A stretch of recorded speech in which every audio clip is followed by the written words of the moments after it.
Go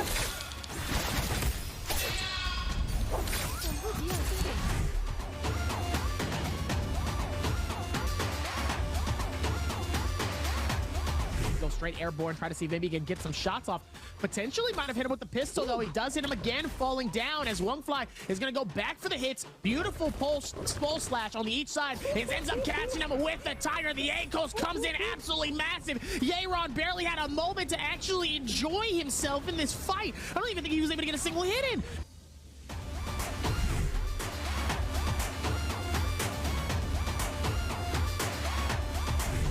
Doing a really good job weaving that at B2 there, make sure it doesn't get caught out. Gonna double charge, does not get the connection. What a read there on the wave from Jin to stay alive. Action still weaving around here with that Tarko ult to make sure he does not get caught out. The clean comes in, goes for the punch, does manage to get it. That F3 gets called in and he jumps right inside of it. And now it's Jin trying to respond.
Guess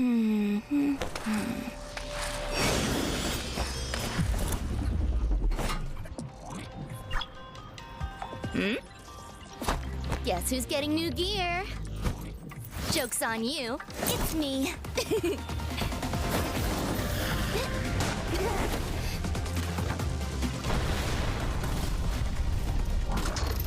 Like Kurumi needs a new outfit.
我是蓝小璐，我是浙江泰顺人，是下属民歌、下属分享的专心人。在小树的嘴巴，在最穷的你们仨，小鹿也要穿凤凰装。我细时只就喜欢对着台山唱歌，喜欢坐山林都跑啊跑。唔是只，只有老人头上嘅平王记可以教我定路脚步。我爷对我讲，平王庄是不你在台山嚟以后将可以做嘅，所以我经常南记嘅平王庄对着将在看待新言，梦想地个台山嚟以后就像平王庄嘅样子。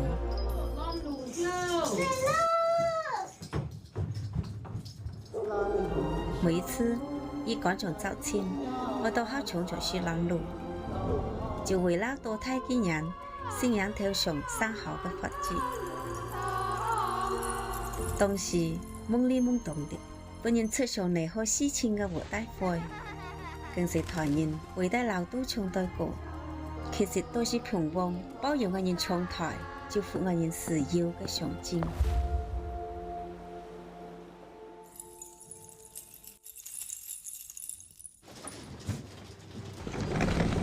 这条台线来，就像是太太外班嘅时候是先落样子。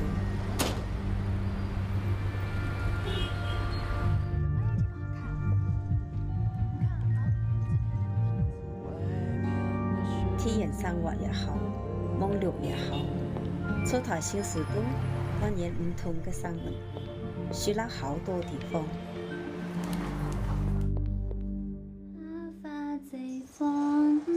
妈，你干嘛？老给我带这个呀？我要带上这个。伴随我女面面台线来，也面面教我，像啲细时只怪云对平王嘅热爱专心落去。所以我十分坚决转头歌上。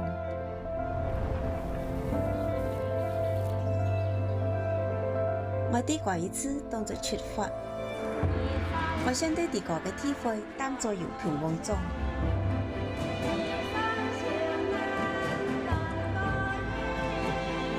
山下嘅歌啊，唱了一辈子。现在我在舞台上唱出地个嘅故事，啲民俗嘅精神都上了革新嘅色彩。革新衣裳唔只是俾你在相处嘅标志。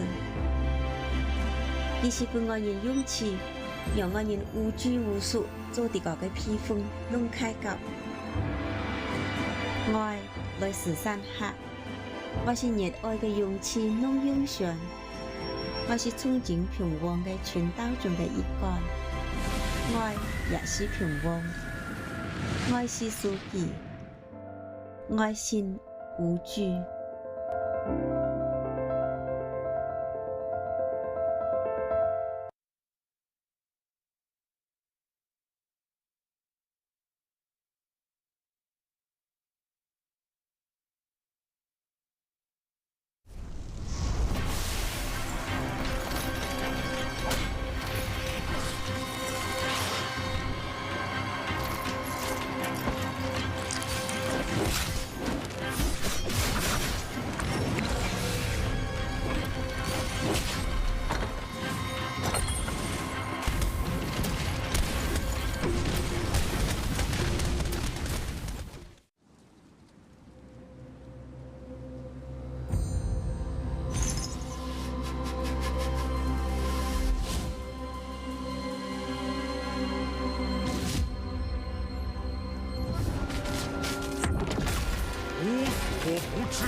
straight airborne, try to see if maybe he can get some shots off.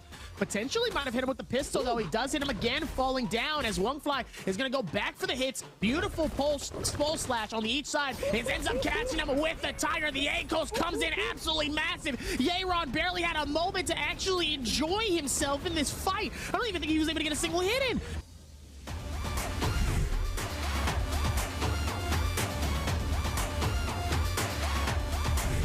Doing a really good job weaving that at V2 there, make sure it doesn't get called out. Gonna double charge, does not get the connection. What a read there on the wave from Jin to stay alive. Action still weaving around here with that Tarko ult to make sure he does not get caught up. The clean comes in, goes for the punch, does manage to get it. That F3 gets called in and he jumps right inside of it. And now it's Jin trying to respond.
Guess who's getting new gear? Joke's on you. It's me.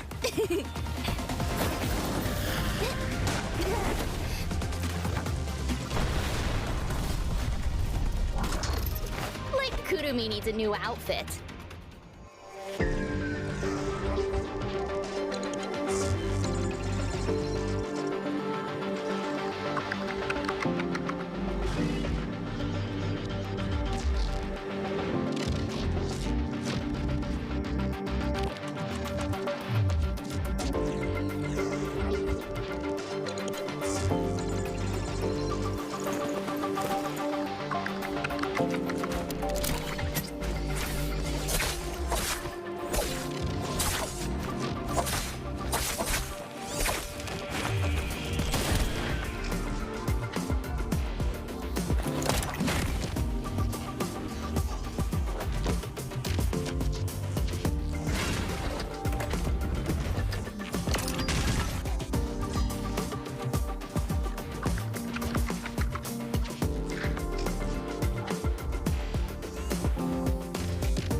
我是林小璐，我是浙江泰顺人，是下属民歌、下属分手的真心人。你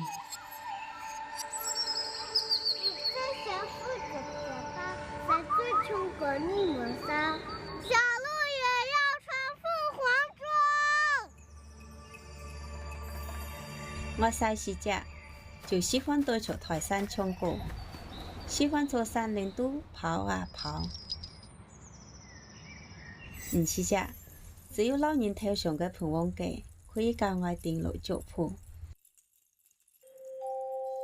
我爺對我講，平王裝是不你在台先嚟以後將可以做嘅，所以我經常拿佢嘅平王裝對着將在看待新言，夢想地個台先嚟以後就像平王裝嘅樣子。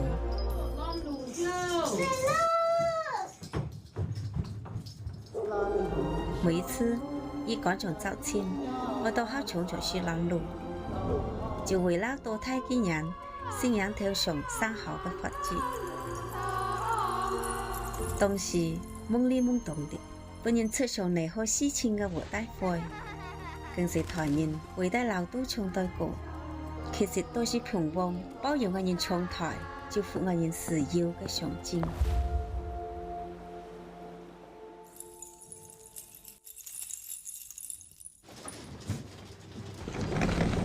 這條台先來，就像是太太外班嘅時候是先落樣子。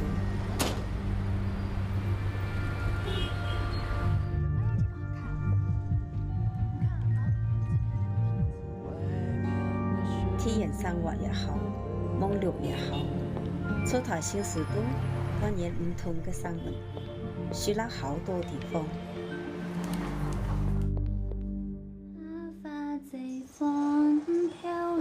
你干嘛老给我带这个呀？我要带上这个。伴隨我女面面台先來，也面面教我像啲細時隻外運對平王嘅熱愛盡顯露出，所以我十分堅決將頭歌上。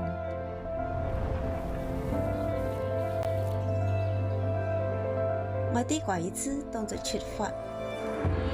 我想對地個嘅體會當作有平王裝。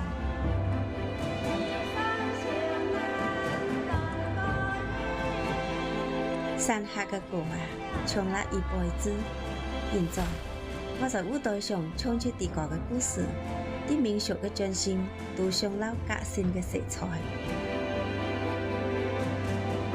革新衣裳唔只是俾你在相處嘅標誌。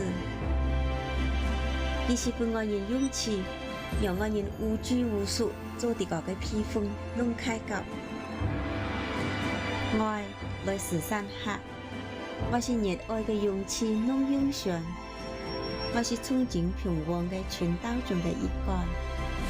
愛也是平王，愛是書記，愛心無懼。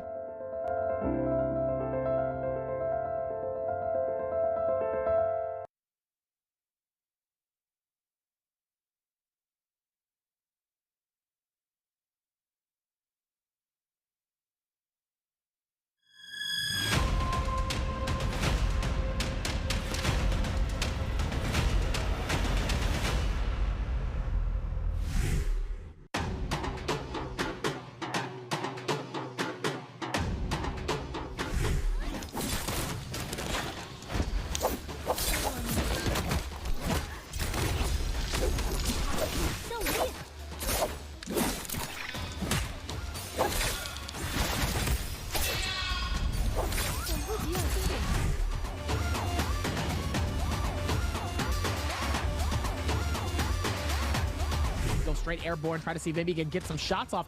Potentially might have hit him with the pistol, though. He does hit him again, falling down as Wungfly is going to go back for the hits. Beautiful pole slash on the each side. It ends up catching him with the Tiger. The ankles comes in absolutely massive. Yeron barely had a moment to actually enjoy himself in this fight. I don't even think he was able to get a single hit in.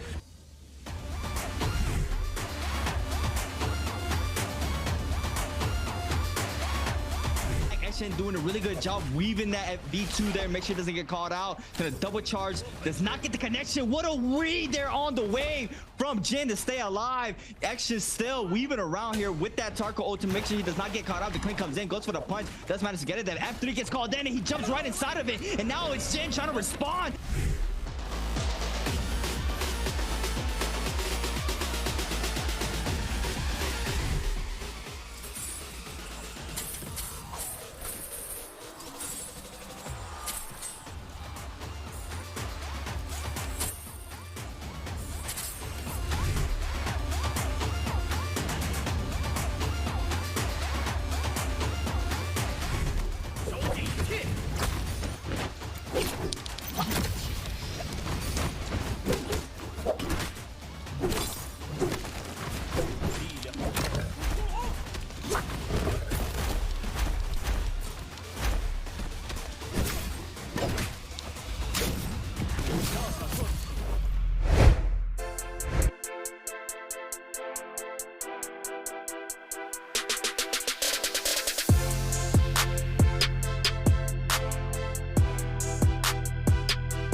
我们的常规赛表现的确不尽人意，但是别忘了，我们是绝对的大赛型队伍。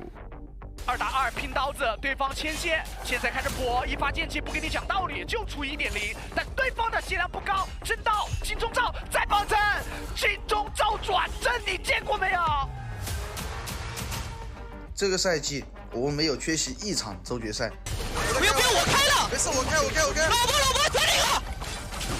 不，我不动，我11个 ，OK， 不过 ，OK， 走。至于总决赛，当然也是没有任何问题。比起去年来说，我们这个赛季已经有了很大的进步。这一次总决赛，我们不会再缺席。俄莱斯2个人已经坚持了太长了。莱昂 TT 被丑居身上是有手的，在卡这个时间 timing， 伤害砸在了其他人，又双抓了，这一把是俄莱斯01的秀场。说实话，我们很需要这2天的比赛，当前正是缺少了足够的比赛经验。奇迹对于所有人来说都是公平的，红粉周决是我们的小布。大佛也行，大佛，大佛一死，大佛死，为什么？吃，冰牛残，下面有神剑剑，鬼子死，死，牛逼！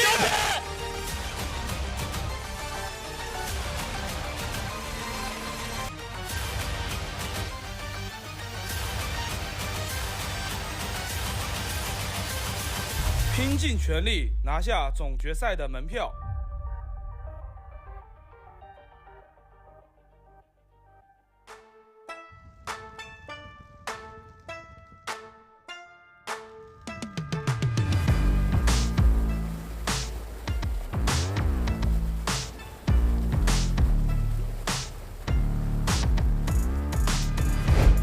Hello, everybody, and welcome to the Nbpl. My name is Hipbrain, and I'm joined by Raven. Raven, how are you doing? You all right?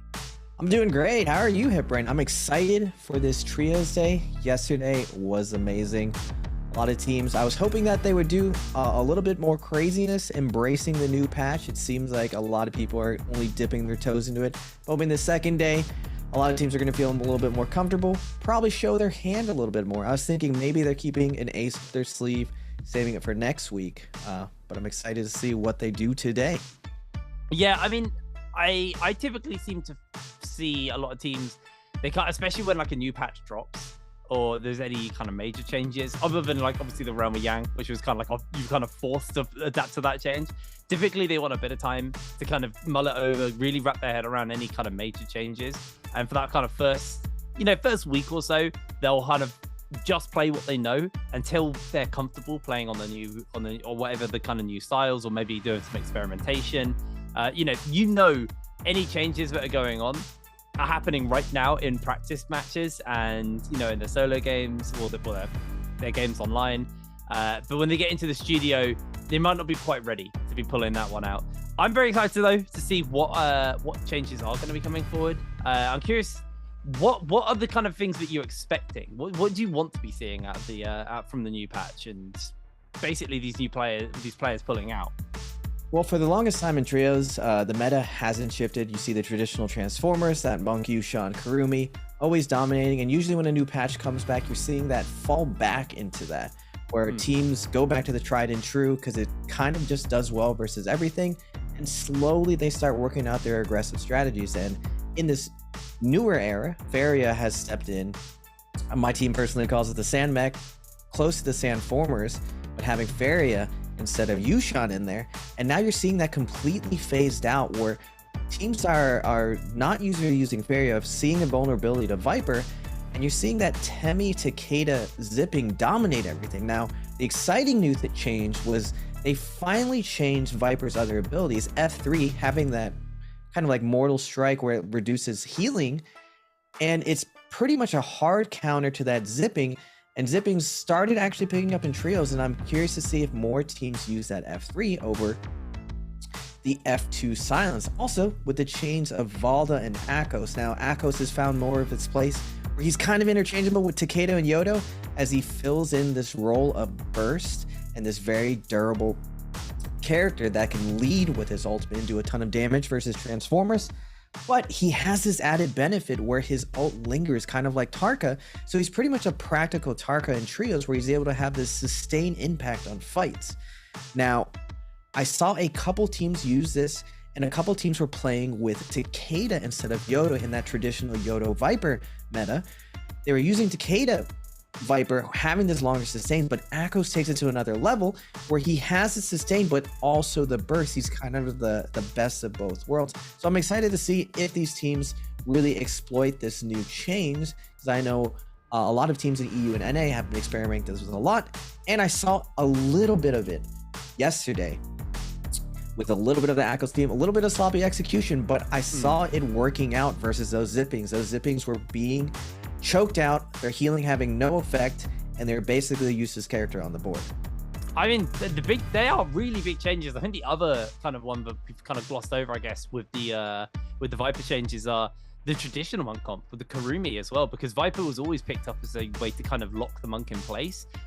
You're then stopping that tether from the Karumi as well, and That sounds like a really powerful change.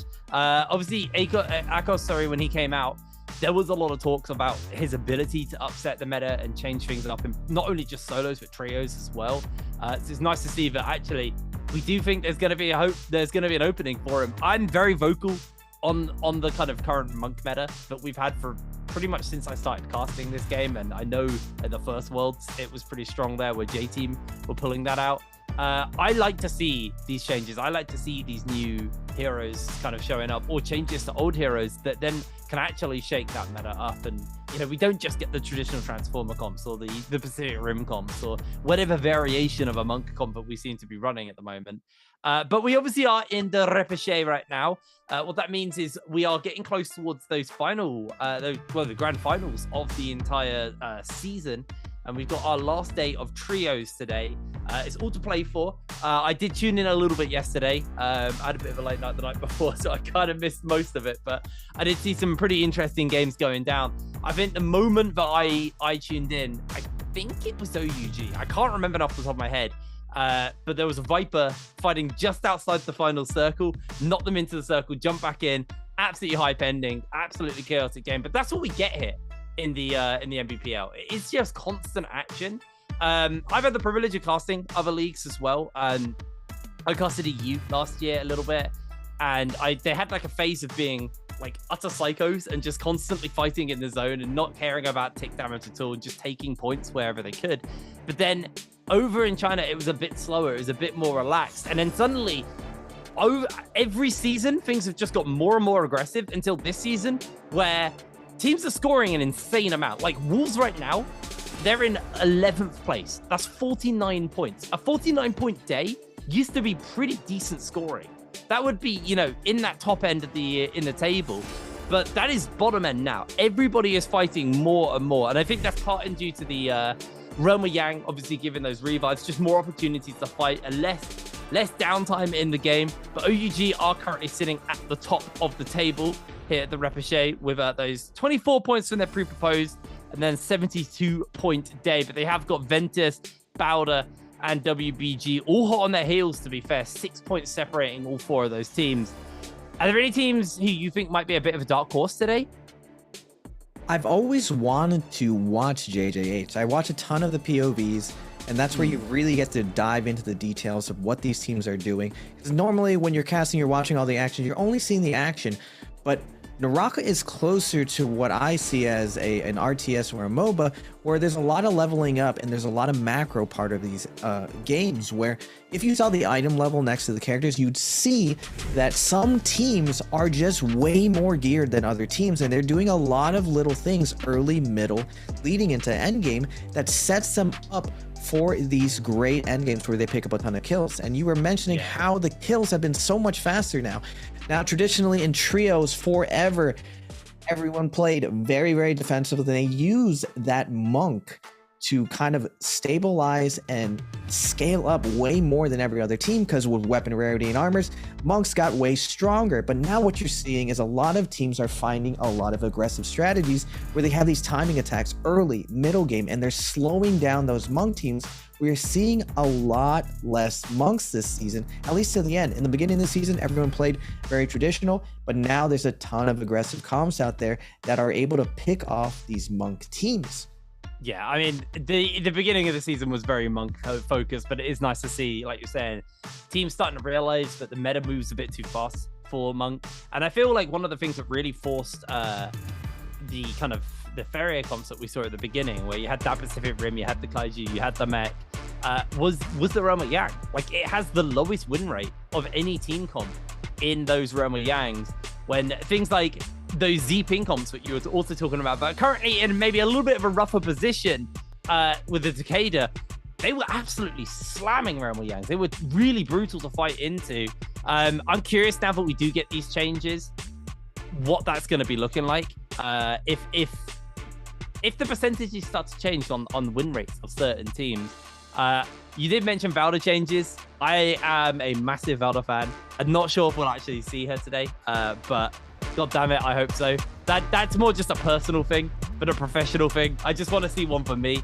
But it does look like we are getting ready to go into this first game of the day, 7th of the entire tournament. Remember, out of the 12 teams playing today, only 7 will make it through to the grand final. So we will be losing a couple of teams by the end of today. So it really is all to play for. Wolves right now are one of those teams who have a lot of work to do to at least climb into that top 7 to make sure that their journey here doesn't end today. Yeah, and also, speaking of this lobby today, it's a little bit untraditional where the lobby only has 12 teams, and what that means for these teams is the map is very, very spread out. After you take that off-spawn fight, you're more likely to find another safe location to get more loot. So a lot of these teams are taking that advantage and taking more fights than they normally would. Without the top 7 best fighting teams in the lobby, a lot of these teams are jumping the Yang more. Now, WBG, JJH were regulars within the Yang. Usually the best Monk teams would go into Yang, having a consistent way to win it over and over, because Monks don't do very well outside, only in endgame and inside Yang. But because there aren't the really, really strong, scary teams in here, a lot more teams are jumping in there, and you're seeing a lot different comps jump into Yang. So it's a little bit more exciting to see these crazy matchups going down, seeing truly where these comps' strength and weaknesses lie in a fair 3v3. I'm excited to see how these different compositions and different loadouts you can go with these compositions are going to interact with each other. There's always been the question of Viper's V1 versus its V2. V1 having a 5-second stun but no AoE silence. V2 having an AoE silence but a very short stun. And with the V3 chains, a lot more Vipers are running around and they're willing to go into Yang. Now you're seeing a lot of Monks phase out because that Temi Takeda zipping has figured out how to cook those Monks. Now, even though Monks have a ton of support by the Kurumi or the Feria, that Takeda 1-2 punch with the Temi wall denying a lot of the Monks' impact, and with longsword beams chopping down his legs with the addition of the pole sword, even with the nerf to the RMB, Monks are still having a very, very hard time surviving in these 3v3 duels. For the first time I've ever seen in Trios Pro League, there aren't as many stacked endgames. Now, I grew up in a time when these 60-man lobbies, or actually 48 players in there, you'd have almost 37 players alive with Monks everywhere, and the Monks would all ult at the same time, and there was a ton of different finesses you can do. But now you're not seeing that. You're seeing a lot smaller endgames with 18 to 24 players. I'm here for it. I actually love those circles. I feel like they're kind of the old circles where it was just all that Buccaneer phase, everyone's shooting the cannons off at each other, just chipping away at health bars, and Monks just trying to separate. Felt a little stale. I like the pace of the current game, and just having a quick look at the comps right now. Honestly, nothing out of the ordinary. We're seeing that OUG are running that more traditional Yota Hime comp.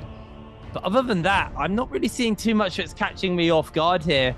Pretty much everything going as planned. Interesting to see there's only 3 Viper teams, sorry, in the lobby. There's a lot of Z-pings in this lobby right now. So it looks like those Vipers are probably going to get some pretty high value from this pick here going into our first game on Morris Isle. We have to see what the drops are going to be looking like, because there are, a few less players, a few less teams than normal, which means that everyone will be a little bit more spread out. They may just go for safer drops.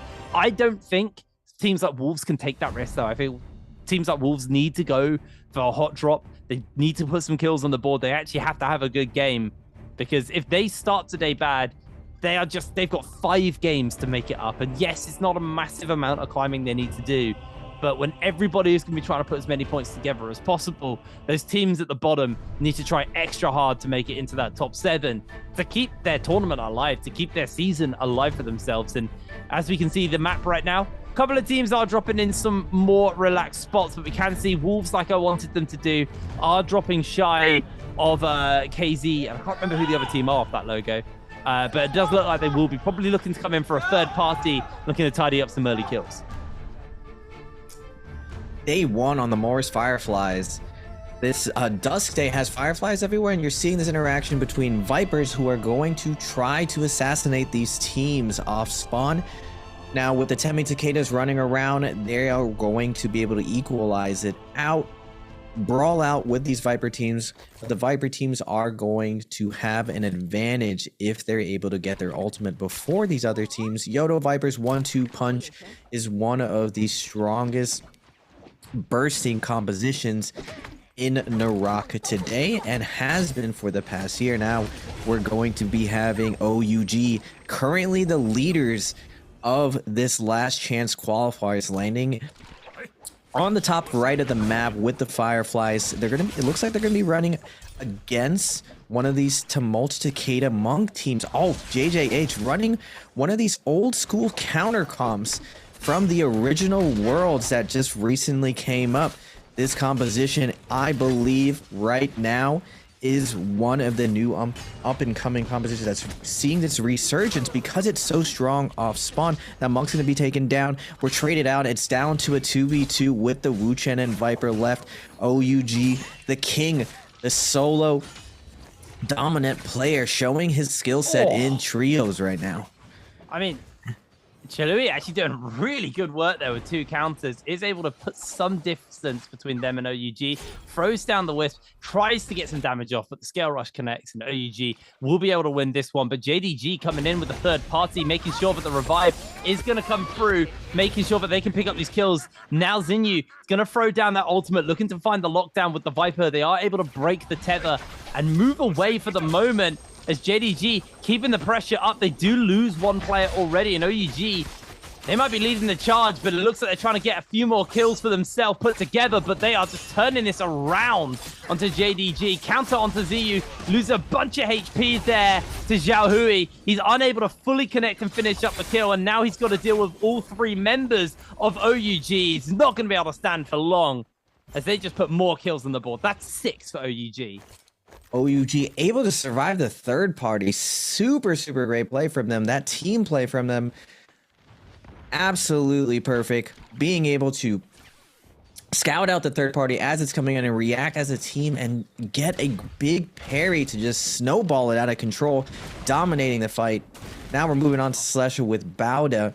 You're seeing that Takeda zipping to Mulch coming off spawn. Takeda being one of the most impactful characters off spawn with that ultimate. Same with Temi. OC seems to, they want to drag it out to the open, probably looking for that Viper ult out in the open, away from the buildings. They're able to get it down. Bauda is going to have to respond with a Moonbane. Ooh, getting that quick Moonbane off spawn within the first 2 minutes. It's not going to matter much, though. OC is going to be able to pour it out, save themselves from this Moonbane. One of the big powers of this Yodo Viper comp. They're able to come in, see if they can get a kill, and if not, pour it out to safety. Come back later with the ult advantage, but it looks like Bauda still wants to take this fight. Zipping still has ult. This is a brawling comp. They want to get in there. They wanted that action. OC doesn't seem like they want to test this power level. They're running away from this Bauda beast. Zipping leading the charge. Support usually in the back, but he wants to make sure that OC does not get away. Able to grapple them to hold them in place, and now their Takeda's gonna jump in, take up all that space. Gets knocked down by that new F3 Viper, and now the Zipping gonna get parried and pushed back. Temi ult comes down, gonna force this fight. OC's fallen down one by one. Slayer gets taken down. Wu Chen following up, going down though, and Zipping able to survive using that her ultimate, keeping her team up, and they're gonna clean up OC, making that look easy.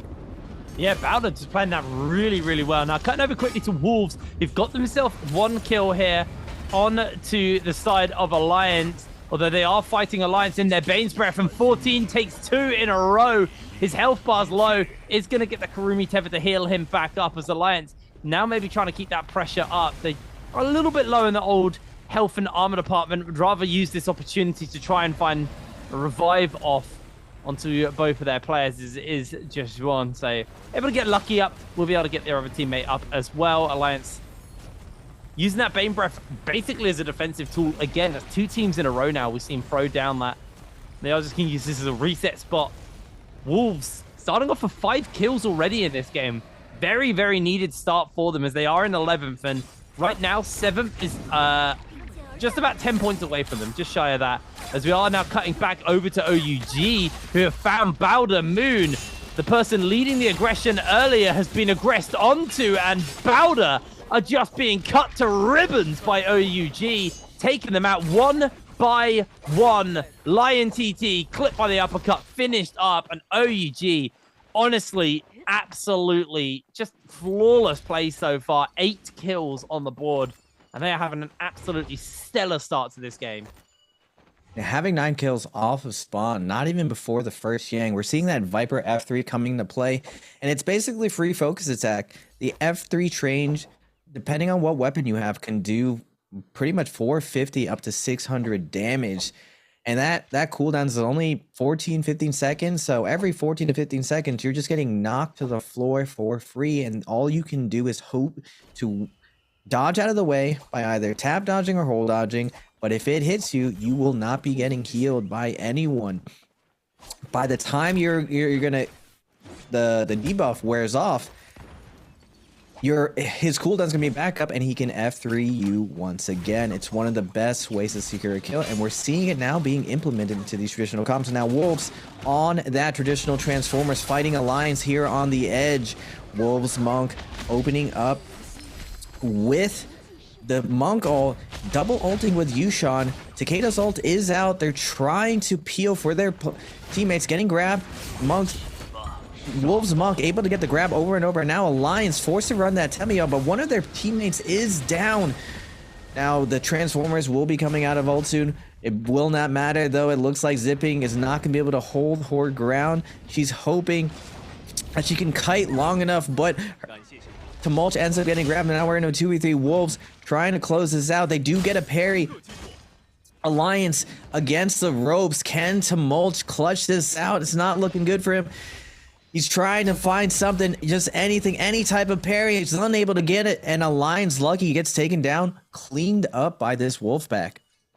Wolves, honestly, they needed a good day. They needed a good start to the day, and they are already starting to deliver on that. 8 kills in. Slowly but surely trying to peel themselves up this ladder and get themselves as close to that top spot as possible. Realistically, you want to be a little bit more than 7th. You want to kind of look for like a comfortable 5th if you want to actually make sure that you're going to be in with a good shot of making it into the grand finals. This last chance qualifier for now, Wolves just want to get into that 7th spot. You can see the Rama Yangs are spawning up. There's a Mystic Might as well, spawning in one of those Mora's Blessings. It does look like OUG and JDG are in the area to go pick it up. A whole bunch of teams in the north of the map actually are looking to contest for this Ramayang when it spawns up. Nobody really wants to be forced to use those ultimates as the Ramayang comes in. TK are able to get in there, and they'll be taking on KZ in this realm of Yang. So traditional Monk comp on the side of TK. I think on the other side, that might be that Z-Ping comp. I can't fully make out what they've got on that side, but gonna see the transformations. No, I'm an idiot. It's just Monk versus Monk here in this zone, as Ken is immediately gonna get himself fairly chunked out here. Ali looking for the grab, not able to quite find it, unfortunately, on to the side of Lily. Finally does find that grab, as he may try and get the slam down, but he's going to be interrupted by Jen. Jen just going to be playing interrupt here. Ali able to get out of the grab as Buo almost getting grabbed himself and slammed, but is able to wiggle out of that one as well. Jen's a little bit low. Another grab comes in, but now Lily should be safe as Ali de-transforms. So that's the Monk's gone, and it's now just going to be down to normal trading. We are going to see the Yue Shen transformations coming out from Lily here. And Shen Yan trying to find the slams onto Buo, but it's been a very staggered, slow start to the fight, just due to the Transformers buying space versus one another. But the health bars are starting to go a little bit low. Healing from those Kurumis, though, is coming in to make sure that nobody's in too much danger, as Lily finds a 2-man slam down onto Ali and Buo. A follow-up slam onto Ali as well. As honestly, Lily's spacing between them so well, avoiding getting return fired onto, as they almost find the kill onto Ali, but they're not able to do so. As Lily trying to find himself the grab, but is struggling to find that opportunity. They've only got 28 seconds left, so both teams need to make this work. Ali finally goes down. That kind of slow staggered start from the Transformers has now finally worn off, and the players are just going full ham. Massive knockback on the Rumble members. Lily going low. Lily trying to dash away and avoid getting themselves taken out. Somehow they're still alive, and somehow KZ pull the win off. You're seeing really, really excellent play from KZ, able to draw out their coolness and stay healthy the whole time while sustaining that pressure slowly and deliberately. They kept pressure on that monk coming out of his monk form. He had no armor left, and just by staying in front of him, maintaining the space, the monk eventually folds, and they end up catching that big parry right at the end to secure the deal. It does get really, really close there, and it just goes to show, if your opponent finds an opening with the addition of this pole sword, you can lose a game out of nowhere. Now, looks like a lot of teams are going to be slowing down, because in this early mid game, a lot of teams, if you lose Yang, you're going to have Yang depletion. For 4 minutes, you're going to need to eat a soul bloom off a body from one of your opponents. Now, you don't need to get the kill, you just need to eat the soul blooms. But what this means for the rest of the lobby is that there's a team out there desperate for a kill, and they are willing to overcommit in order to get it, because they only have 4 minutes to survive. So what you see here is a little bit of a lull moment where some teams use this time to either hide, and other teams use this to take advantage of it and hunt. And now you're seeing TK getting in there. They do have their Yang depletion. They're all in KZ. They're going to run this Transformer battle back to back. Healing circles are already going to be popped out, so TK does have the advantage. KZ Lily is going to be getting grabbed now. This fence here is going to come into big play for these monks. They're not going to be able to get as many grabs. There's so much ability to line of sight here now. LA is able to get this grab, and now the other monk looking to interrupt. Crowd control kind of slow down this other monk, so he's not able to get so much value. Kurumis are coming out. They're going to be trying to pop this F3 defense, so their monks are going to be able to safely get out. Yushan ult's coming in, trying to crowd control, holding players down. Yushan, LA, not able to get the peel that he needs and is going to be taken down. Jen, with those dual blades, taking him down, but we still have a healing circle from KZ. They're going to keep each other up for a little bit longer. Yushan putting a ton of pressure on TK Shen. TK Shen, it looks like another third party is coming in. Looks like it is Team GS with the longsword beams. They're fully healthy. They have triple ults. They're looking to clean this up. TK realizing a third party is in, is going to try to disengage, but they're not able to get away. Forced to stay in here. KZ using the same opportunity because they have the buff to fight back, try to pick as many kills as they can before they're going to be taken down. GS with the perfect third party, cleaning it up, picking up a nice 3-piece to go. And cutting over to the side of the Shadow J Mines, Bowder with the help of the Ballista, able to secure themselves a couple of kills to themselves there. Whole bunch of high-scoring teams already on the board. Really big game coming in from all of these guys as Bowder are able to grab himself a little bit of loot. As we'll cut over to the other Realm of Yang, the one that we missed. This was Ventus versus JJH in that earlier one. Ventus did win this, and kind of just seeing the manner in which that they did, able to just kind of catch out all of the low health bars. And Zancy actually doing some serious work here. They were down a player initially, but Ventus now have been taken out by that in a fight, but they do have the Phoenix to keep himself a million birds, mate, sorry, to keep himself alive, so they will just go find a nice place to respawn. But looking to do a bit of scouting work, see where people are first. There's AUG. They had a lot of kills, so they got a lot of Dark Tide coins. They're doing a bit of shopping, just looking to put some of those Soul Jades together. Right now, Zinyu and SS actually rocking 3 of the golden Soul Jades each. Not sure what they are, unfortunately. My Chinese isn't very good, so I have no idea what the hell they're running. Seeing the position of the circle and where everybody is right now. So we're actually at a point where we've got 24 players left in this game, and it's pretty spread out where everyone's positions are, as the next realm of Yangs will be spawning up. Actually have spawned up, and it doesn't look like anybody's got inside them yet. You can see GS are absolutely beelining towards that realm of Yang. Ventus are also in the area, But it looks like GS should most likely be able to get inside in time. They are able to do so. The question is are they going to be contested in here? We did just see Ventus moving over. Ventus would have seen them go in, so they know it's not a freebie. The question is do they want to contest it or not? But OUG, they're going to be joining GS here. So looks like Ventus weren't able to get inside. Maybe they didn't want to. And we are going to have the 1v1 between these two teams. Ultimates are ready to go here for the side of OUG. They've got that Viper stun available here on SS. He's going to get himself airborne as quick as possible. Does get himself caught out by the grapples and staggered somewhat as he gets himself a lot of damage off onto Anne. And SS is just going to look to pop the stun, try and keep these Transformers chunked out as much as possible. I think he broke his own tether there trying to dodge away. So Xiaohu doesn't get himself caught by the Viper stun. And now it's just going to be able to go for a free grab onto these members. OUG fumbling the fight a little bit, are just going to get blinked out with the Wu Shen ultimate to make sure that they're not in such a dangerous position. But SS is down. Xinyu's going to be forced to throw that ultimate out and looking to chunk out Xiaohu, but they're just hiding behind the wall on the other side, looking to try to find the slashes through it. Does get two members with that slash. Windwall's go out for a bit of that armor refreshment there from Xinyu, but they're in a 2 versus 3.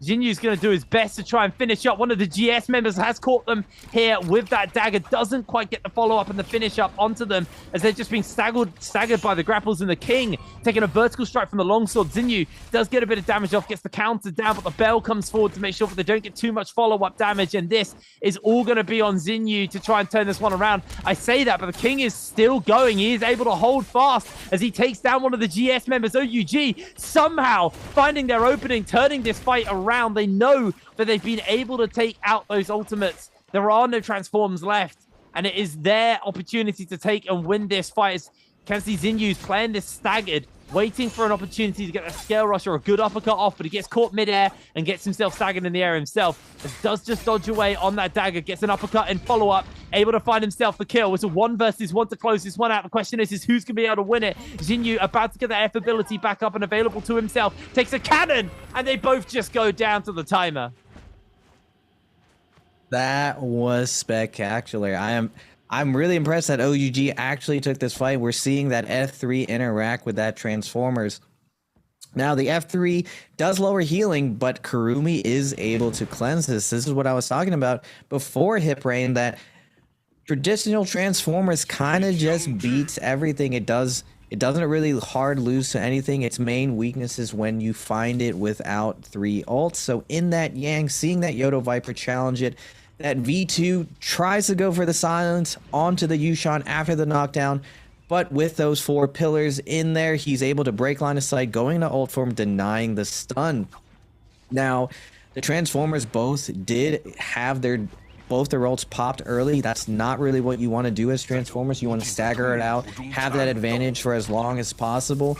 When you pop both of them, you're in a bad spot, but they're able to take down the Viper. Now, surprisingly, OUG, the King, was able to win his 2v1, taking down one of the players, and they bring it down to a 2v2, and they're able to tie it out.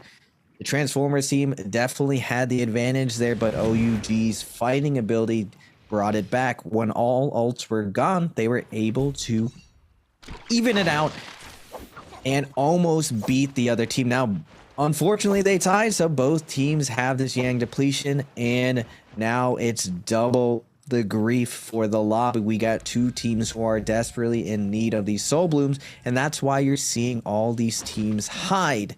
You got Team GS, you got Team OUG, and OUG sees Alliance hiding in the building. Knock, knock. Who's there? OUG, we have nothing to lose. We got 115 points. We're just going to see how far we can take this. They're pretty much secured. The Viper ult's going to be coming out, trying to hold someone down, but they're unable to. Alliance with the perfect line of sight, now re-engaging with ults coming down, the Temi ult coming down, the Takeda ult coming down, but the Yodo Peel coming in, slashing through the center of the herd. Viper gets taken down, not having her ult to keep her alive anymore. There's only 2 players alive for OUG, and they're forced to pour down. Now GS seeing the opportunity to get in there to get their own souls back, jumping in on this traditional Transformer. Kurumi dropping the healing server to keep them healthy so they can just keep chasing down this Alliance team. Alliance not able to survive this Yang depletion. Grief. GS getting 1 blue. I'm not sure if they're able to get 2, but KZ also comes in with the 4th party, and OUG unable to get the bloom, even though they did all the heavy lifting in that fight. I was a bit of an interesting one. I'm just kind of casting my mind back. I was kind of thinking about the about that previous Realm of Yang as GS only got 1 minute 20 left on that Realm of Yang depletion, so they need to find themselves a kill. But there's a bunch of teams in the area. Wolves are looking to try and snap shut. They've got 10 kills already, Wolves here, and with OUG also having the Realm of Yang depletion and being down one of their players, their Viper, that is really, really scary for them. So Wolves actually could be in a position to pick up a whole bunch of kills and maybe take the lobby just off the back of the kills they've been able to get already. There is a world now where they could really slingshot themselves up that standings, up those rankings. And it's been a pretty disappointing season for Wolves, to be honest. They've been a team who a lot of us have sung praises about. A little bit of bias just because they're fun to watch. They've never been like overly amazing, but they've just been incredibly fun and aggressive to watch. It's been interesting to see the kind of evolution of Wolves, but it feels that they've kind of taken a big step back this year, coming in from a team who were always out too early, but were always getting lots of kills, to then a team that were actually starting to look a little bit more consistent and be a bit more middle of the pack. And this season, it's just been a big nothing from Wolves, to be honest. So, you know, maybe now that we're into playoffs, maybe there's a world where they are finally starting to find some of that former form that we know from them. Obviously, a bunch of the players did move on onto new teams during the offseason, so there were some changes to Wolves, but they've kept a couple of players as far as I'm aware. I believe 14's still on Wolves. Can't remember now, I'm having a brain fart. Bowder just moving away from KZ as they were taking themselves a couple of shots. There's 20 players left in this lobby right now. We've got 8 minutes left until the circle fully collapses and closes. So keep our eye on how everyone is going to be positioning. There's still a fairly big circle for the amount of players left, so it might just be a little bit calmer these next couple of moments.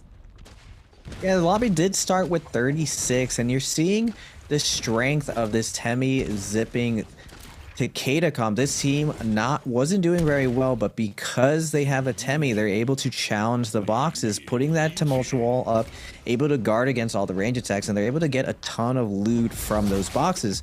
Those boxes are not like the normal ranked boxes. They come in with a ton of armor, only gold and purple jade. So if you're not doing as well as these other teams, and I was saying the importance in trios to scale up, to get all the best jades in the game, get the best armor, and it really sets you up for success in this end game. And you're seeing a monster game from OUG. Their Viper Yodo comp doing super well off spawn. I would say even overperforming with such a small lobby. And I feel like OUG's success is because when you're playing these very, very aggressive compositions compared to Monk compositions, there's less team play involved. There's more all-inning that goes in. So if it doesn't go well, you're kind of just out. Things don't go well, you go next. But with the Monk compositions, there's a lot of different scenarios that you have to identify, and there's a lot more team play that goes into it. Now, with the King coming from solos, they've moved them around over and over and over. He started on Monk, then he went to Kurumi. Seems like he's found his place on the support role for this OUG team. And using that great one-on-one fighting ability, he's able to clutch up that Yang situation. And as that solid support for the team, all support really means in the context of NARAKA. It's not like your traditional RPGs where you're just sitting there being a heal bot. Position 1, 2, and 3, as Chinese players like to look at it. Support being position 3. All it means is you cannot die first.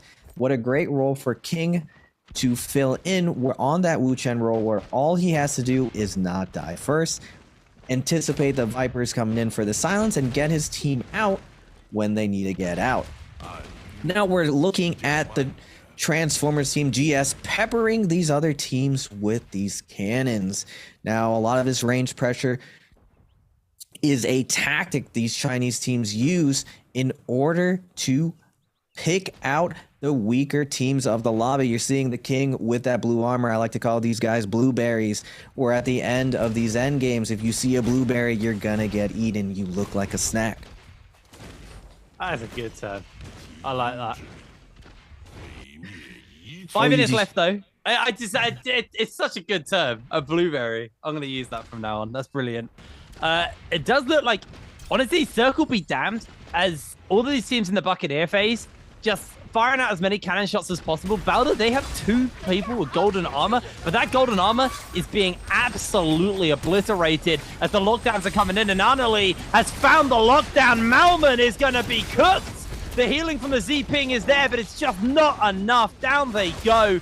Annalie now able to look to see if they can turn this onto the rest of the Balder players. As Moon, low HP, armor stripped away, health bar low. Everybody collapsing on this part of the map as Balder Lion TT actually taking a couple of pop shots from the side. Wolves actually looking not to get involved in the fight as OUG. SS is going to look to try and lock people down in the edge of the zone. That is a Monk locked in the zone as well, so they should be able to get a whole chunk of damage off onto him. Is actually going to cancel out a little bit earlier. So Xiaohu loses a lot of HP. Does look to try and see if he can kind of protect Anne from SS. Is able to do so with the grab. Looking for the slam. Can't find the second grab in response. And he goes down in the meanwhile. OUG have to Wushen out of that. It's getting a little bit hairy for them, as they are able to finish up a couple of players, get himself a couple of kills, but Wolves also starting to put some names on the board. But OUG, 19 kills deep. They're all looking to start with a 20 bomb in this game, and there's still 12 players left to go. It's very, very close between them and Wolves right now. Wolves could cash up, could close up, but Ken has found himself caught here by the sand from that Tammy. Take a little bit of damage. Wolves are actually just playing this on the back, on the distance. They don't want to be risking going out early. They're quite happy and quite content to take a second place here. They just want to farm as many kills as possible without going out too early, as they do get a bunch of damage off here. OUG, they're 20 in. They're looking for their 21st as well. It looks like they've been able to pick that one up, but SS is losing a lot of damage, a lot of health to the cannon fire coming in from Wolves. Half their health and all of their armor has been stripped away, and Wolves are looking to snap the jaws shut onto OUG. Able to finish up SS. The transformation comes out from 14 here, as he's looking for a grab onto one of those members. Is able to catch Ventus. WX98, as he will be falling to Wolves. That is going to be another kill under their belt. An 11th for them, as Ventus using a bit of just trying to put some distance away from 14 before the transformation does wear off. It should be faring off fairly soon here for 14, as he's desperately trying to find a grab. Is able to get it. The repeating crossbows coming in. They're going to get the slam down before they lose that transformation, as Ventus are taken out by Wolves. They've got themselves up to those 12 kills, and it is still one member of OUG in this lobby. They're just looking to play for as high a ranking point as possible, as they are going to be hunted down. And it looks like one of those blueberries still hasn't been picked, still hasn't been eaten, but Wolves 14 is hungry. Not before his team finish up Lion TT from Bowder, and it is just the King left in this lobby, as he's playing Kill Denial. Will go down though to the zone tick, and Wolves, they might take first in the position, but that is going to OUG. That blueberry you saw right at the end there, the King able to clutch up those huge second place, getting that fatty multiplier, that 1.6, making a big difference with their huge, like, 21 kill game. Having that first round, this skyrockets OUG to the point where they're just gonna be a menace to the rest of the lobby, where they're gonna be able to sit back, have no pressure on them, and really W key the rest of this lobby. All these other teams are still fighting for that top 7 spot so that you can get to the finals. OUG really finding their stride here with that Yodo Viper Wu Chen opening. I'm surprised they're able to clutch up that endgame, considering they died in Yang and had that depletion. They're able to find a kill in this endgame, recover, and get all of the points to secure that second place, while still like deleting half of that endgame lobby just in the melee and thicket of it all. Wolves playing it kind of how I've always seen Wolves play in the NBPL. Very, very like defensive, almost I would say on the passive side, even though they had a ton of kills. With that Transformer team, you want to really get aggressive in that endgame. Those Viper teams, you want to think of them as timing attacks. They get all their kills off spawn and in that middle game, but in end game, they technically should be losing against monks, and that's where Wolves should really, really leverage their advantage on the monk. You're still seeing a very, very solid round from Wolves.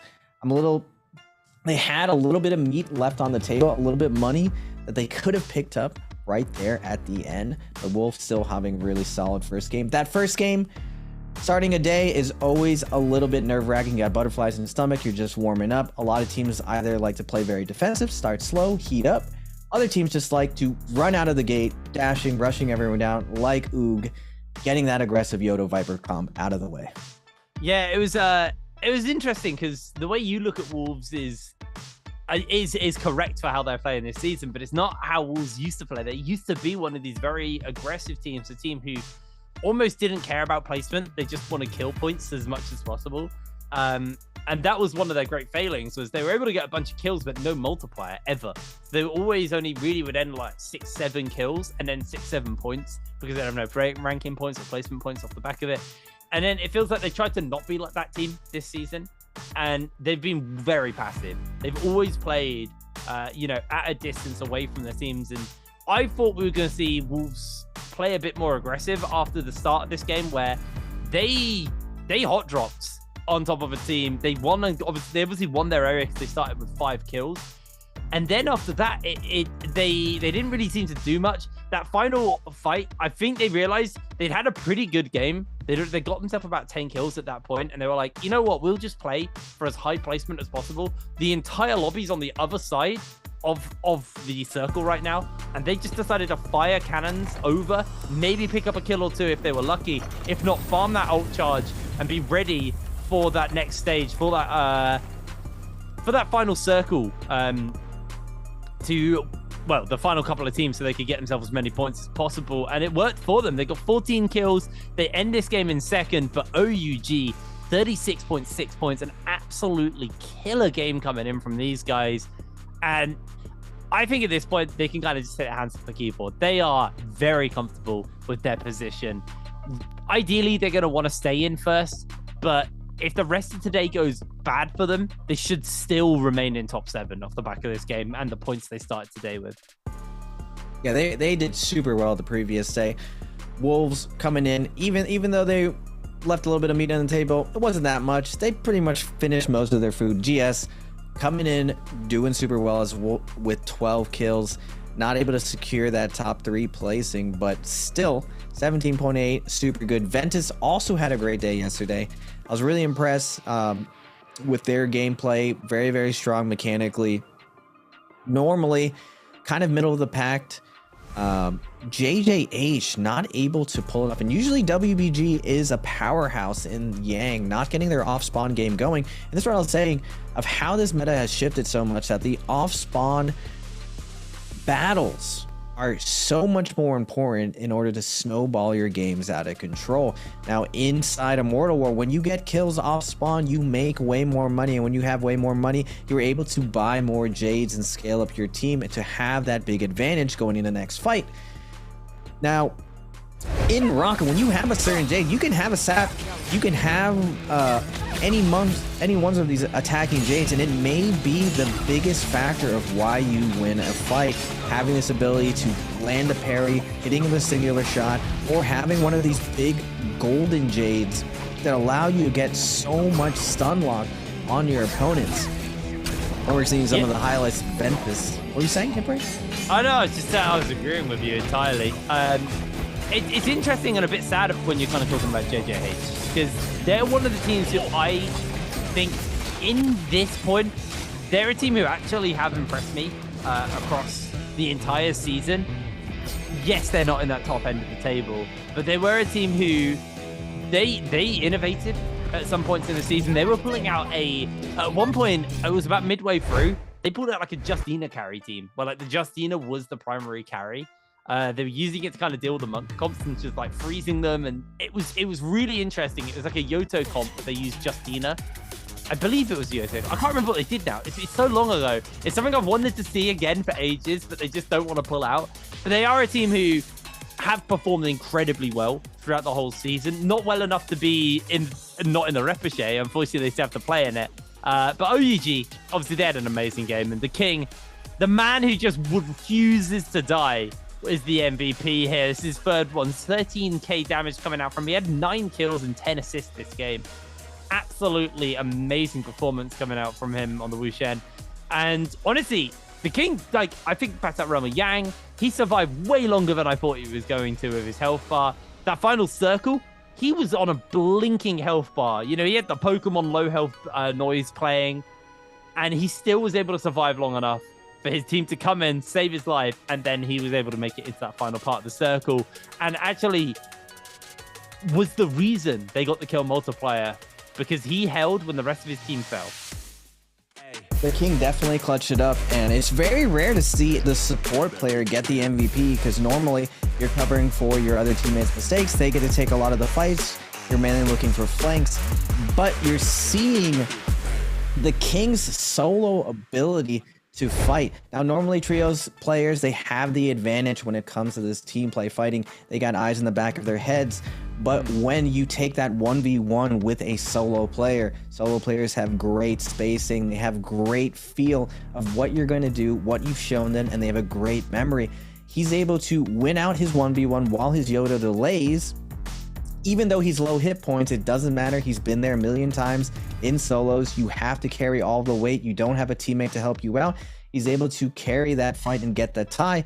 Also, another thing that solo players have is that movement in endgame. Even though his teammate gets taken out, even though they're on flat ground, the King is able to create enough space, delay with his grapples, weave in and out of all the different teams. Even with that blueberry armor, he's able to survive and clutch that 1.6 multiplier, getting that second place and that extra 3 points, putting OUG skyrocketing way ahead of the rest of the pack, dominating the rest of the competition. Even though Wolves with that Monk team cleaned up the rest of the lobby, it's really exciting to see the King find his footing in this Trios meta.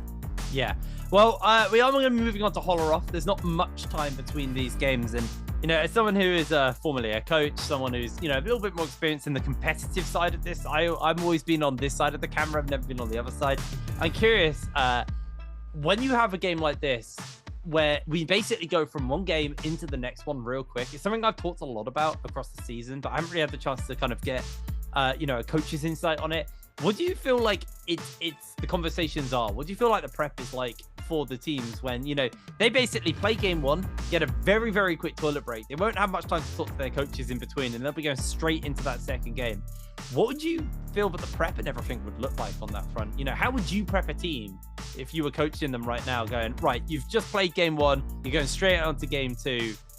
What does that look like? Going into these game twos, now, something I've heard about the Chinese meta is they lock in their team compositions beforehand. So a lot of the strategy depends on what the weather is looking like and the map. So going into Holoroth, I always say that Holoroth, with the new map, it looks really big. There's a lot of cool structures and everything. You feel like you can survive. It's the exact opposite. So going into this game two, we're going to have a composition prepped, knowing that there's probably not going to be a very stacked endgame. We're going to try to get these isolated fights, but we know if we take an engagement, it's going to be rough. The first game is in the past. It does not matter. A lot of teams struggle with this idea of playing a battle royale, having multiple rounds, and the teams who have the most amount of resolve, who finish strong, end up being the most successful teams. Now, what brings consistency is these strategies based on the map and knowing how the lobby is going to play out. Generally, the rule of thumb is on Firefly days where teams are able to build up their ultimates, teams are going to play more aggressive. On days where it's daytime and there are no Fireflies everywhere, teams are going to play more defensive. Now, it may seem that this strategy seems obvious, but what you're finding out is certain compositions now with the buff to multiple characters are able to break through these teams' defenses. So traditionally, even in solos, the days where Faria, Zipping, traditional Transformers, all these characters who are able to play defensive on these daytime days are no longer safe. A lot of teams are running these aggressive strategies knowing that people are going to have this false sense of security. So going into this game two, we're going to play very, very aggressive. Now, normally, when you start out playing competition, defense is a lot easier than offense because you need to know less. You just have to keep space, defend against everything you can by running away, but attacking is way harder. So now I would say my philosophy And my team's philosophy is definitely be a lot more aggressive. So on Holoroth, we are going to take advantage of the fact that you cannot run away. There is nowhere to hide. The map is very big. It's very unlikely that a third party is coming here to help you, especially if you get an isolated fight. So if you're one of these teams who are trying to get it going, I'm going to get that fair 3v3. If I feel like we're not strong enough to win that fair 3v3, we're going to be hitting those timing attacks. So on the opposite side, there is a lot of strategies that go into these teams. They're not just going in. It's not random. It's not luck. You know exactly where your opponents are landing. You know exactly what their tendencies are.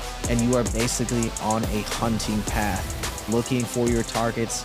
And if things go right, you go one way. If they go wrong, you go another way, especially with the new respawn and yang mechanics in the game. A lot of strategies are viable now.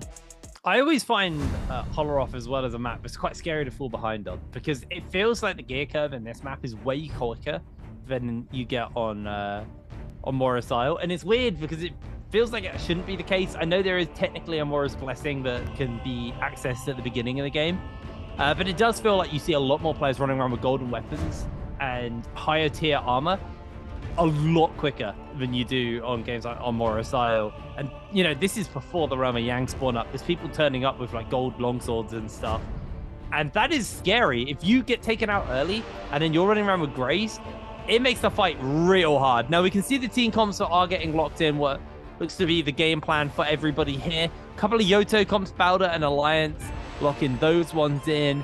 Looks like we got a few of those Tarka comps as well coming out, variations on them as well. Ones where you've got the Sandy Tarka, or with the Tammy, or you've also got Takeda. Sorry, I get there's too many heroes who start with T. That's my problem. I get them all muddled up. But we do have the one with the monk as well from JJH coming out from those guys. Seen this comp a couple of different times as well, but does mean that JJH don't really have a healer. They're relying heavily on their Tammy to kind of peel for them, using the Sandstorm and the Wisps to maybe set up for burst and follow-up attacks off that. But that's a hot drop down at Imperial Village. There's a whole bunch of teams dropping there. We are in for some serious action to kick this game off. Can see the OUG and maybe WBG. I can't see who's behind the banner, but they are dropping on top of that. On top of that Mora's Blessing that spawns up just shy of Plumed Castle. But man, that is going to be an absolutely chaotic Imperial Village drop here. And I am so excited to get into this game number 2. An absolutely killer game for both Wolves and OUG to kick it off. And it looks like Wolves continuing that trend of hot dropping here in game 8, as we are cutting over just quickly to WBG and OUG, who are fighting it out here on the bottom of Plumed Castle, looking for this Mora's Blessing. But the King gets himself pretty heavily chunked out by Jing by the Ballista, as Zinyu and Sleepwalker going toe-to-toe. Zinyu just quickly dodging away and avoiding himself from getting caught out. Zinyu gets battered a mile away from any of the action, away from his team, as a Ballista shot comes in onto Sleepwalker. He's finished up. OUG, they're going to be the ones to win this drop, and they're going to be able to grab themselves as much as possible. Meanwhile, at Imperial Village, already the action has kicked off in style, and a bunch of teams have already started to fall. And you were seeing OUG. I was saying that Temi Takeda zipping is way better off spawn than any of these monk variations. They're able to take it to WBG, trying to land on that platform to get that red armor, get that puzzle chest to scale up and hit that power spike, having their monk, and they're unable to. They're just getting assassinated by this very strong Temi Takeda zipping. I'd say this is probably the best composition for this Holoroth, especially when there are no Fireflies in play. Its only weakness is really to Vipers or the monk zipping Takeda variation, but even then, it's not that big of a difference. Now KZ versus OC going at it down at Metab. OC has the initiative. KZ zipping really, really low, but JDG's going to be coming in with that third party. Pole Swords coming out, those triple charges wreaking havoc, and they're going to get the Moonbane going down. They got 6 potential kills that they're going to try to lock down here. JDG, Xiao looking to hold them in. All they need to do is hold them in this Moonbeam, get these kills up. OC's gonna get parried, but that zipping ult gonna save them with the Mortal Defiance, able to push back the Monk down. Now they're fighting back. It is only a blue Moonbane. It's not gonna do that much damage. And OC's gonna get the big parry, and now Monk's gonna get taken down. OC doesn't care about this Moonbane. They're surfing in there. They're fighting back. They're showing them we're not this easy third party. We're not these free kills. You're gonna have to take it from us. We're going down, swinging, dying on our shield. Yushan ult's gonna come out. Temi ult's coming out though in response of the Yushan ult, but Yushan's just gonna cut through that like butter. JDG finding the rest of OC zipping, left alive, gonna try to salvage this situation. Does she decide to run away, keeping her armor, or is she gonna take down the 2v1? KZ's gonna come in with a parry. Now OC debating on what's the best move to retreat back into the Moonbane, but KZ's gonna dive in, trying to 2v1, quickly pick up this kill. Pole Sword getting put in stone for and unable to respond with anything, and just gets pushed in the wall and taken down. JDG, even though they come in with the Moonbane, get taken down. And now to the north at Imperial, TK gonna be cleaning up Alliance. One of their players taken down. They try to Wu Chen port out. Looks like they're gonna full disengage, but Alliance actually, this is a really smart play by them, knowing that they're most likely not gonna get away.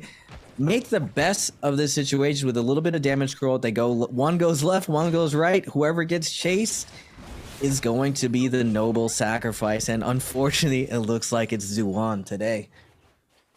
Just going back to that other fight, that was a brutal third party coming in, actually able to just finish up those kills. But Alliance are able to get the pickup onto Lucky. Actually going to stop the revivers. I think they saw Bowder coming in, but Bowder, they saw the escape there from Lin, and Lucky, unfortunately, will probably have to just go for the regular respawn off the back of that one.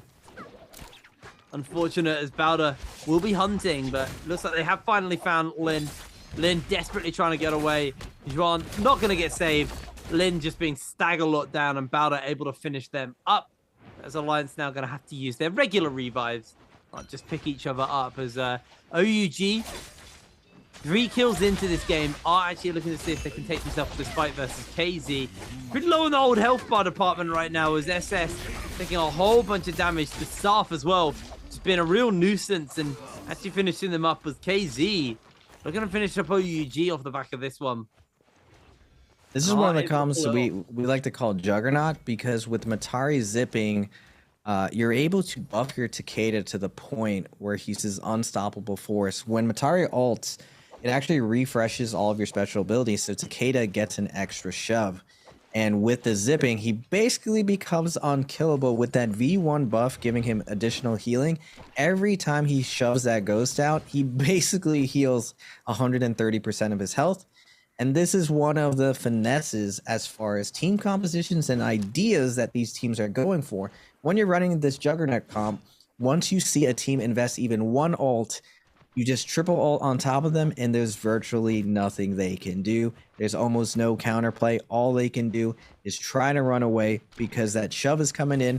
And Takeda, like the Monk comps, even though he's very strong on spawn, he scales really well. He gets stronger as the match goes.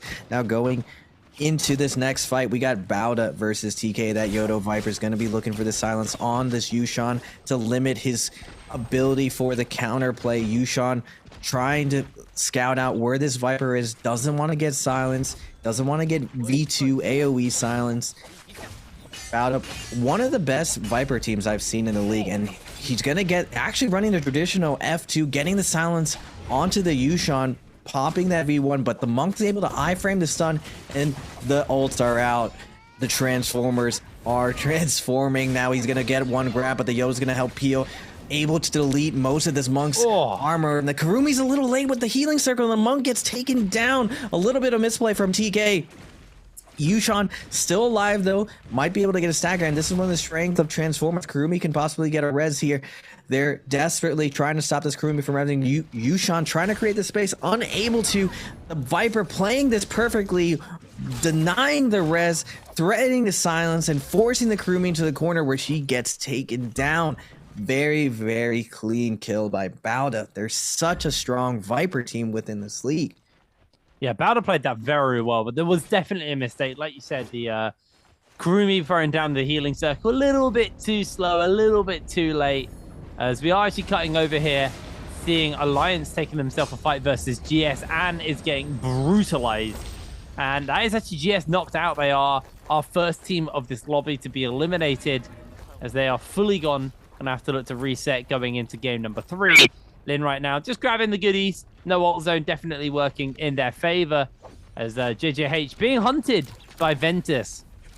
JJH not on the board right now, and 2 spaces away from making it to those grand finals, to those final part of the playoffs. And it'd be nice to see them there, because they are a new team. They are one of our more recent additions to the league. We had a few teams kind of disappear and take off, a few teams join. JJH are one of those teams who actually joined at the end of last year, I believe. They were season 2, so I might be a little wrong on that one. But TK are a new team. I can't remember who joined and who left. That's really bad of me. There's a lot of teams that rename, and like you were saying, they were on the cusp. There's between 5 to 11. It's only a 10-point difference, so there's still a ton of NARAKA to be played. A 10-point game is nothing for these teams. As long as things get going off spawn, you're able to snowball out of control and get these 10-point games. You don't even need to go into Yang necessarily. And because going into Yang, you're going to take a ton of risks. You can play for box on the outside. You can play for that late game and play off these third parties. But KZ and JDG are going to take this. Takeda coming in hot, flying up, going to pop the owner. They're looking for the Monk Fry. Unfortunately, gets grabbed immediately. He's going to be able to deny a lot of the Fry coming onto him, but Takeda unable to do much, getting re-grabbed again. It looks like Matari's going to pop that invis, trying to create some space so Takeda can get some of this offense going. We only have 2 ults coming out from JDG, though. They still have that Yushan ult going off. The Takeda coming in hot, pressuring the Kurumi. JDG's Kurumi's going to get taken down. 2v3, but they still have Yushan up with no ults up. It's still possible to bring this back if JDG's Yushan's able to get some crowd control going. He's getting shredded, though, by the long swords, unable to get anyone low. Zipping's ult still up. They're still gonna have to burn through a ton of healing ability from the Zipping.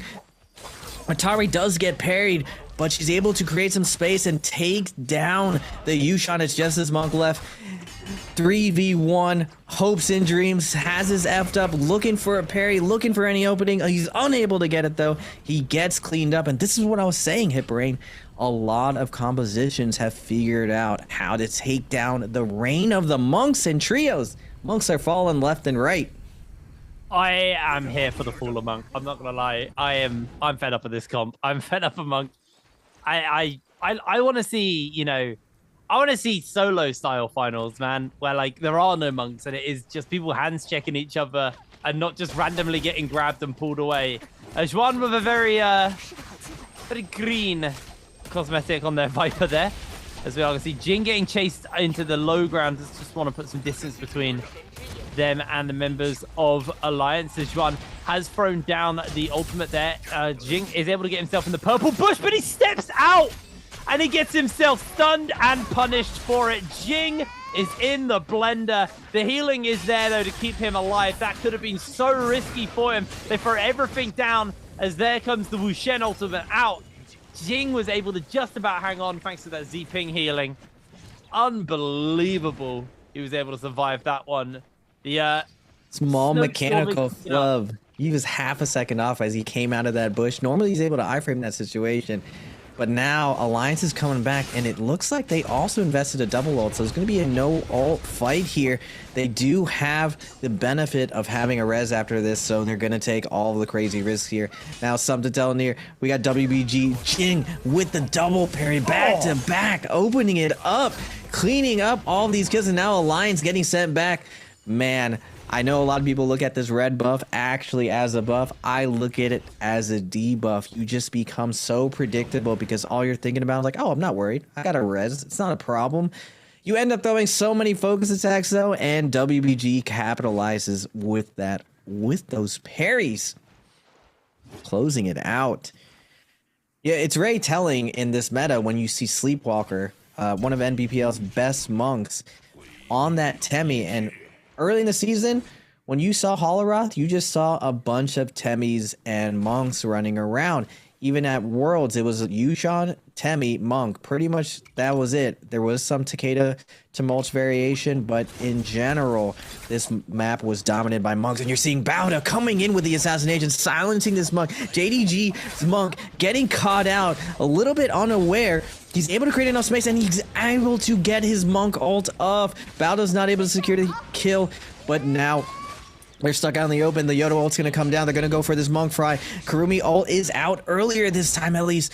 The Viper ult's going to come down, but Yushan should be able to counter ult this. He does. He iframes it, and now they're out. Bauda, see you later. Trading ult for ult. Both offensive ults are down. All support ults are down, and they're looking to disengage to recover slightly. It looks like even though JDGH got caught out by surprise, they looking a little bit more scaled, and they're willing to take this fight because they have Yushan's ult. They're going to try to capitalize here, focusing down this Yoda. Oh my goodness, though. The Yushan getting shredded by the longsword flanks, taken down to 1 HP, but Bauda also at 1 HP. It's coming down to this scrappy fight. Viper at 1 HP, Wu Chen at 1 HP. JDG is able to secure these kills, getting that first kill, but they lost their crewmates. It's down to a 2v2. Their Viper trying to survive her. Yodo gets her ult back up. She needs to get some value off this ult to bring this down to a 1v1. She's unable to. Monk able to use the bell to deflect the last piece of it. Now she's stuck in the corner, and great cleanup by JDG. It looks like, though, Kurumi is dead forever, but they do have 23k. This is one of the benefits of having such a small lobby. It's most likely you're going to be able to get a res on this giant map. It's very safe out here. It's unlikely you're going to get third parties, so it looks like they're going to be able to get their Kurumi. Great play from JDG, though. Yeah, there you go. They're going to be able to pick up the Rebirth Charm immediately. They weren't too far from a Soul Eater Ulcer as well. There you go. Kofi's back. Cutting over to the King, though, who've got themselves in a fight here versus WBG. Ali on the high ground, looking to try and find themselves a grab. Struggling, though, to kind of line up those shots. And Jing dodging away from Ali, who just unable to find that grab at all. And even if he finds it now, he's not going to be able to find the slam in time. In fact, he's losing a lot of HP. They're feeling comfortable to go for it. They do actually catch on to Jing. The slam comes down, and I was wrong. It looks like they've been able to find it. Juan with the swarm in the distance, just raining hell down onto them. WBG sliding in, though, is looking to finish up these last couple of players. Ali goes down. Jing is going to get juggled around here by Alliance, who've come in with a third party. And are looking to try and hunt down these last two members of WBG. The Sleepwalker is actually just able to put some distance between him and Alliance and move away. So it's going to be A-okay on that front. And it feels like there's a whole bunch of teams in the area. There's a whole bunch of people getting ready to look to try and fight this one. And honestly, it's been a way lower kill game than we had in game number 1. A lot more relaxed so far. Yeah, I was saying on this semi-ult to deny any offense, but Alliance looks like, hey, no free boxes today. We're going to be all inning you. That's what this ALL is looking like. All in. OC ults popped, but Z-Mang's not able to survive. Slayer goes down as well. OC gets completely cleaned out, but now OUG with the third party coming in with the Temi Takeda ult, but the other team's able to pour it out and survive. Now we're going to get a replay inside gang. JJH versus KZ. Looks like we're going, ooh, one of my favorite comps right now in the meta. Monk, Takeda, Temi. Monk on the pillar, able to get one grab. Will he be able to get two? Oh, we got crossbows coming out left and right. He does get the double grab onto KZ with the green grab. Fight is over. There's just the power of Monk. He's just such a strong character that at any moment he can just end the fight. Still, and this is one of the benefits of having this composition right here. Combining the power of Takeda and Temi, you get the Wombo sand ult that puts people in the mud, leading into those double grabs with the benefit of the bully himself, Takeda. Instead of having that Kurumi who's going to sit there, double down on some defense, make sure his Transformers are going to stay alive, you have a Takeda instead who's going to ramp up that aggression, be able to follow up and kill people on his own. I've seen Takedas be able to 1v3. That ult is just so powerful in that endgame where he's able to have 3 to 4 shoves, depending on the compositions, to keep him alive. We're seeing JGH had a lot of success yesterday with this composition. 2 of their best days is when they ran this composition. And I'm excited to see this more and more. I'm hoping to convince my team to run it. Unfortunately, we only have a week left, so I don't know if we're going to attempt to put in the work to do it. But it was a composition that we did run at Worlds. Absolutely. It's, I mean, just very, very strong. Very, very strong. Just having a quick look at where we're at. Wolves did get himself a Mystic Mike, so obviously JH off the back of that Realm of Yang. Seeing the debuff here onto KZ, who are going to be looking to try and find themselves some of those kills. They have got that golden longsword onto Halesey, so capable of doing a fair amount of damage with that. See how much the longsword can do with those vertical strikes or just the range strikes on the charge clicks. Super, super impactful. The problem they have right now is they can't seem to find a soul at all. There's still 24 players. It's still a way slower lobby, but it's very hard to find these players. So looks like they are just going to try and see if they can get themselves a bounty. There you go. WBG coming to sight. And now they know where they are. This is their opening. This is what they need. Sleepwalker gets caught by the grapple immediately. Quick switch out onto the musket to try and get some range shots.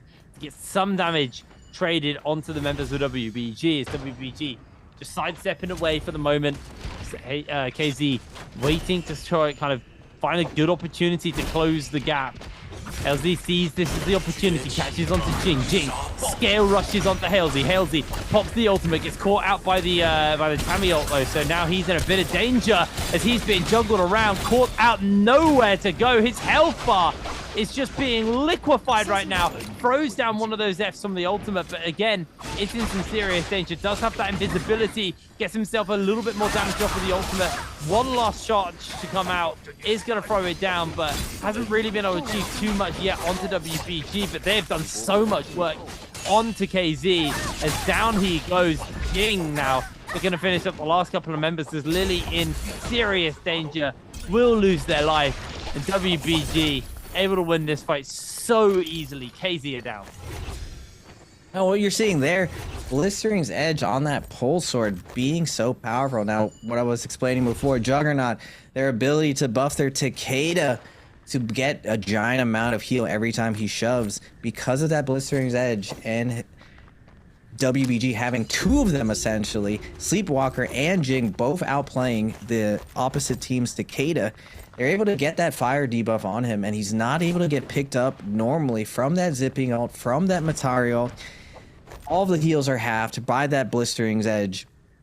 And that is just how powerful of an impact Jades will have on your endgame situations. They're able to counter comp essentially that entire team strategy with one singular Jade. Now, Sleepwalker and Jing played it perfectly. They hold check him twice. The Takeda goes for the parry twice, ends up getting double charged, taking a chunk of damage twice in a row, unable to get any parries, and he gets almost no value off of his ults. Now we're going to see JDG versus Alliance. Monk ult's going to be coming down. Wind wall surrounding the Monk, unable to find any grabs, blocked by this Wuchen. Great play from Alliance to delay and waste the double ult. JDG needs to get value off this double ult, or they are going to be taken out quickly as soon as these ults fade. Alliance Lucky is getting really, really low. He's trying to use his building to line of sight. He's able to use this building to get some slashes onto the Monk. Now Elzasar under pressure himself, getting knocked away from the healing circle, away from his team. Zuwan, the Viper, looking to secure the kill, getting stuck on the buttery rocks though, stuck on the trees, going back to the action. The Monk finding his way back to his Karumi, but Zuwan getting knocked away down off the cliff as well. Everyone's really, really low. Alliance Lin also at 1 HP. He's forced to pop his port, and he ends up porting into wolves, lying in wait in the bushes, instantly taking them out. Oh my goodness, what a great ambush play from the wolves. I don't know if that was an ambush play or just an opportunity play. That was so misfortunate for the side of KZ there, as Wolves were able to finish them up. Having a quick look over, WBG Jing is just timing out, so he has unfortunately been knocked out, and there's only 1 player left on the side of WBG. They have 10 kills as well, so This now is purely about just placement points and getting as good a multiplier as possible for WBG, because they went out, they lost too many members too early in this game. 7 minutes left, 14 players left as Ventus are able to get their hands on that Realm of Yang. They got a golden longsword onto Sansi and the golden armor. So he is very set up at this point. Has got himself 3 of those golden soul jades as well. So just a significant setup here for Sansi side of Ventus. They do actually take the portal off into the distance. I think they decided they don't want to be in the middle of that open zone. Would rather put themselves on the edge of the zone in a place where they can be a little bit more comfortable and not just be picked off by the entire lobby.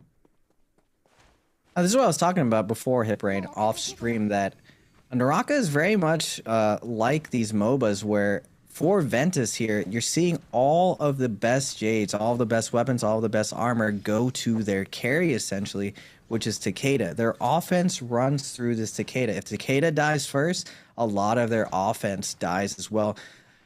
Even though Tumulch is a great character, his ult is mainly used as a support ult for that Takeda to keep him alive for reses or to minimize his ability to get grabbed, so he's able to run around and shove players, getting those focus attacks with when all their stamina is taken away or they're stuck in those wind walls. Now, unfortunately for Ventus, so they are in the middle of the lobby, and all these other teams gonna be lock and loaded. One of the other jades that you really want for these end games is these range jades. The team with the best range jades gets to dictate the pace of these end games, and you're seeing those fire arrows and burst arrows coming out from this team of wolves. It basically turns your bow and arrow, and it's my favorite jade setup in the game, into a Tarka fireball. You just get to shoot at people. It's almost like a flashbang, even though they don't have skins on. When you got that legendary bow, you hear that screech. Every time your opponent gets hit, it's like getting flashbanged over and over. And now you're seeing JJH, because they have this Temi, they're able to risk going for this box. And look at that loot. You got a gold pulsar, gold armor, 2 gold jades, multiple purple weapons. They are super stacked. With 14 players left, I'm gonna have to say that JJH is the favorite to win this endgame. Who do you think is gonna take this, Brent? I feel like it's a little bit too early to say, but I mean, golden armor, golden weapons onto your monk means they get all the extra health and all the extra damage that comes along with that. They are scary. That is a very scary monk on the side of JJH, and they are a team who genuinely have impressed me. Sleepwalker, the final member of WBG, is down. Threw out the ultimate as well. There's Ventus, also relatively geared up here. They've got themselves a very strong setup on their carry. Golden armor and golden longsword as well. Ultimate ready to go as well. Onto this Takeda, as they are looking to see if they can get a couple of cannon shots off onto JDG.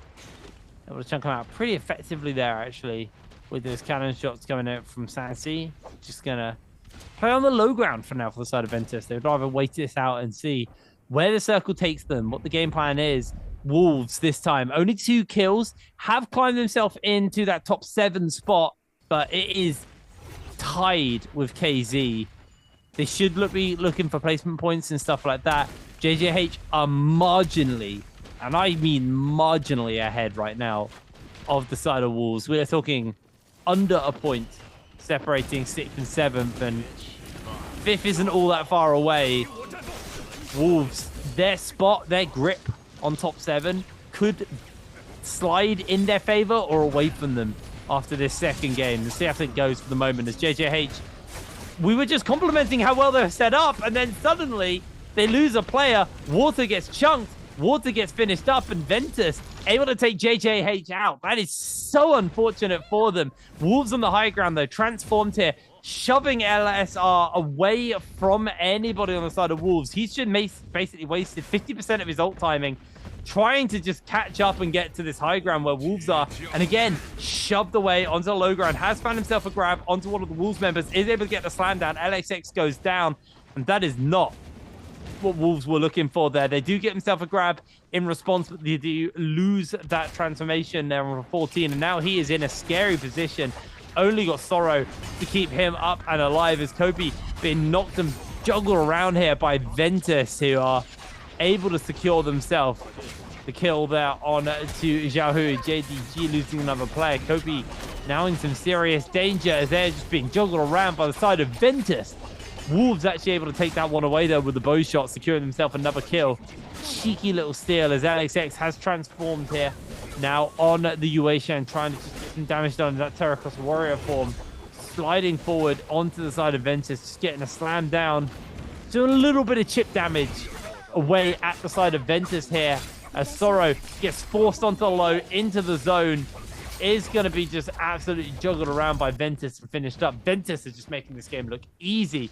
14, he was picked back up thanks to their Karumi, and he needs to find himself a grab onto his Ventus members, but he's unable to do so. WX98 now inside that zone, trying to avoid away, goes into the air to avoid away from the side of Wolves 14, who can't find the grab onto him. Wolves, they have 2 members. OUG have 1 and SS have 3.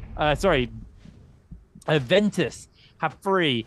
Ventus with the golden weapons, golden armor on 2 members are set up for this fight, and they now know that Wolves 14 has lost that transformation, so they are going to pounce forward to try and finish them up. A massive chunk onto 14. He's just juggled. He's cooked. He's down as Ventus secured themselves the kill there. They are going to look to chase onto SS, who's actually just going for placement points, trying to deny the kill, but he is finished up and taken down. Wolves are going to lose their final player, and that's Ventus's game to win. I feel so bad for JJH. I feel like I cast your curse at them there. I was like, I picked them as the favorite. And then, like I was saying before, though, those Temis running around. Everyone believes that Monk is the strongest character in Trios right now. I believe it's Temi. His utility with his F change is so big. I'm guessing that one of the Temis got caught out, got stunned. And what they changed about the ability is it actually silences you. And so if you get caught out in one of these end games, put into that F, you can just get immediately shredded by an entire team. And it looks like their Temi gets taken down and the team starts crumbling, and JJH, even though with some of the best positioning in the game, ends up getting taken down by that Temi Takeda zipping comp. Really great play from them. Yeah, I mean, that was a pretty rough cast of curse on your behalf, but you know, it happens. Everyone does it. But that was a bit rough for them. Wolves, though, honestly, this day 2 has looked way better for them right now. They've jumped up from, I believe they were in 11th at the beginning of the day. They are probably in, they came third there. No, second there. Yeah, they came second there. So they actually might be in 5th off the back of this. And I always get told off for doing my quick maths, but I'm going to quite comfortably say they're probably in top 5 right now. I wouldn't say, I say comfortably. They're in top 5 right now. I would say comfortably no. They definitely still have some work to go. There's a whole bunch of teams on their heels. Ventus and OUG, though, opening today off with 2 victories. Those guys in 1st and 2nd, all they're really doing is playing for 1st and 2nd between them and just getting themselves as comfortably into this game as possible in a position where nobody's really going to be able to contest them or knock them out of that spot. Exactly. One of the interesting things I saw in this end game, though, is where was OUG? Normally OUG was leading with the aggression. And this is one of the things that when you get such a big lead, I was saying that OUG is probably just going to start coasting. They're not going to try just as hard. When you have that giant cushion, you're going to chill out. You're going to kind of keep some of your ace cards close to heart. But you're seeing these other teams who are on the edge still trying their hardest out. And you're seeing Wolves, even though they opened up that end game, I still keep seeing this personality of this team that if they just cranked up their aggression just slightly, they're playing a little bit too defensively at that last little bit. When they have all the advantages having that Monk, their other 2 players need to facilitate for that Monk in order to get that value from the Monk. He's just creating so much space for them, but the other 2 players aren't getting those staggers so he can easily get these double grabs. And when you have these Takedas and Temis running around, they're only able to run around because multiple Monks aren't threatening the double grab on them. That's where they're going to get all this value. So I feel like Wolves is always on that edge of greatness where if they just ramp it up a little bit, gain a little bit more confidence, they're going to get a ton more value. Now looking at the scoreboard, you're seeing Ventus with that Takeda going around, slaughtering a lobby with 10 kills at 21 points. And WBG, even though they didn't win the round, able to still get 10 kills at 15 points. JDG as well doing super good at 12.5. Now, it's not like the first game. That's what I was saying before. On Morris, everyone's a lot more comfortable. Teams tend to have bigger games on the Morris. This map does not forgive for making any type of mistake. You get caught out, you end up dying for it. There is no retreat, there is only forward, and you're seeing a ton of teams, kind of like the lobby is plus or minus 5 points, around 10 points. Like Bauda at 7.7, not that far off from 15 points. It's just really Ventus who was able to get a ton of value from this game. Yeah, and GS are the only team who walk out with the donut at the end of this game as well. OEG, they go 7th, 10 points. That's a fairly high scoring lobby overall. Everybody got some points there. Wolves, definitely not the most impressive game from them, and maybe my maths might be a little off. I didn't expect the whole lobby to score quite that well. But it is obviously going to be the side of Ventus who take the win off the back of this game. A really, really big game. 10K coming out from Sansi. I'm going to make an assumption, but they're probably going to get MVP for this game. Really, really big stuff coming out from them. And OUG, I think it is just coasting for them. And I don't think there's anything wrong with that. I think they had a good start to the day. They just had a 10-pointer as well. I think they're probably quite happy just to relax at this point and wait and see, you know, how the rest of the teams do across the day, and if they need to step up, then they can look to do so. But I feel like they're probably in a position where they're feeling comfortable that they can make it to the grand finals. So their game plan is, let's not reveal too much. Let's just play this as safe as possible. Just play what we know, play what everyone knows we know, and then just get as many points as we can and just make sure that we stay in that top spot. I'm hoping they do a ladder. Another thing you can do when you have these free rounds is experiment a little bit. It is a new patch, so I'm hoping they try some of these new compositions, like bust out that V2 Valda. Let's see if there's any play for or bust out the Akos. Now, we did see a little bit of Akos the previous day. I'm hoping today we see more Akos, because I feel like he's stronger than Yodo in a lot of instances, but it seems like a lot of teams are still choosing their comfort pick. Yodo has been around for a very long time, and that Yodo Viper synergy is one of the tried and trues to trios, as well as the Monk and Yushan Kurumi. It's one of the oldest compositions in Nbpl. But I'm hoping that we try out some new compositions, and going into the third game, Morris, I'm hoping to see some new games. Now, looking at the MVP, Ventus Sanzi. Oh. Looks like you were right. The Takeda does get the MVP. And you're seeing the Jades. Look at this man. He got the Phoenix Blast. He was running that long sword, throwing those beams back and forth. Every time he gets a shove, that double charge is coming out. And even though it didn't happen very recently, the longsword was changed, so it pretty much hits as hard as a greatsword. But unlike the greatsword, that beam travels really, really far away.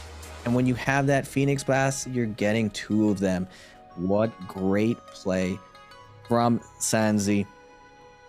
And absolutely massive. The repair roll. Repair roll's so powerful, especially in those final circles. Now, we didn't have as much of a Buccaneer phase as we normally have, where everyone's in that ranged cannon form or bow form. But repair roll's so effective when you're in that stage, when you're using the bows, when you're using, you know, the cannons, because you can quickly keep your uptime, your damage uptime up. That's the main thing about the repair roll. You just get a chain of cannon shots coming down, repair roll, continue firing. You don't stop. You're not under any real threat of getting jumped onto. It is just continuous damage, and you basically can do it as long as you have repair kits and weapon kits available to you.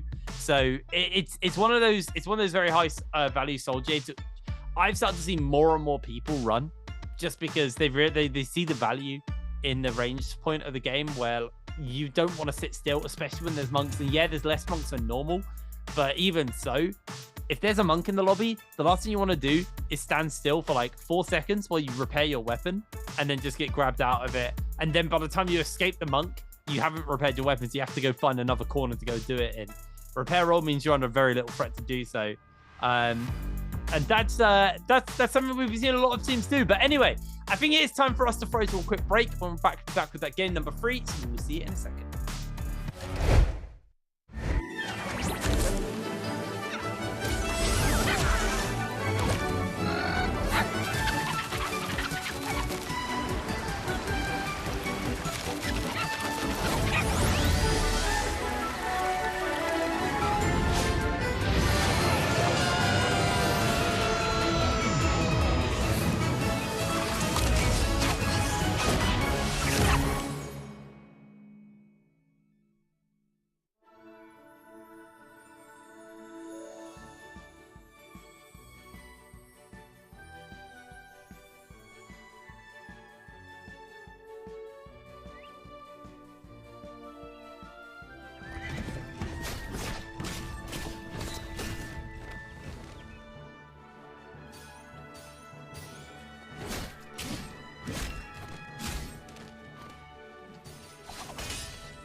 Hello, everybody, and welcome back to the Nbpl. We're getting ready to go into game number 3, but before we do that, let's have a look at who's in danger. KZ, JDG, TK, OC, and GS right now are in that bottom 5. These guys need to climb out into that top end of the table, or they will be done. That'll be the end of their season here at the Nbpl. The top 7, who right now are OUG, Ventus, Balder, WBG, Wolves, Alliance, and JJH, are all in a position where they can make it to the grand final, and their run isn't done. I was correct, by the way, Raven. Wolves have made it into 5th, so my mental math has finally paid off. 5th, but are they safe? It looks like still 5th through 11th. It's only 10 points. Anyone can still bring this back, and that was still only game 2. We have 4 more games to go. I'm curious to see what they're going to do on this Morris game coming off of Holleroth. That end game was super hectic, and you're seeing that Temmie Takeda dominance. The synergy of this composition, not traditionally something that people thought was going to be very strong. And I think it phased out a lot of the Faria. What you're seeing is that ability for Temmie and Takeda to get in, close the distance to the Monk, and since the Temmie pretty much cancels out the other Temmie, that Takeda ends up doing a little bit more value than the Monk being very limited by its slow mobility and the wind walls denying the grabs, versus the Takeda being able to run around throwing those blue focus attacks with that pole sword or long sword. And what you're seeing in this season, you're mainly seeing just spear, long sword, pole sword. Those 3 weapons being rotated around. Sometimes you see some nunchucks with Dragon Roar, but in general, those 3 weapons are being used because they're cooking those monks' legs. I know you hate those monks out there. You hate seeing those slow grabs. But you're seeing this new meta. It's really, there's not that really many monks running around. I love how my legacy will be the guy that hated Monk. Like, I don't know. There'll be a point where Monk's not been meta, and I'll miss him, and I'll want him back. But at the moment, I haven't had a chance to miss Monk. I do want to see some more of these new comps coming out. But for you guys at home, make sure you do answer this question: which team won the last game? Was it A, OUG, B, Wolves, G, GS, or D, Ventus? Make sure you answer in A, B, C, or D into the Twitch chat, and if you're lucky, you will get yourself a limited great treasure. Make sure you do keep your DMs open as well so you can see the messages, because you will be whispered if you do take the win and get that. So make sure you do keep your eyes on that one. I know the answer. I'm pretty sure you at home should know the answer unless you joined us late, in which case there's probably a clip somewhere you can go see it, or it'll be the information be on the Twitch, on the Twitter, sorry. But moving on to game 3, it's now 2 Morris Isles back-to-back. I can't remember the time of day. I think this is the daytime one. But I can't remember the day. I can't remember, and I don't want to say either way.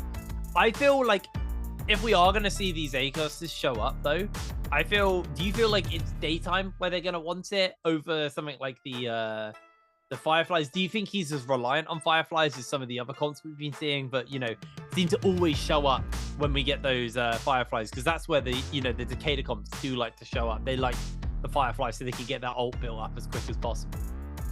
I feel like he is going to show up on those days just because most people don't think of where ACOS fits as far as Fireflies. They're mainly considering the Viper, who he's paired with. And Viper likes Fireflies. Now,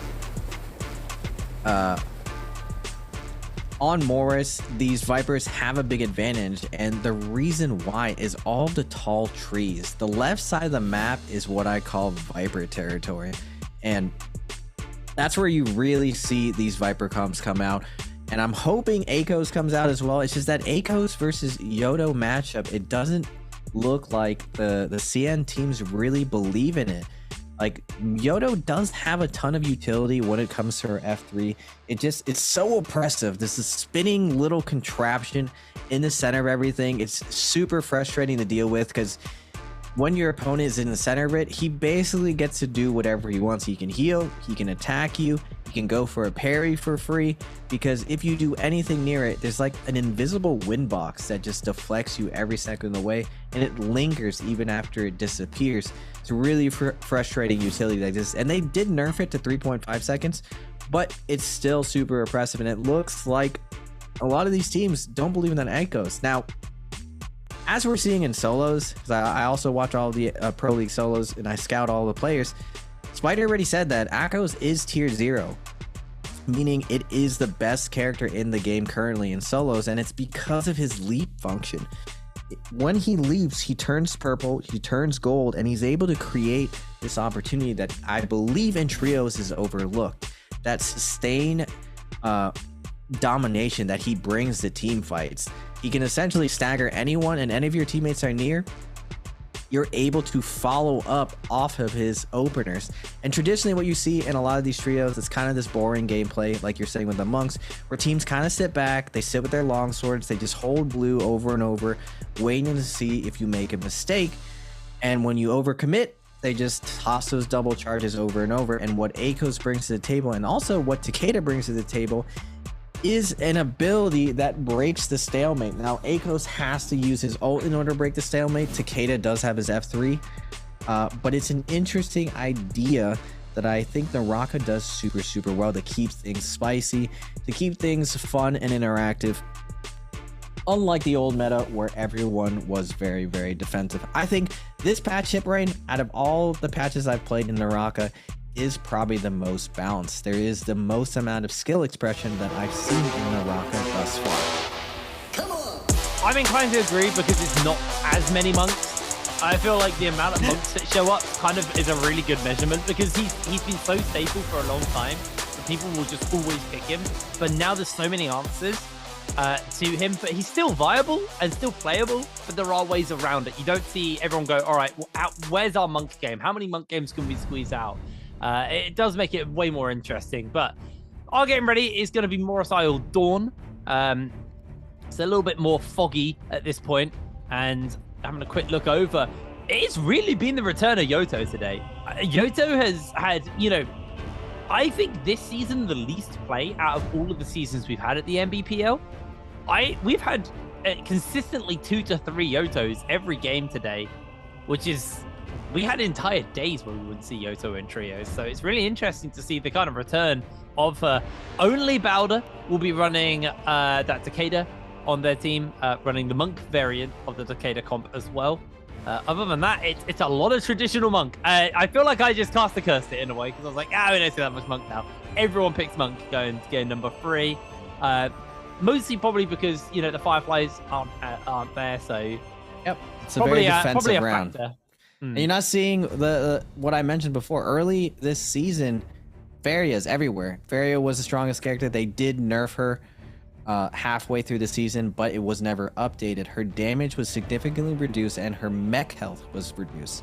Now, because of the Viper weakness that was exposed, you're seeing all these teams fall back onto the traditional Transformers because the team composition does super well versus Vipers. Having that Yushan counterplay, able to pop ult, to deny the stun, and even use the F3 within his ult twice to deny the stun, so you can be extra safe throughout these games. Now, these Viper teams, what you're going to see, assassination plays, they're going to be trying to grief these Yang circles, push into these Monk teams to not get them, and they're going to try to get their off-spawn fights going because they are still stronger off of spawn.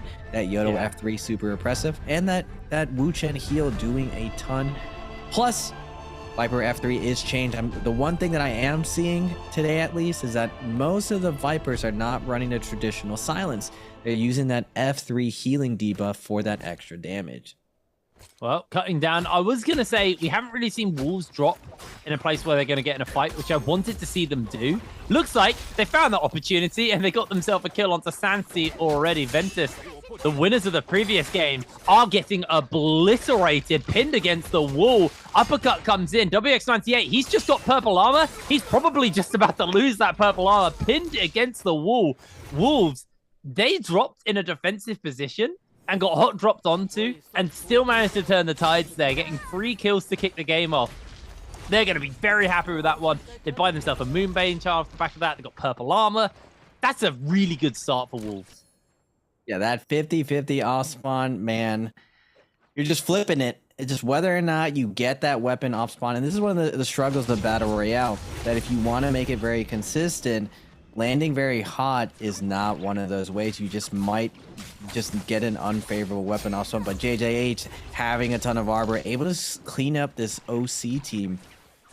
OC a little bit split up, and KZ fighting in the background. Yodo, Viper, Wu Chen. This comp is just brutal to fight against off spawn. With the F3 change on Viper, she basically can delete your whole armor pool with her F3, and they're coming when they consolidate like this. It's like a giant wrecking ball coming at you if you get caught out like this, and especially with the third party that JJH is able to get through. OC has just been decimated. Between KC and JJ8, they've just been cannibalized off spawn. Now KZ is running this Viper comp as well. Scouting out, they do have 1 blue armor on the Yodo. They're looking to take this fight because it's so early. OC Slayer gonna get picked off from KC.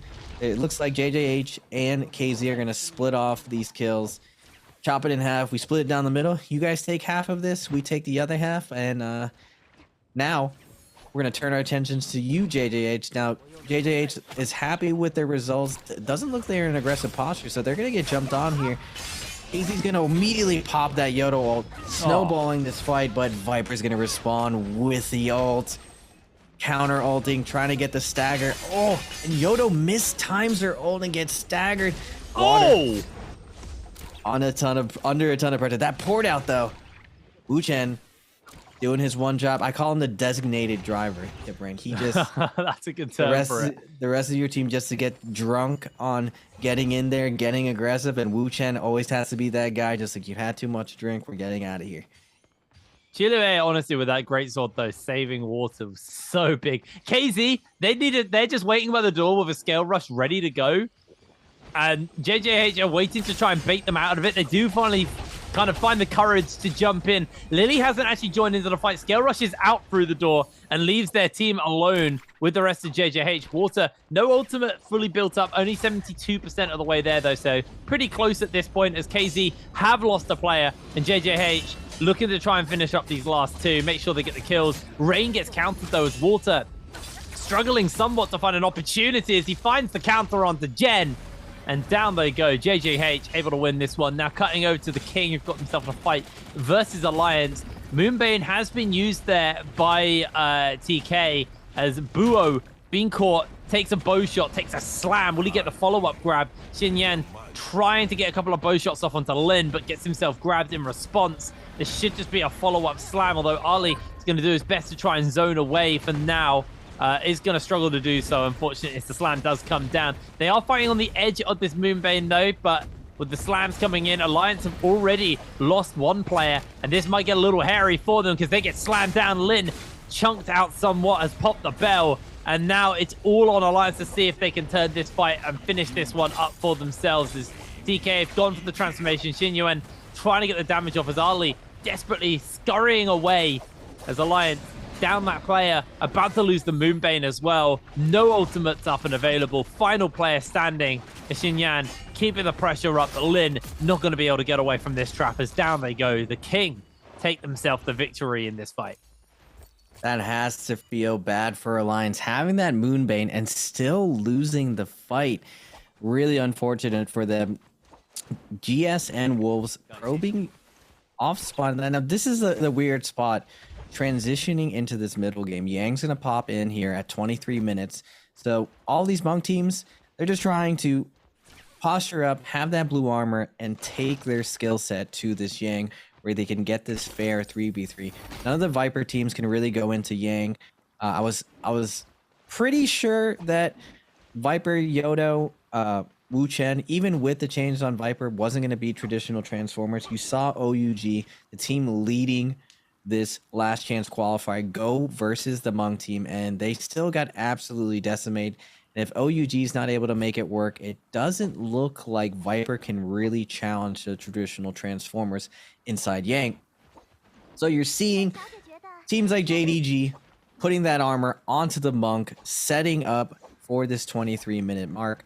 Now, the tough part is, when Yang first came out, a lot of teams, like, they would do this honorable thing. They would just bow to each other, like, yeah, you can get in there. Respect to the strong teams who are going to the Yang. Everyone was a little bit fearful. But recently, you're seeing a lot more cheeky plays where Vipers and Yodos are running up and surprising teams as they're going to Yang. Like, they're like, yeah, we'll let you go in. And then as two of the members go in, the Yodo jumps flying in. The Viper comes in, kicks the last person. The Yodo puts the F3 down, denying the ability to get to the portal. And teams are getting chopped in half right as they go into Yang. So Yang is not as free as it used to be. You're seeing these Yang griefing comps essentially coming out and picking off these teams. And people forget we're playing Battle Royale. And as I say this, OUG coming in with the Viper V2 stun, putting a touch of pressure onto WBG, but WBG is able to pop that Yushan on. Now, OUG was able to get WBG to pop multiple ults here, so now they do have the advantage, having all the ult strip. Transformers not as strong. Wait a minute, but Sleepwalker still managed to hold this out. They only managed to bait that Yushan ult. Yeah, we're actually seeing the no ult zone get popped, speaking of ults here for JJH. Not going to be able to use that. They are actually just going to stay on the edge of the zone. Make sure that they do have the ability to kite out of it if they need to use their ultimate. Feels like nobody's in the area, so JJH quite happy to move away. Kind of just going back to what you're talking about. One of the things I've really enjoyed has been the evolution of the mindset around the Realm of Yang. Because back in Worlds, whenever he first had it, it felt like the teams had to fight it every time. Without fail, teams wanted to be in those Realm of Yangs. And then we started to see Season 2, some teams still had that mindset. Some teams just decided that it wasn't worth it. Then we had a point where, like, the second realm of Yangs that spawned up, a lot of teams just decided they didn't feel comfortable risking and coin flipping the game on a realm of Yang, so they wouldn't take that second one. They'd only take the first ones. It's been very interesting to see the kind of growth and change of these teams, but I absolutely adore these ambush teams that you were talking about, these Yoto comps that basically don't care about throwing their ultimates down, because what you see is a lot of teams don't want to ult. They want to save their ults for the Realm of Yang. So teams that are willing to not go in the Realm of Yang and commit ultimates always have a massive advantage because they get that initial burst off, especially with the likes of the Yoto. Now, Wolves inside here have got JDG against them. Both of the Monks have transformed as LSR is going to get on top of 14's head there. 14's losing a little bit of HP. I say a little bit, a fair amount of HP. He is heavily chunked out already, just taking so much damage from the JDG members. May have to cancel his ultimate, and he's just down before he can even do it. Kobe with a longsword doing some serious work onto Wolves. And it's now all about Wolves, his last two players, to somehow try and turn this fight around. Sorrow waiting this out. It's actually got the tether onto 14, so he may be reviving him here. They're trying to play interrupt, but 14 may just come back. LXX is playing complete a nuisance here on the UA Shen as 14 comes back, full armor, low on HP, slammed immediately, but there goes the Kurumi ultimate to keep some spice and space. LXX needs to get in and get the healing down, as somehow Wolves have been able to stall this game out long enough, this fight out long enough, that they're able to get their player back and turn it into a 3 versus 3 as Kupi now does go down, and Wolves have suddenly found themselves an opening, an opportunity, as JDG Xiaohu losing a lot of HP in response. Sorrow's going a little bit lower. LXX playing on the edge of the fight, but Wolves, that was such a flawlessly played fight. Yeah, this is one of the great parts of Transformers, the durability of this composition. Even though they lose their Monk, there's a little bit of misplay from the Kurumi not to match that healing circle, keeping her Monk alive, but she makes up for it by kiting and getting that res, holding her healing circle, and that Yushan from Wolves. LXX able to peel perfectly. I call it the banana peel, that Yushan getting in there, keeping his Kurumi alive. He's able to get the Monk off and completely heal her. Now, JDG versus Bauda at the bushes area. This is one of my favorite spots of the map. Tumultuo does come out, and Yushan, when the Temic ult comes out, you need this Yushan to come over and peel. Takeda's ult also coming out. Ton of pressure is going to be going. But JDG seems to just be tanking all of it. It looks like their team is super, super scaled. Bauda's on the defensive here, trying to create some space. But this Yushan is creating havoc. They are working incongruent with each other, acting as a fist. Only getting peeled out right at the end. Alistar is going to be able to pop that ult. But LA matches, looking to create some space here. Now he doesn't have a Kurumi to keep him alive, so he's gonna back up. Actually, his Kurumi does pop his ult, and they do have this Venom tip. You're seeing Alistar's health getting absolutely toasted, even through that healing circle. Li coming in with the scoops, looking for that punch, trying to get on the hip. He does pick up the Kurumi. Alistar able to peel and stagger the Monks, not able to slam, but TK is coming up with that Yushan ult. They still have a chance to even this out. Kurumi can do the same thing, getting his Monk back up, running around in a circle. Yushan has to peel. We need a ton of peel from Shen. Able to get these slams over and over. Buo jumping up and down the cliff. It looks like he's going to be able to pick up his Monk, but he doesn't have an ult. Now, LA did have his armor still, so he is going to be able to fight back. Yushan gets traded out, though. Two of their players super, super low, but the Kurumi ult does come down, denying the kill. JDG was on the brink, but Kurumi saves it, and now LA gets taken down. And their last player, Buo, the Kurumi, trying to get away, has just a little bit of money to res, but now going to Alliance versus Wolves. That same Monk matchup, the dreaded Monk matchup. Longsword beams coming out, Alliance Lin, but this building doing a ton of work, but you hate to see it. Wolves 14 transforming under the building. Just, you can't see anything under there. What? He ends up getting a grab though. Oh my goodness, and Sorrow able to follow it up with the flamethrower. That's crazy. That's the house absolutely monk. crazy. House monk going crazy at Raid. And Wolves actually just popping off in this game. They are having a recovery. This is such a glow up from Wolves. And it feels like because all of the top front runners aren't in the lobby, Wolves are feeling way more comfortable. This is the Wolves that... And this is a confident Wolves. This is a comfortable Wolves. This is what they could have been this season. But Wu Shen ults out here from JJH to get away from WBG. But just going back to Wolves for a second. You kind of noted it earlier. That's a great point that you're saying. Their confidence. I was saying like they play too defensive, but when they get their momentum going, their confidence is up. They're in the top 5. It's just, will they get there for that day?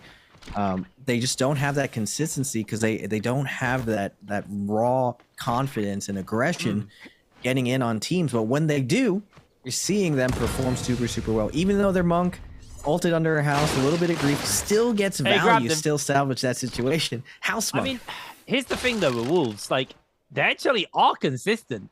Like I think that's the main thing, is that today they've been very good.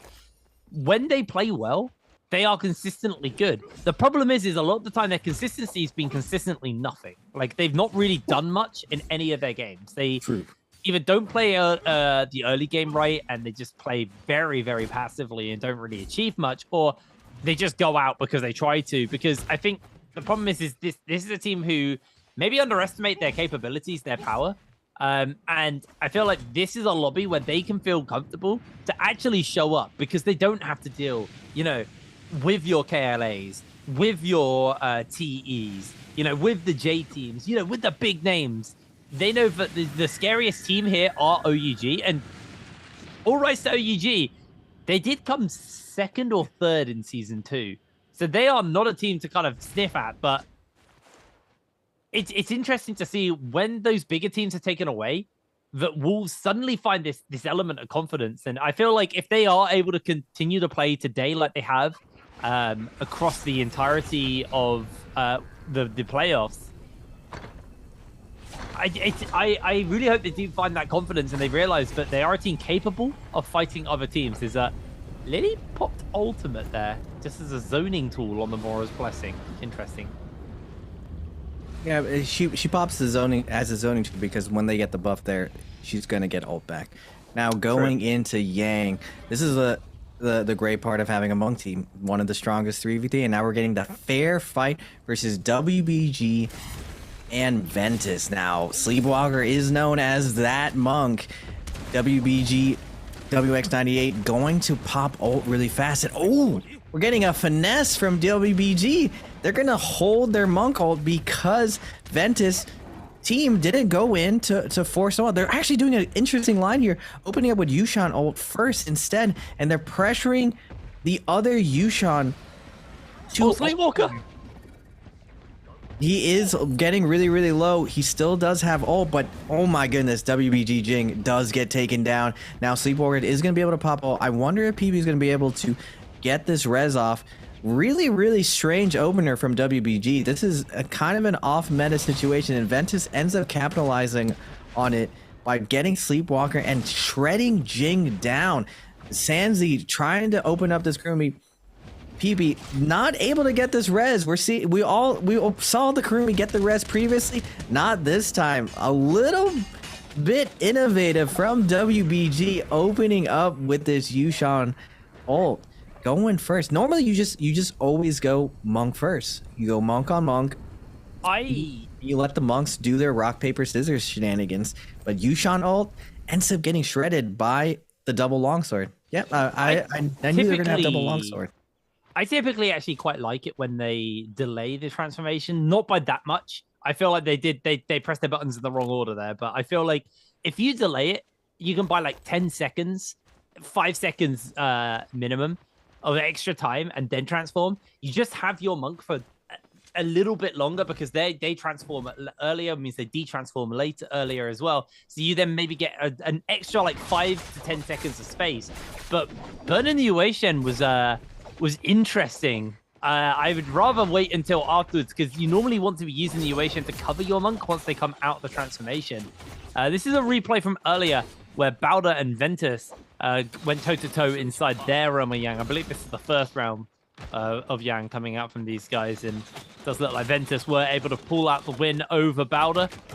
Pretty one-sided affair as well there. A little bit low on the health bars, but the repeating crossbows. Some of it really kind of found their place in the meta this season. The repeating crossbow has been such an effective tool used by a lot of teams because they realized it's not just good for dealing with a Monk, it's that continuous kind of annoyance of the damage that death by 1,000 cuts the repeating crossbow does. It's just being starting to really be powerful. Repairing repeating crossbow with Venom Tip. The reason why these teams are using is that percentage damage from the poison from Venom Tip. It absolutely shreds these Monks, and something that you see on most of these teams is the melee resistance usually goes to their support player, but the other two DPS positions get the health jades because it does well in endgame. A lot of the range attacks go in. When you transform, it scales up your armor and everything. And the one counter it are these percentage-based damage things. So you're seeing that with like Flame Breath, Venom Tip, all these different jades that allow you to damage these Monks. Now, look at how many jades are at these boxes. These teams heavily invest in getting these good jades because of how much impact they have. And it looks like WBG only has 2 minutes left. They need to get these kills off KZ. KZ It was just like, what's going on here? Why are we going all in? Now Lily on the Viper looking to get that silence. It looks like she's F3 instead. And the Yoda's gonna pop the ult up, forcing Jing to have to ult here. They do get the Yushan ult now. Now they can pour it out, knowing that they do not have Yushan ult, and that Viper ult is still online. If they do come back in, WBG doesn't have a counter to this Viper ult. Now, Sleepwalker could iframe it through Monk ulting late, but you ideally want to have this Yushan. Now, unfortunately for them, GS has scouted this out, and Monk's not going to hesitate. He's going to immediately pop ult. Sleepwalker's going to have to match. GS is going to try to slam Sleepwalker. He gets the first slam. Second round up, tries to go for the scoop, but Jing is toasting GS's Monk. He's already down to a third of his health, and now he's forced to run.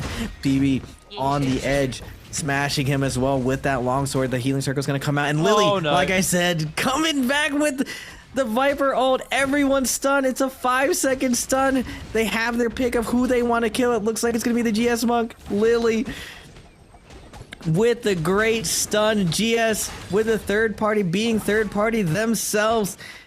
KZ is looking to pick up some kills. GS on the ropes here.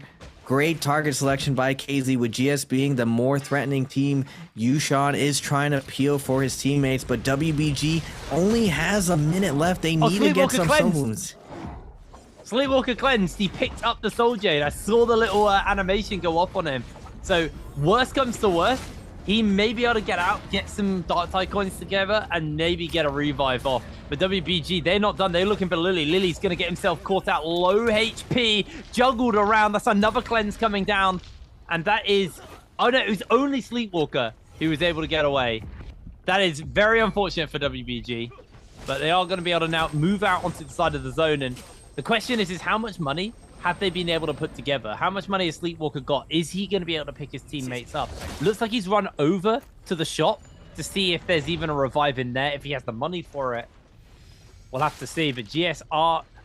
They know that someone's in the area. They're smelling it out. It looks like JDG may pull their attention away and buy Sleepwalker an opportunity to get away. Most likely Sleepwalker's going to have enough money to buy, just because one of the finesses that these late game compositions go is team discount. It greatly lowers the amount it costs to buy weapons, to buy jades, and to get reses. And I cannot say this lightly how much the discount does. You're seeing at minimum most of these teams run 36% discount. Now Wolves coming in with this the full purple armor everywhere, super scaled up, looking to get in there. And I'm hoping they pick up a couple kills here. Hoping, well, actually, what am I talking about? They already 10 kills. Yeah, they're going crazy. They're pretty strong right now. Definitely for the side of Wolves are playing. They're playing for placement again at this point. I think this is where Wolves have been shining today, is they get their early kills. They get a pretty decent number, and then they don't go too aggressive. They don't decide to coin flip their current score. They'd rather play it a little bit more chill, a little bit more relaxed, and instead of go for like a 20 bomb and a big game, they're quite content to pick up 10 kills and then a kill multiplier. I say that, but JJH do not want to let Wolves play like that, and they are going to jump onto them, but they've got the Karumi Tether, they've got the healing coming forward, so it's like Wolves are going to be able to just slip into the mist and disappear. This is one of the strengths of playing defensively when you're at this point in the day on Morosio, and especially on this point of the map. There's so much fog, it's very hard to actually make out players.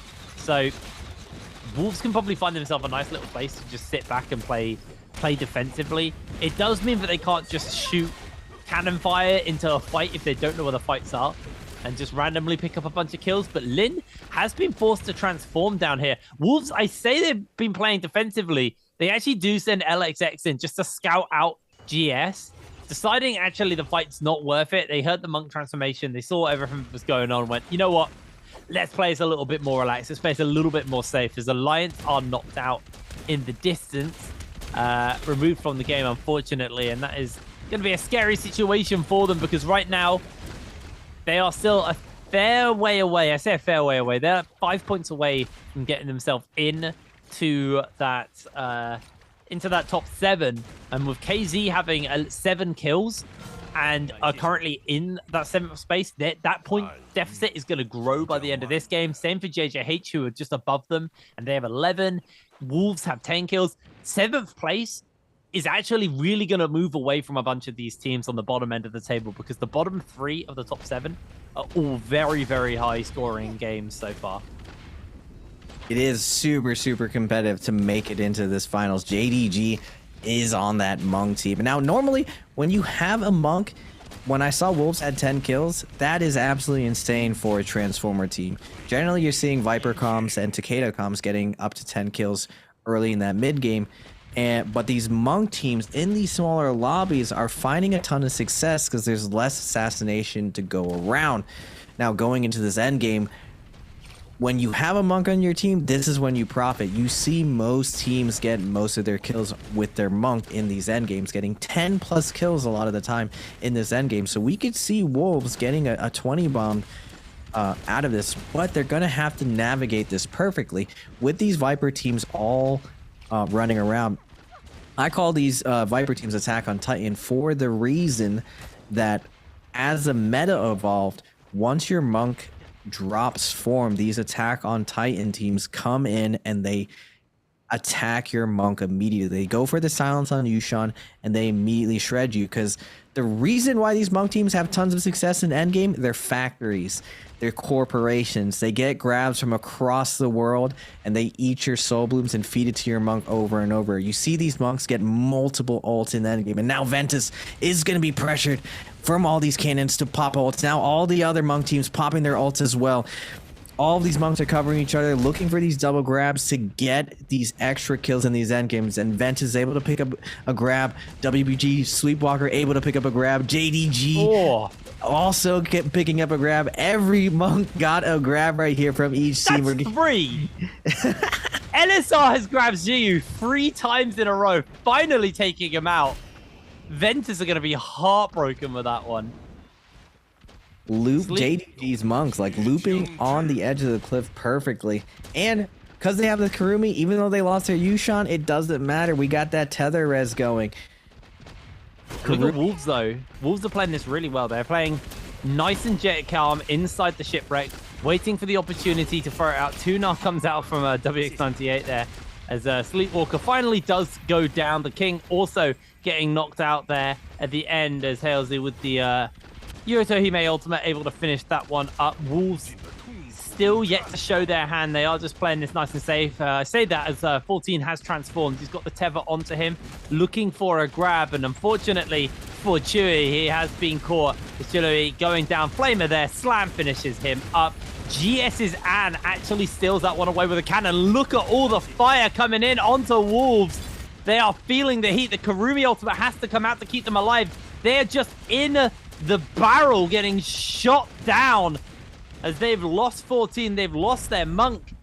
They just position themselves in the worst possible spot, as Lily coming down with what looks to be that tactical nuke, unable to fully connect onto everybody, and it is just an absolute cluster of action on the edge of that mountain there. GS's does get himself another kill there taken away as well, as in comes Rain with the lockdown onto the whole lobby. The Viper stuns everybody in place.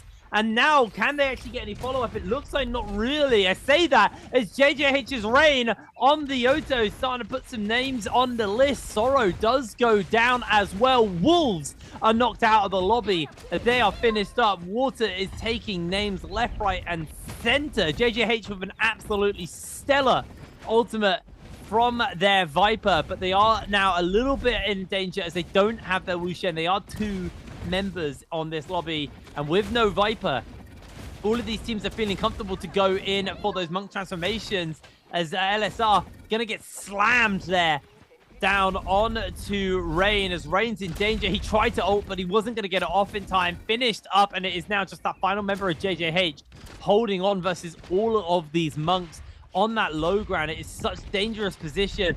Ventus trying to use their cannons on the high ground just to rain down some damage onto these members, but it is only a gray cannon and there's so many targets to shoot at. It's not like Wolves earlier where everyone was shooting at them. There's so many options, so many juicy targets, switching it to the blue cannon now. Try and get a little bit more damage down as LSR actually taking quite a lot of damage from the cannon fire coming in on all fronts. He's trying to dodge away with the tap dodging and avoiding away from everything, but he finally goes down as yes, they spring the trap and they finish him up. 4 teams, 8 players left in this game. In comes all of the transformations once again. The circle is tight, the health bars are low, the resources are low as well as WX98 for Ventus is trying to keep command of this game, trying to keep as much damage flowing as possible. There is still a Yoto on JJH up and available. Zhao Hui going low, and he should just be going down. Water now using the Yoto to clean up these kills, to finish up the lobby. He's just ticking everybody off. Lue goes down. He doesn't. Just about holds on. What an absolutely chaotic end. A great play by the Yoto in the end to pick up all those kills, saving his ult, positioning perfectly. He could have used his ult earlier, but he knew the veteran play was to hold in until the end. Now JDG and JJH played that end game perfectly. JDG had the right side of the cliff, JJH had the left side of the cliff. Both of them held the height advantage using the Kurumi umbrella to defend against all the other monk grabs, and they're able to sustain lasting through all the chaos, all of those Viper ults going down, even though they got stunned, even though the whole lobby got stunned. Because of their great positioning, no one was able to capitalize on damaging any of them. It's these type of plays that really separate the best teams from the rest of the lobby. NARAKA is a positional game in these end games, and Monk allows you to siege and have this home base to set up your camp. Now, a big mistake I saw from this lobby, these Yushans. Now, when you have XCG, GG, TE in these lobbies, you see these other teams' Yushans do so much more work for their teams. Yushan is what I like to call an enforcer. He's supposed to go around, he's supposed to bully, setting up his team for success. A lot of these times, these Yushans are the big difference between these teams' success. A lot of the times you're seeing these Yushans getting taken down hip rain in their Kurumi, having to save them from their mistakes. It's up to the Yushan's job to cover the team like you mentioned before, and to create great space for their monks to have the best positions to ult. Right as you said, like Wolves are doing a great job hiding in this corner, and they go out into the open, and the rest of the lobby on the flip of the dime, 5 seconds, the whole lobby just range attacks on them non-stop. You got fire arrows, you got flame breath, cannon shots, and they just get deleted immediately. And you see their Yushan ult, but he only ults defensively there. A really, really good Yushan would spot, hey, we're in a bad position. I'm just going to preemptively ult, and I'm jumping onto this cliff and moving this team out so we can take it. Because if you don't do that, what ends up happening is the lobby comes down on you hard because you are the weakest link. You are at the bottom of the pit. Everyone is looking down on you, and they end up getting picked off, even though they were in a great position to win this game. This is one of the things I hope that Wolves irons out, and that it kind of just holds them back from transcending into one of the top tier teams. They have a lot of great early game or a lot of great mid game, getting those good kills, but their end game is looking a little bit rough. I think that was also a really bad position for Wolves to transform. If you're going to be the only monk to transform, and then you're on the low ground, you expect to get shot at. Like, that was a real mistake. It's going to be hard to find the grabs when everyone can use their height advantage to basically just not stay in range of your grabs. But also, like I said, it's like shooting fish in a barrel. They literally stood in the bottom of the canyon, the only monk. Everyone goes, well, we'll just focus the monk, because what makes Monk's greatest weakness is they're a very easy target to hit. You hit a monk with range, if you're the only monk, you're going to get focused. And that's what Wolves did. They transformed to try and say, we own this part of the map, but they didn't try and force anyone off from a high ground where they would have been more safe, and it would have been easier for them to find a place to position back. Because if you're on the high ground and everyone starts shooting at you, a lot of people will be shooting at you from the low there, so you can then backwards and not take anywhere near as many hits. But there was just no room for the side of Wolves to breathe. Even so, they do end this game in 4th. They got 14 points on the kills there, 10 kills total, but that is a JJH lobby. 18 kills, a 31.8 game. Their GS got 5 ranking points as they did take first, so they walk out with 22.6, and then Ventus have 17.5 points. Bowder and OC do walk away with a donut. I'm going to be completely honest with you, I actually just forgot OC were playing today. It has not been their day at all. Yeah, previous day as well. OC is kind of the freelo of the lobby. They're still working out a lot of kinks. Probably kind of go next season, trying to figure everything out. But like I was saying before, we mentioned Wolves in that mid game. They had 10 kills already, and they went into this end game with great armor, great positioning initially, but they only end up with 10 kills. And the difference is that small decision tree of positioning. This is one of the things that I think about Wolves, is that they're very passive. They don't take an active role in their destiny as far as positioning. They kind of just are willing to settle for these secondary positionings, and when they ult, they end up getting caught out like you were talking about. Now JJH fought another Yodo team for their positioning.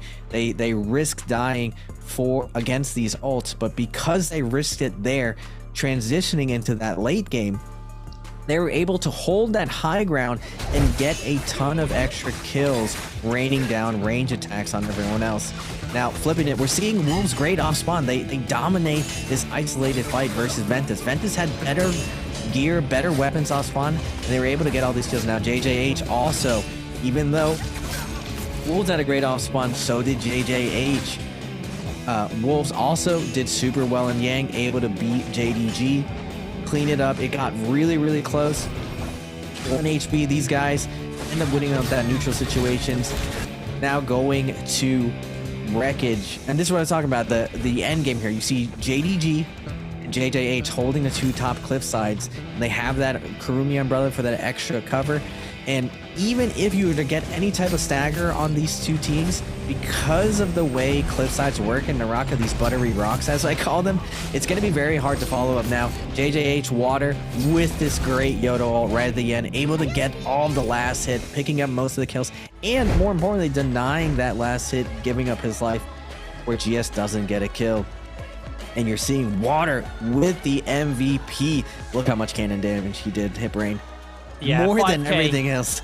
5K. I mean, he did 22k overall as well. Phoenix Blast, Head to Detach, Skyforce, Juggernaut, Advanced Heal, Flame Breath. Like, there's a very, very strong Yotahime coming out from Water. An absolutely amazing performance on that hero, and just an amazing performance overall. Kind of just going back to that game and thinking about the drops and how this game started. It's interesting because it felt to me a little bit like it felt like Wolves didn't want to be playing aggressive. They dropped away from all of the action. It is just that Ventus hunted them down, and they managed to turn that play, because Ventus kind of, I like to say it's like the bad ninja movie where the enemies run at the protagonist one by one and they just take them out one at a time instead of just swarming them. Ventus kind of did that. They went in to all of Wolves one at a time, got taken out one after the other, and they just crumbled for that fight. Wolves went, oh, this is a great start. We were going to play passively. Let's snowball that. But it does feel like Wolves are wanting to play passive. I feel they've got themselves in a position where they're comfortable, and they want to have like a chill game to kind of then assess the lobby. But they keep getting forced into playing aggressively. I think they should play aggressively. I think the points are way too tight right now for them to not be pushing their points up as much as possible. Yeah, they're in 5th. But there's not many points separating all of the teams from the lower end of the table to the kind of bottom end of the top end of the table. So there's some serious work to do. Anyway, we're going to pass it over for an interview after this game number 3. Then we're going to take a break and back to game number 4. So over to the interview. Hey guys, this is Yeager and welcome to post-game interview. And now I'm standing here with Sorrow and let him say hello to our audience. Hello， 欢迎 Sorrow 来到我们的赛后采访，先和大家打个招呼吧。大家好，我是来自狼队的 Sorrow。欢迎 Sorrow， 欢迎我们的胡桃玩家。So first, I would like to say welcome our Kurumi player to the post-game interview. And we know as the support position in the game, it seems like most of the time Kurumi can have very high kills. But today in game 3, we saw that you have 6 kills in Game 3. So I would like to know how did you do that? 那首先我特别想问啊，因为作为一个胡桃玩家啊，其实我们知道辅助位有的时候很难拿到头，哎，但今天第3把是拿到了6个人头，这个怎么办到的？就是落地架的时候尽量多打些输出吧，然后我站位是比较靠前的，所以说就能拿到比较高的几百分。好的。So to be honest, as a Kurumi player, at the beginning of the game, I'm very aggressive, and we won the fighting at the beginning of the game. That's why I have very high kills in Game 3. And also my style in the game is also very aggressive. Okay, and I think it's time for us to move on to the next part, answer for treasure. 好的，接下来也到了我们一个问答送福利的环节啊，骚柔准备好给大家送出福利了没有？准备好了。好的，那我们就一起来看一下今天的题目好吗 ？Okay, so you guys can see a question on the screen, and if you know the answer, just type them in the chat box. After our player counting 3, 2, 1, we will take a screenshot, and the lucky guy will be whispered. So let's see today's question. How many teams will be qualified for the Nbpl Spring Final 2023 today? 那今天的问题呢是，经过了我们2天的这个3排复活赛之后啊，今天会有几支队伍会进入我们的春季赛周决呢？先说到这2天的复活赛啊，想先问一下骚柔，其实昨天第1天打完之后，你们的名次不是很靠前，我记得总分昨天是第11名，到今天目前为止啊，你们其实上升到了一个应该是5到6名左右。昨天晚上进行了怎么样的调整一下，今天状态这么好？因为我们一直觉得自己不比别的队差，然后就大家状态调整的也比较快，平时也比较互相鼓励对方，觉得教练也在鼓励我们，我觉得我们状态很好，今天状态很好，也期待你们接下来表现。So I asked him a question about the Lcq today because it seems like after yesterday's game, they still have the top 11 in the matches. So it's very hard for them, for the whole team, for Wolves. So I would like to know what did they adjust yesterday night. So he told me that after the matches yesterday, their teams together, they just encouraged themselves, and also their coach also encouraged them, because in his opinion, they don't think Wolves was don't have good performance than other teams, and they want to cheer up themselves, and they think they really have a good status today. OK, 那我觉得我们也应该准备好给大家送出福利了。准备好倒计时了没有？准备好了。OK, let's start counting. 那我们接下来进入倒计时。3、2、1。OK, screenshot. OK, so it's time for us to find out the correct answer. 那我们就要公布一下正确答案到底是哪个，请骚柔给我们公布一下。是 B, 7支战队。Yes, the correct answer is B, 7. Okay, so we know that it seems like for a long time Wolves are not in a state because you guys just changed the position and it's a hard time for you. So anything you want to say to the fans support you? 那我特别想问一下，因为你也跟我有讲到过，因为狼队你们自己一个战略的变化，包括位置的变化，其实看起来在战场上面有一段时间状态不是特别的好。那今天又拿出这个气势如虹的状态后，有没有什么想对你们的支持你们的粉丝朋友说的呢？就是我们会把以前狼队的痕迹拿回来的。好的。So we will cheer up and you will see Wolves again. Thank you for your support. Thank you. 好的，谢谢骚柔接受我们今天的采访，也再次恭喜你们今天一个很气势如虹的状态，期待接下来的一个表现，好吗？好的，谢谢。Thank you, Sorrow, for today's interview, and we will take a break and be right back later. 我是林小璐，我是浙江泰顺人。是下属民歌、下属分手的真心人。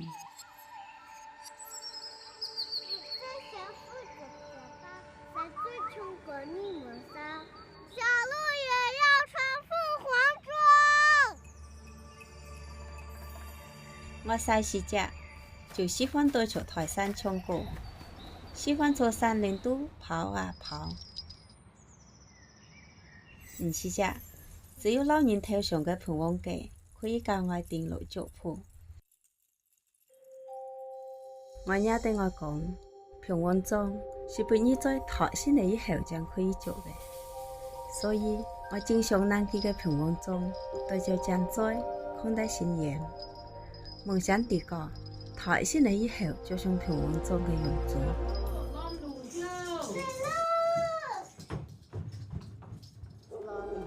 每一次以赶場走簽，我都好衝出去攔路，就圍繞多睇幾人信仰頭上生好嘅法子。當時懵裡懵懂的，本人出上嚟好事情嘅活大會，更是台人為得老都衝對過，其實都是平旺包容嘅人衝台，就符我人自由嘅象徵。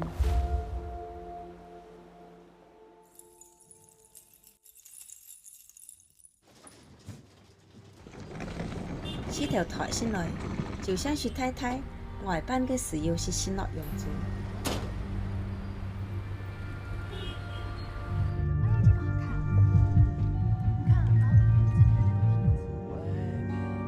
體驗生活也好，夢綠也好，出台新時都當然唔同嘅生活，去了好多地方。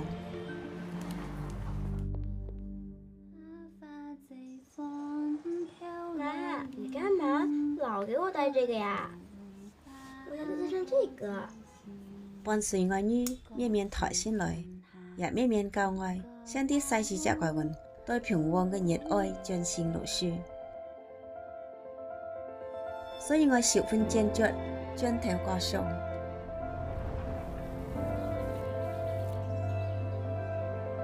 我啲過一次當作出發，我想對啲個嘅體會當作有平旺中。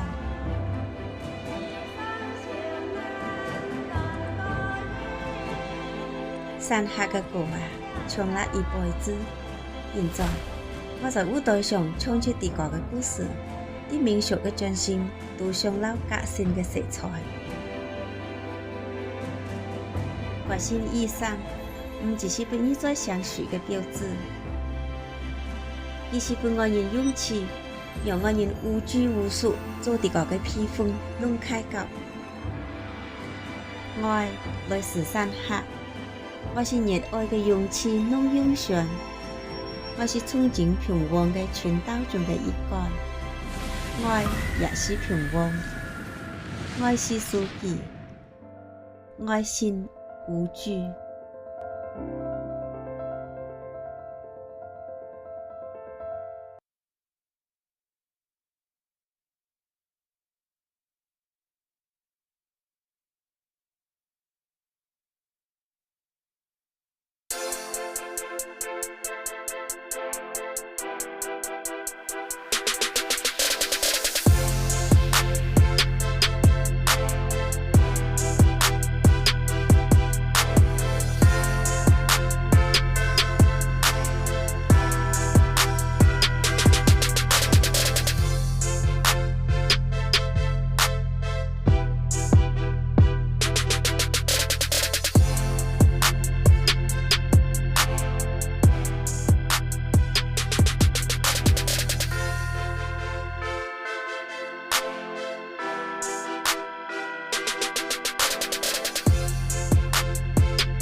Hello, everybody, and welcome back to the Nbpl. We're getting ready to go into game number 4.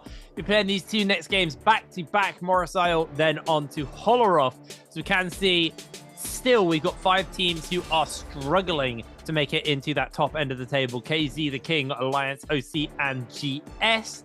Upper end of the table, it's still pretty close towards the tail end here. We've still got, you know, just a point separating JDG and not making it to the grand finals. Wolves have comfortably climbed themselves from 11th into 6th right now.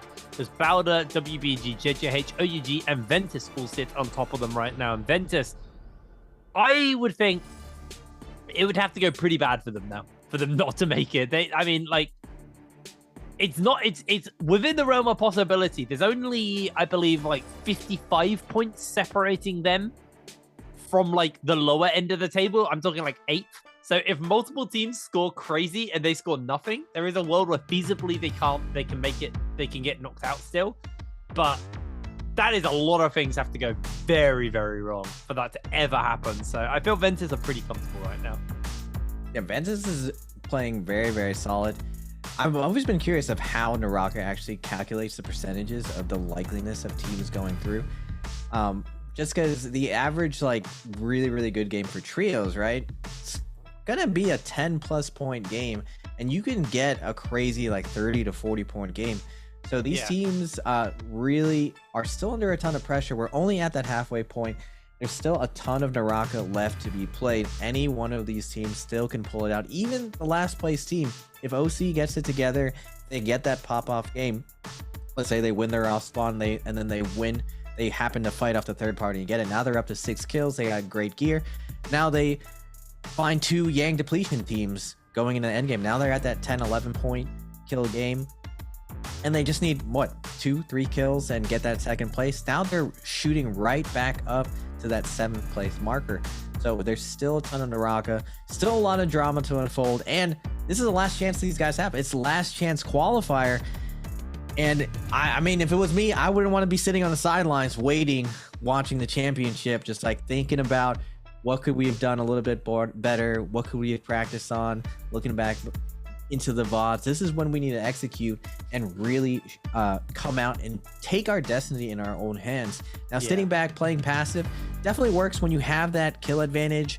In solos, it's around 5 kills. In trios, it's around like 6 to 10 kills. You can sit back, wait for that end game, try to control the lobby and not get lobbied, controlling positioning as best as you can so you can get that big multiplier and pick off all the stragglers. Now, unlike solos, in trios, if you took care of your team, took care of your teammates, you have 3 people alive, all those teams who did not take care of their teammates, who only have 2 people or have blueberries on their team, they're the ones that get forced out, and you're able to pick up all these stragglers, and that's why you see such a giant spike in kills in these end games from these monk teams. Now, the Yodo Viper teams are kind of like the vultures, Hip Brain. It's like they're the assassins, but in endgame, they're the vultures. They come in to just feast upon the corpses of all these monk teams. When that monk gets that double grab, that keys in the signal that you're going to see these Yodo teams execute, fly in, and immediately shove the monk away before he can eat the soul blooms, so that Yodo can grab the soul blooms and take it for himself and kill that team as well. It's a very great finesse for that end game and those Yodo Viper teams. It's the funny thing where people talk about Yoto, because a lot of people kind of go, yeah, Yoto's more of an early / mid game fighting team, and I would agree on that, but I do feel that the Yoto teams have some serious strength in the later game. I think now that they use the Wu Shen instead of Justina, because like early iterations of the Yoto comp was Viper, Justina, Yoto, I think that variation of the Yoto team is way better in Final Circle because it's got so much crowd control and so much ability to buy space for the Yoto to basically just free hit on everybody. Obviously, the Wu Shen makes mid-game so much safer, and that's why so many people take it. But I do think ever since Justina got dropped from that comp, people kind of forgot that Yoto really excels in Final Circles. When people are clustered up, it's not like the sword only hits one person. Those slashes hit everybody it passes through. So when people are clustered up, there's multiple targets. It's very easy to hit people. And it's also very easy to steal kills from a monk. If a monk grabs someone and you're standing in that final circle and you angle that right, you can hit the person who the monk's holding and the monk with the sword at the same time. It's really, really oppressive playing into a Yoto. And as long as you're using your F to dodge out on that monk grab, you're pretty safe on it. It's one of those weird ones where like Yoto used to be the monk counter with the Justina comp because you'd have the freeze, you'd have the stun.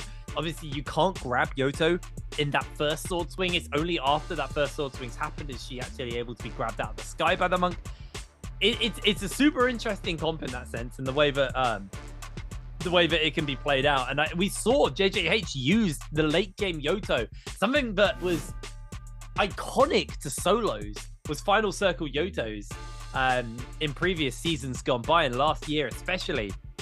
It's very interesting to see, you know, JJH pull it back out and use it and utilize it as a late game carry. And one of those heroes who just is so good in a clustered scenario. She's just, I don't think there's many heroes in the game better than Yoto for dealing with a group of people clustered. She's just got so much AoE.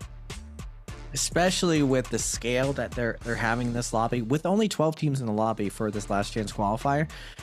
A lot of these teams are getting way more gear than they usually would with a full 16-team lobby. Normally, the map gets split up. Everyone holds their corner of the map, and only the strongest survive. So you're seeing a lot more full teams with purple armor getting to these end games because these boxes are not being challenged, because there's not as many teams in the game.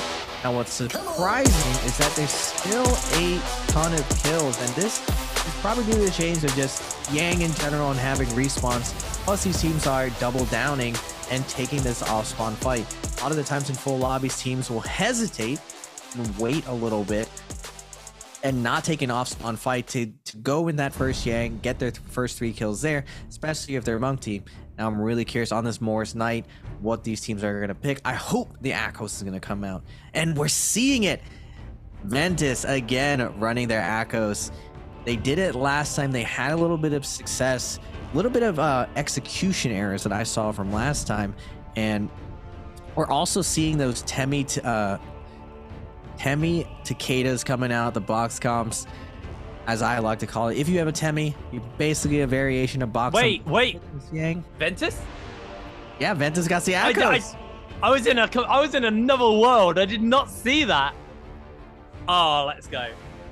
We still have 4 Viper teams. We have still the traditional Yodo. I'm very curious to see whether or not these box comps can survive. The zippings with the F3 interaction on this nighttime, you're going to see a lot of action here off spawn this time, Hitbrain. This is what you like to see. Sad. The Fireflies. I'm so sad. I'm sorry. Sorry to interrupt, but I actually was like, wait, we don't have a Transforming team at all. And then I saw WBG. I have never casted a trios game without a single monk in it. This could have been that game. Oh, I'm heartbroken. You just have to watch Southeast Asia. Southeast Asia is straight W key. It is by far the most aggressive region. I need to go see that region. They didn't run monk at all, and when we're talking about the Akos meta, they're already doing it. Also, their region, because of the big ping discrepancy, those guys just take off the gloves and do crazy untrue combos on each other. It's just wild out there. It's the Wild West, or the Wild East. Breaking the law. Straight getting away with murder. Let's have a little look at the old drop spot, see where everybody is. Got a few people down by Sunwing's Rest. That's GS and WBG over there. Looks like OC and a few other teams are in the area. KZ, they're a bit fed up of being ganged up on, so they are just going to drop miles from anybody. Again, though, look at Wolves. They pick a position where they're not really going to be contested. There is one team in the area, and they could find themselves getting jumped on nice and early like they did previously. But realistically, Wolves don't want to be fighting at all. As Shenyan taking themselves a bit of a fight here versus JJH. Water is being jumped on to. This is obviously the team, but won the previous game. Water on the back of his Yoto did some serious work, landing the uppercut there onto Shen Yuan, trying to catch them out as is looking for that counter, does come down, but onto Water's teammates instead, as everybody on JJH is low. Rain has already fallen. They push everybody back as Shen Yuan's doing so much work here, has got that ultimate charges to use on the F key still available, and JJH, they're a little bit too low to keep this fight going, I think, as down goes Water. Literally the last player left in this game for the side of JJH right now, as he will be taken down, and it's going to be an early respawn used by JJH. You're seeing that TK versus JJH landing on that outside Celestial, going for the Firefly spawn, and they're willing to take that fight with no armor. That is a 50-50 if I've ever seen one. Now OUG versus Ventus landing in one of the new high concentration of loot areas. Ventus with the big parry, able to force the King off. Now King has to pop his zipping ult. GS though coming in with the third party and this Moonbane. We're seeing this blue Moonbane, and OUG doesn't care. It looks like they're still willing to get in here, try to yoink these kills. Ventus is gonna get taken down. OUG uses this opportunity to back off though. They don't want to overcommit here. It is a blue Moonbane. They can back off here to the Firefly to the north, but GS is going to play this third party situation perfectly. Within 30 seconds of the game, blue Moonbane hit brain. 30 seconds, these guys got invested in NARAKA coin or something. They got a Moonbane already. Nice and early already. Just get their payoff. Is JJH, they might need to start investing in some life insurance and some coffins, because they are being run down once again. Buo landing a couple of musket shots there onto Chilui, just chunking him out somewhat, but is going to be able to move away. Cutting over now to Bowder. Got himself on a fight here versus Alliance. Stun coming in from the Viper, and that should result in Lin going down. Lion able to get that with the spear, able to finish that one up. Malman gets caught out by the Wisp though. They are going low on the HP. Charging forward. Juan on the Z-ping. They hit the counter. The Dragon's Rush is cancelled, and they're able to turn this fight back around Alliance. Finding themselves the win as Lin will get revived. That was so close for them. Wolves found themselves in a fight here versus OUG. They've already lost their Z-ping, and this could just get hairy for them, but the King has been taken down. SS gets some healing back up for themselves, trying to get airborne, trying to catch out onto the Wisps there as SS is being juggled around. LXX refuses to go down, finally falling, and 14. It's all on him to hold this one on his lonesome. With that purple spear, he's going to try and take on all of OUG. SS is being absolutely clobbered about. He gets himself the Soul Blue Message, heals up some of this HP, and now Wolves 14 has the advantage of avoiding the Wisp, trying to turn this fight around, but OC have come in with a third party. Wolves is going to be the one who's sacrificed, and the third party by OC is huge.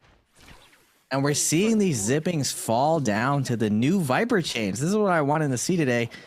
The Chinese meta is finally evolving with these F3 Vipers running around, doing a ton of damage, and taking down this Temi zipping Takeda comp that is just getting away with murder. This composition doesn't have a monk, doesn't have a Viper. Really, it's just a brawling comp out there, and they're able to do it because of the amount of sustain that zipping brings.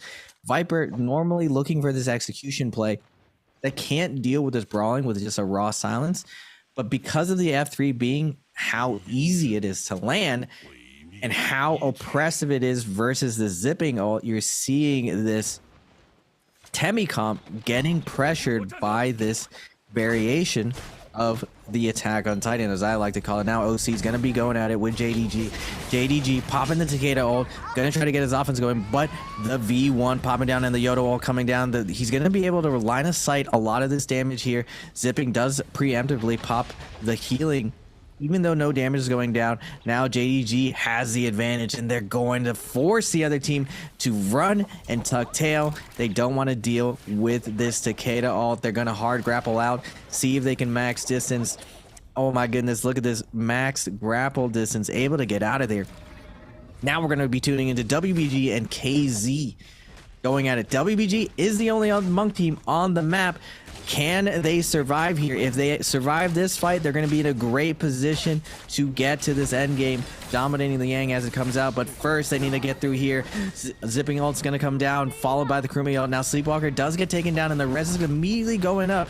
Jing did a great job last time keeping up their Kurumi, but Kurumi now under pressure, getting that healing debuff, but the healing circle ends up cleansing it. She's alive.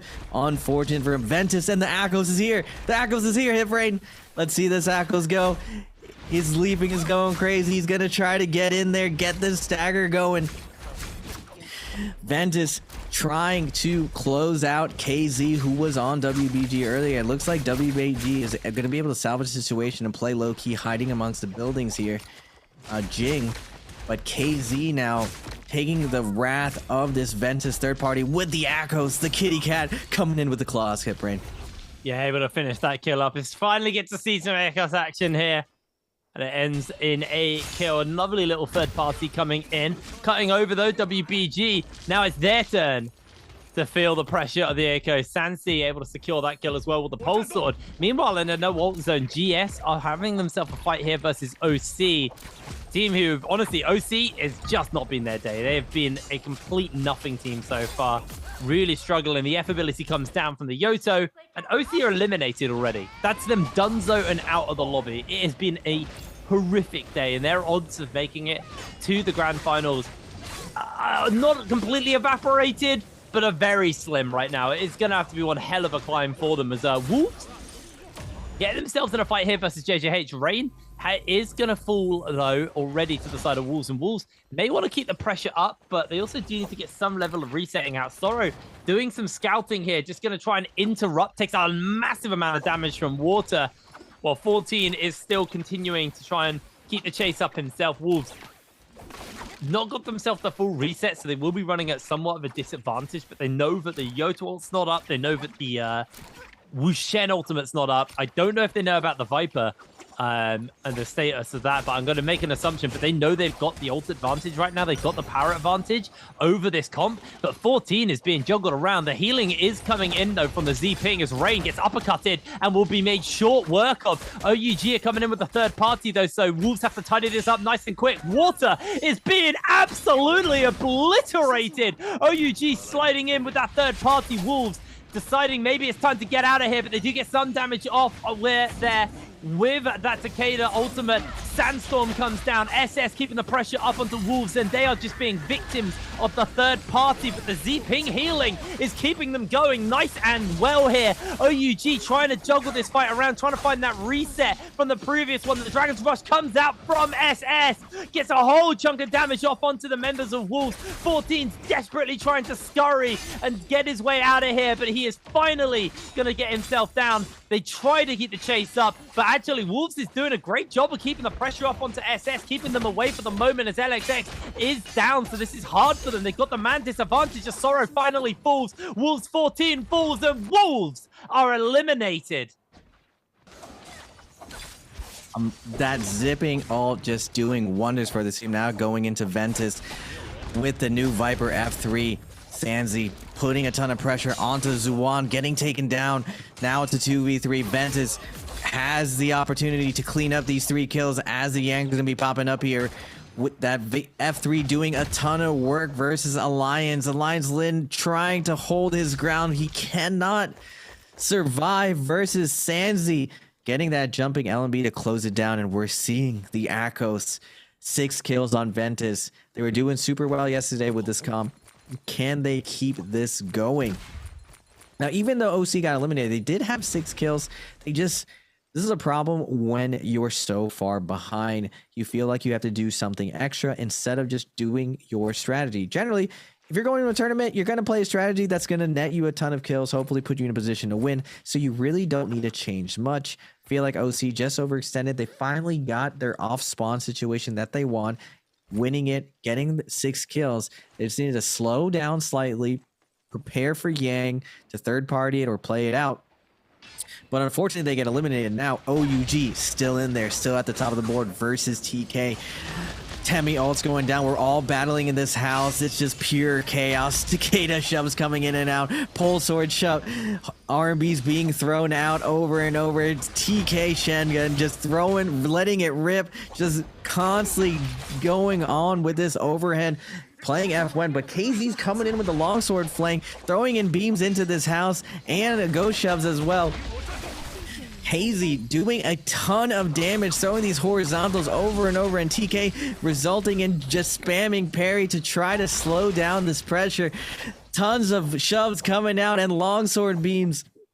KZ not able to get much value. They invest everything in, but unfortunately, they're not able to secure the kill before they see the third party from Bauda. They end up backing off while they're in Viz, so they don't get picked off by Bauda as well. It looks like Bauda, even though they came in with a third party, saw the buff on TK, and they decide, you know what, maybe it's not worth it. We're going to opt out and just peace out, going up the cliff, grappling out, and TK is just like, well, we're not going to really chase here. We're in a good position. We have our buff.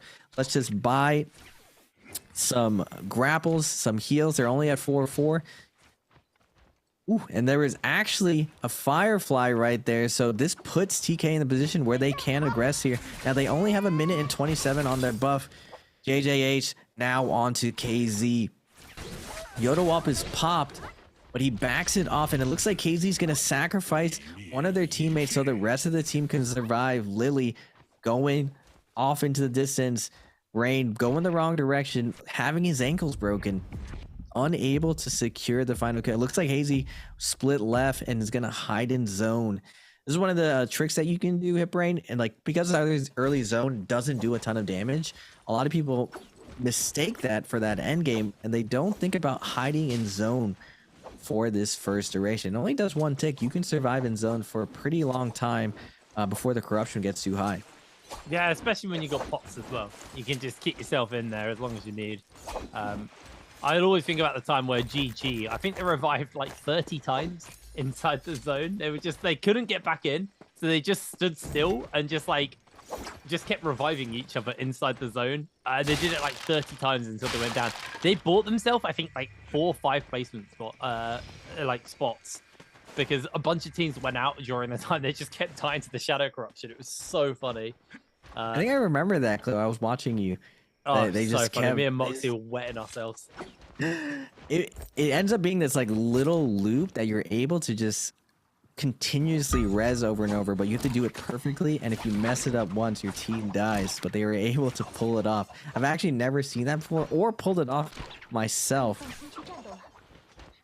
Just intelligent play. What can we say? Some people just have those kind of things down. Like they just have it down to a T. They're just good at surviving a zone. It's a talent in its own right. It's something you probably don't practice, but they are ready for it. Now, Realm of Yangs are spawning up. I actually can't even remember the first Realm of Yangs in this game. It's a blur right now, this game. It's been such a bizarre one with Wolves basically being third-partied all game long and then just getting taken out by OUG. The original team they beat in a third party.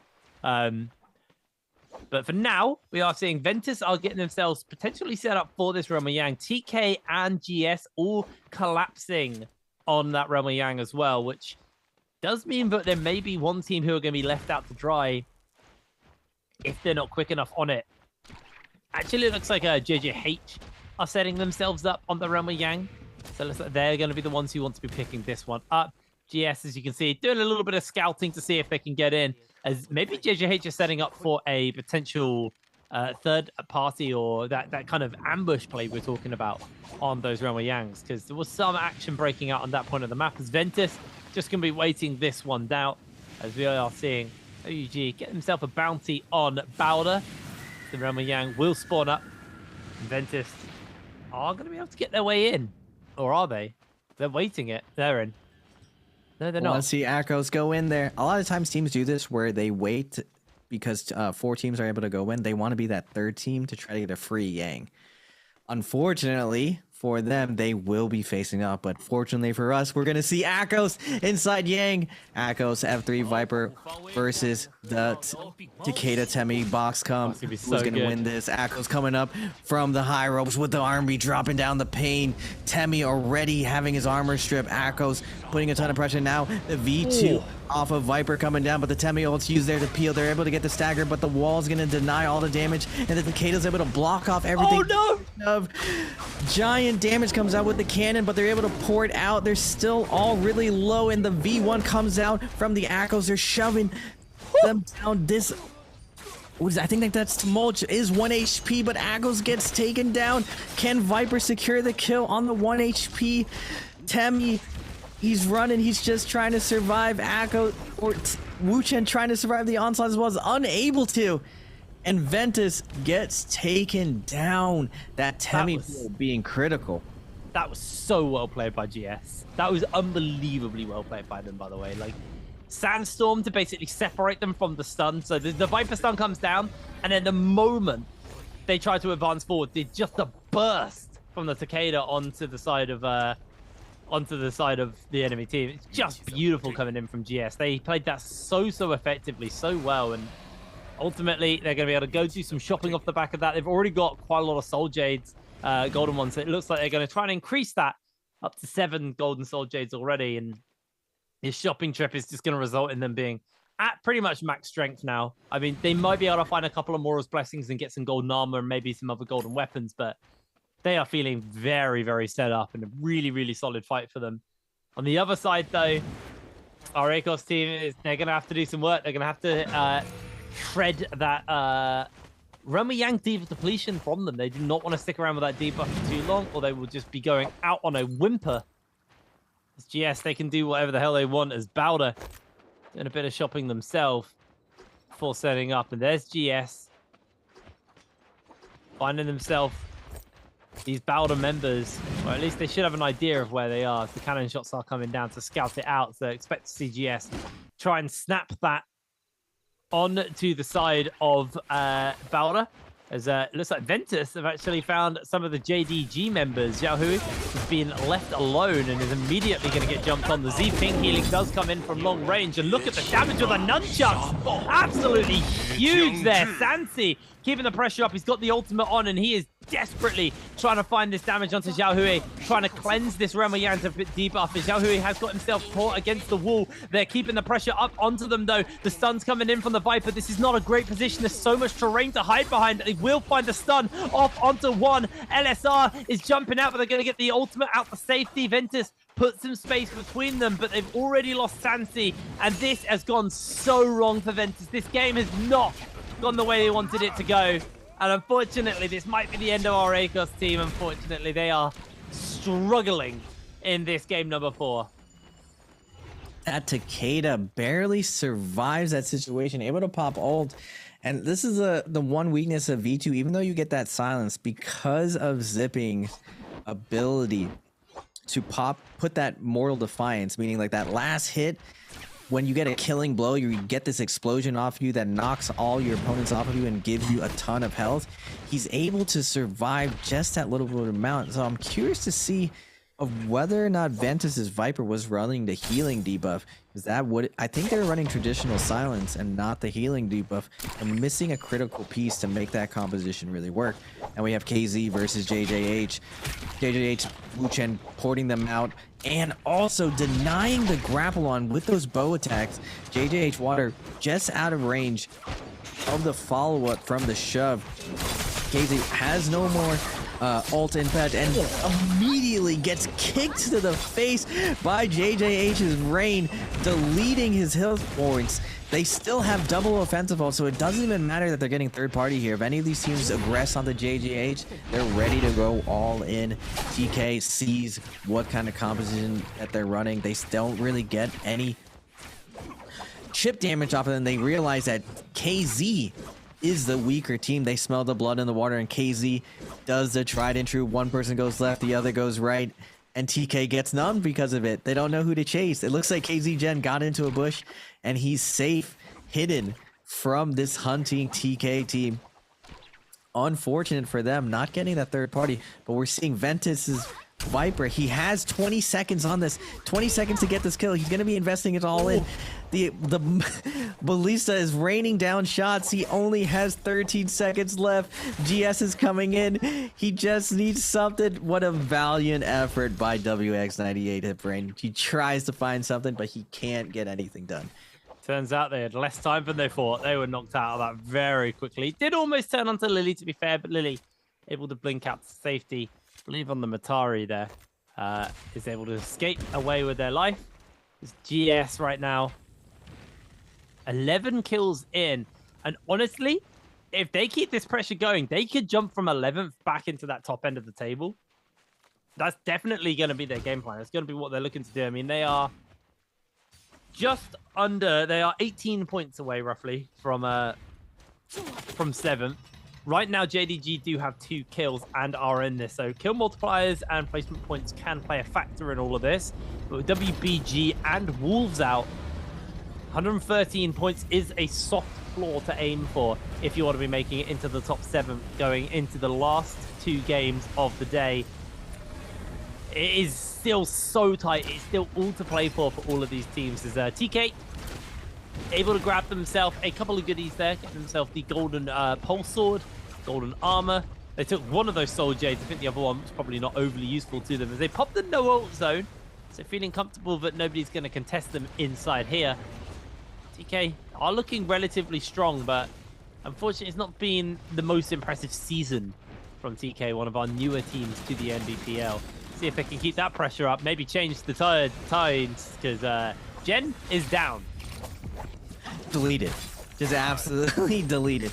2 seconds, just gone. And KZ just deleted off the map from about it. 5 seconds, immediately deleted. That is so unfortunate for KZ.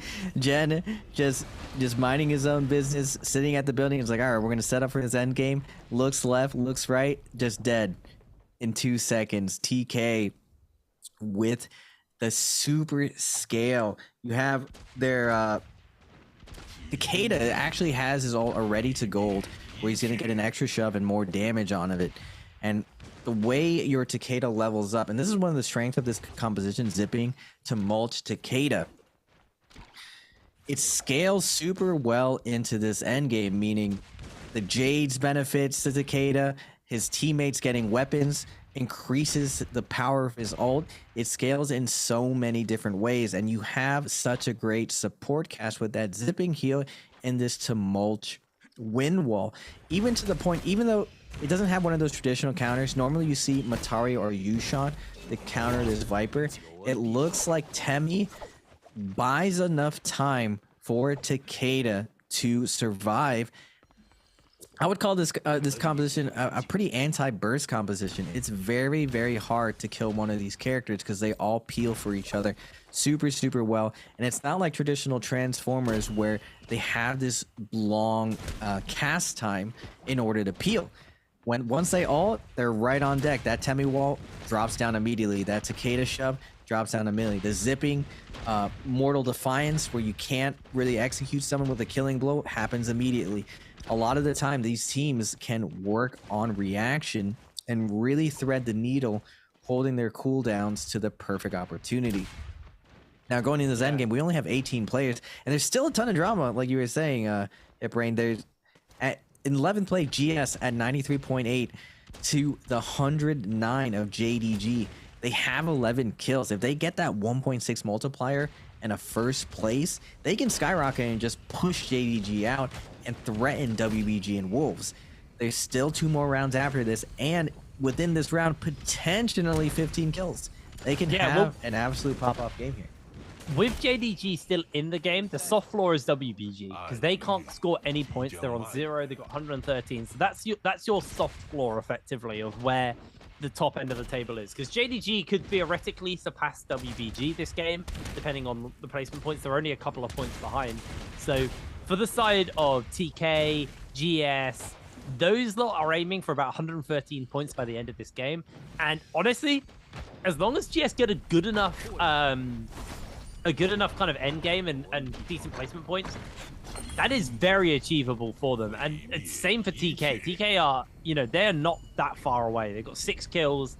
It's not hard for them to actually reach that point of the game. So there's a lot that could get shaken up here. And that puts Wolves in a scary situation because they're 5th right now, but WBG and JDG could be overtaken at the end of this game. Wolves theoretically could still also be overtaken. Like, there's so much drama around this point of the map, and I love this about NARAKA because every time we have like an important game, it feels like there's no one team dominating, there's no one team stomping, there's always something that could upset and change stuff. A lot of other battle royales, by like over halfway through in a game like a series like this, you'd have a rough idea of where everything's ending and how it's all gonna look. But this is still anybody's game. This is still anybody's lobby. Ventus and OUG are still fairly interchangeable with one another for that kind of top spot as well. The whole ladder can be moving up and down on the snap of our fingers. And this game is looking to probably end in quite explosive final circles. A lot of trees, a lot of terrain to be using here. JDG are using that low ground just to keep themselves safe, and now they want to be trying to wait out any potential action hope that some of these ultimates get burnt before they join in onto the fray. As JJH also holding a low ground position, same for OUG. Right now, it's GS who actually kind of rule the top of the hill, as they're just shooting down onto everybody in the area. OUG actually do try and spring up from the low ground. They decide they don't want to be holding this too long, because if you do sit down there and someone discovers you, you are just going to get a whole bunch of cannon fire thrown down onto you from above, and it is going to absolutely mince those health bars. But with 3.5 minutes left, this game is about to absolutely explode. And with OUG now seeing the Ventus are out of the lobby, they are 1 point away from taking first off them. And that'll be such a big lead for them going into the next game. Seeing the Yoto ultimate coming out from Lion. Water is going to answer in kind, though. Water's low HP. Lion needs to just line up one last shot and finish Water up. Water moves into the sandstorm. Water blinks away. Picked out of the sky by Anne with a bow, as Shenyan takes down the king from the side of OUG as well.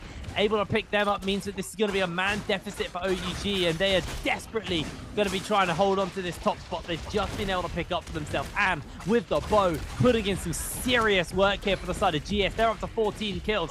And is not content with being knocked out today. They want to play in those grand finals, as Bowder are eliminated. Any chance to put any more points on the board has been removed from them for this game. As look at the damage that GS are able to do with those nunchucks, bopping the entire lobby back, knocking the health bars down to red. Everybody is chunked in this corner of the map. The poison splash comes out as a little bit of a middle finger forwards, as GS gets some damage down with the nunchucks as well. Sorry, the longsword and that Phoenix blast on the Soul Jade, just getting as much damage down onto these players as possible, forcing everybody away from him, as GS's Lue is desperately putting his 16th kill together. They are absolutely destroying this lobby. 17 kills.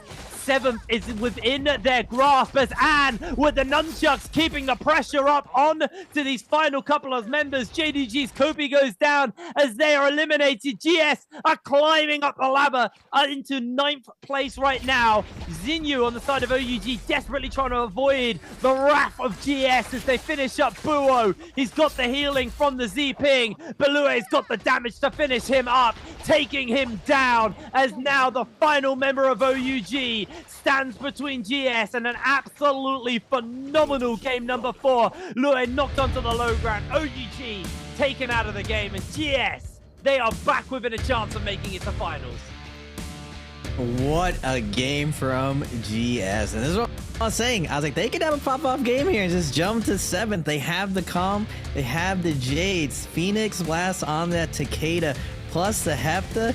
He was doing work. He was just an absolute fiend, jumping onto teams, able to pip, yoink, and shove a team to grab those Soul Blooms. What a great play from him. He was at 20% ultimate, and with those 2 Soul Blooms, able to jump up to 80% to secure the final victory, destroying OUG. OUG was also popping up as well, around like 11 and 12 kills as the same composition, but GS, for some reason, they were invisible. The lobby erupted with Bowda getting committed onto another team. They spotted weakness, they commit their Viper ult, then everyone comes in like a bunch of piranhas during a feed-in frenzy, and everyone just starts cannibalizing each other. And at the back, you just have GS picking everyone off. All they invested was their Takeda ultimate, and they were just picking off each of the stragglers and following up with a bunch of last hits. Really, really great play from GS. And this is what I was saying. With the bow as well.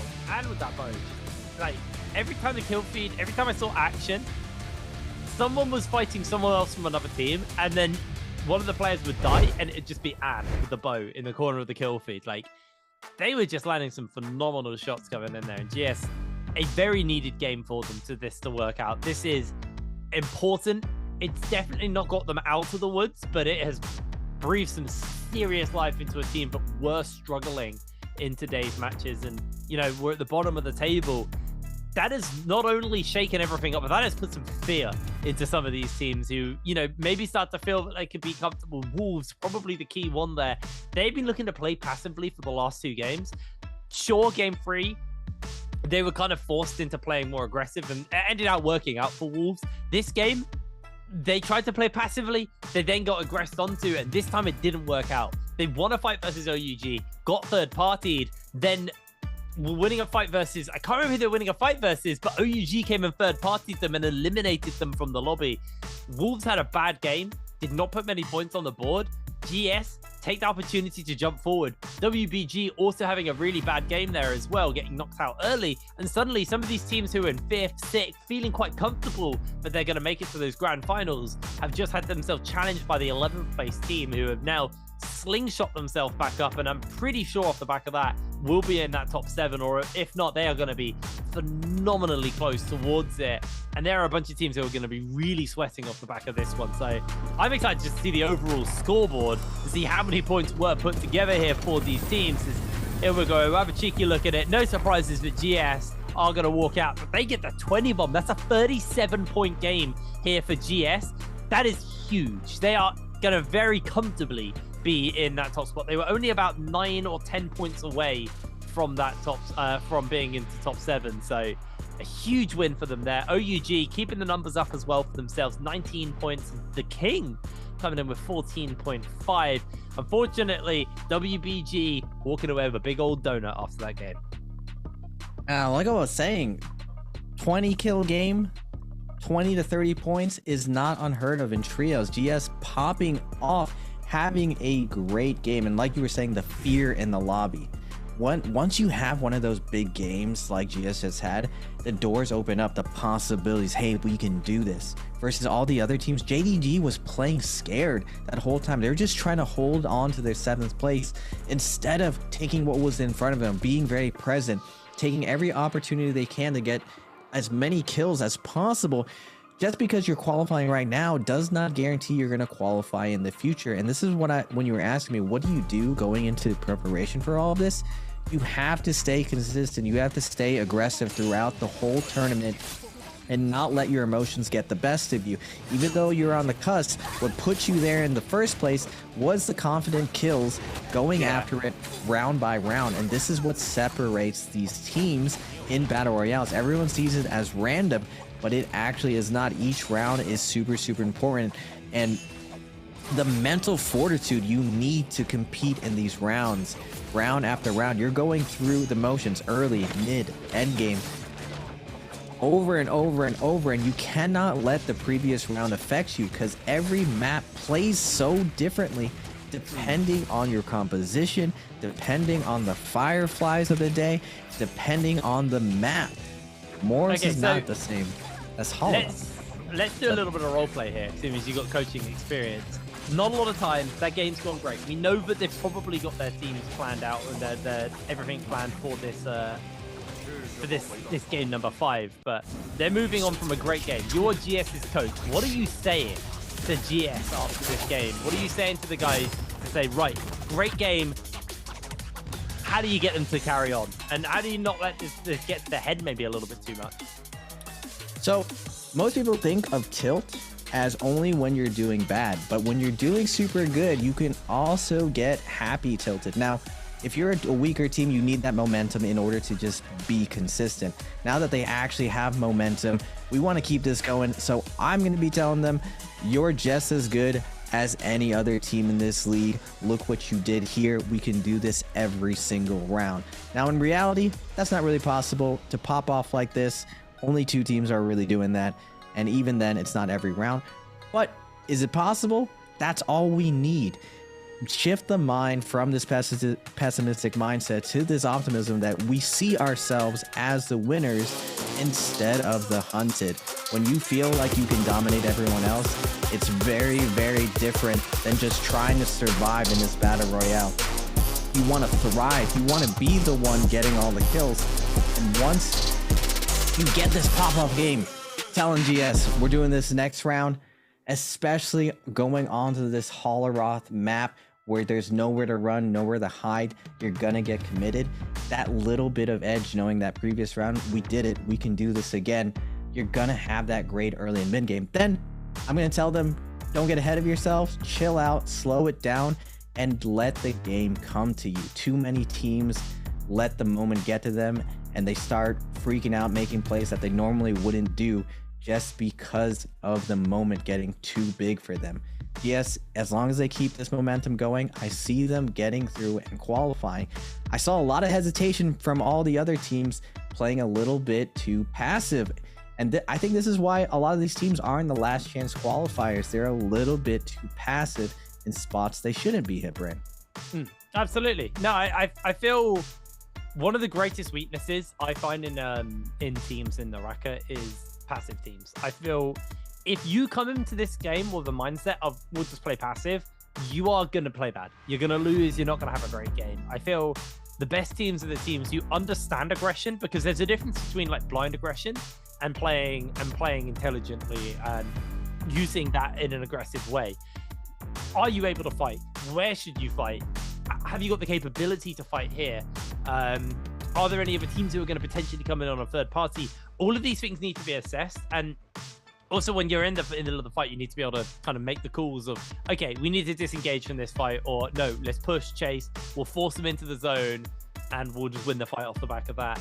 There's so many kind of like different things to think about on the fighting side. And I feel like the teams that are passive are normally the teams that don't feel comfortable to make those calls. So instead they rely on, we'll play for late game and put some kills together on the board there. But if that's your game plan and then you get jumped in the middle of the game and then suddenly you're taken out, then suddenly you've just put no points together. You've not had a good game at all. So it's why I want to see Wolves return to what we saw at the beginning of the day, a Wolves that are way more aggressive, way more eager to take these earlier fights, because they were locking in like the Yotos, the Vipers, you know, these teams that will scrap early.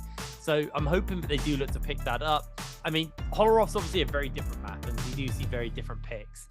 Still, no Pacific Rim comps today. We're at the point now where the hero points might force us to see a couple of teams pull it out, especially the likes of like WBG, who seem to really favor Monk comps as much as possible. I mean, they've got Sleepwalker. He's known for the Monk.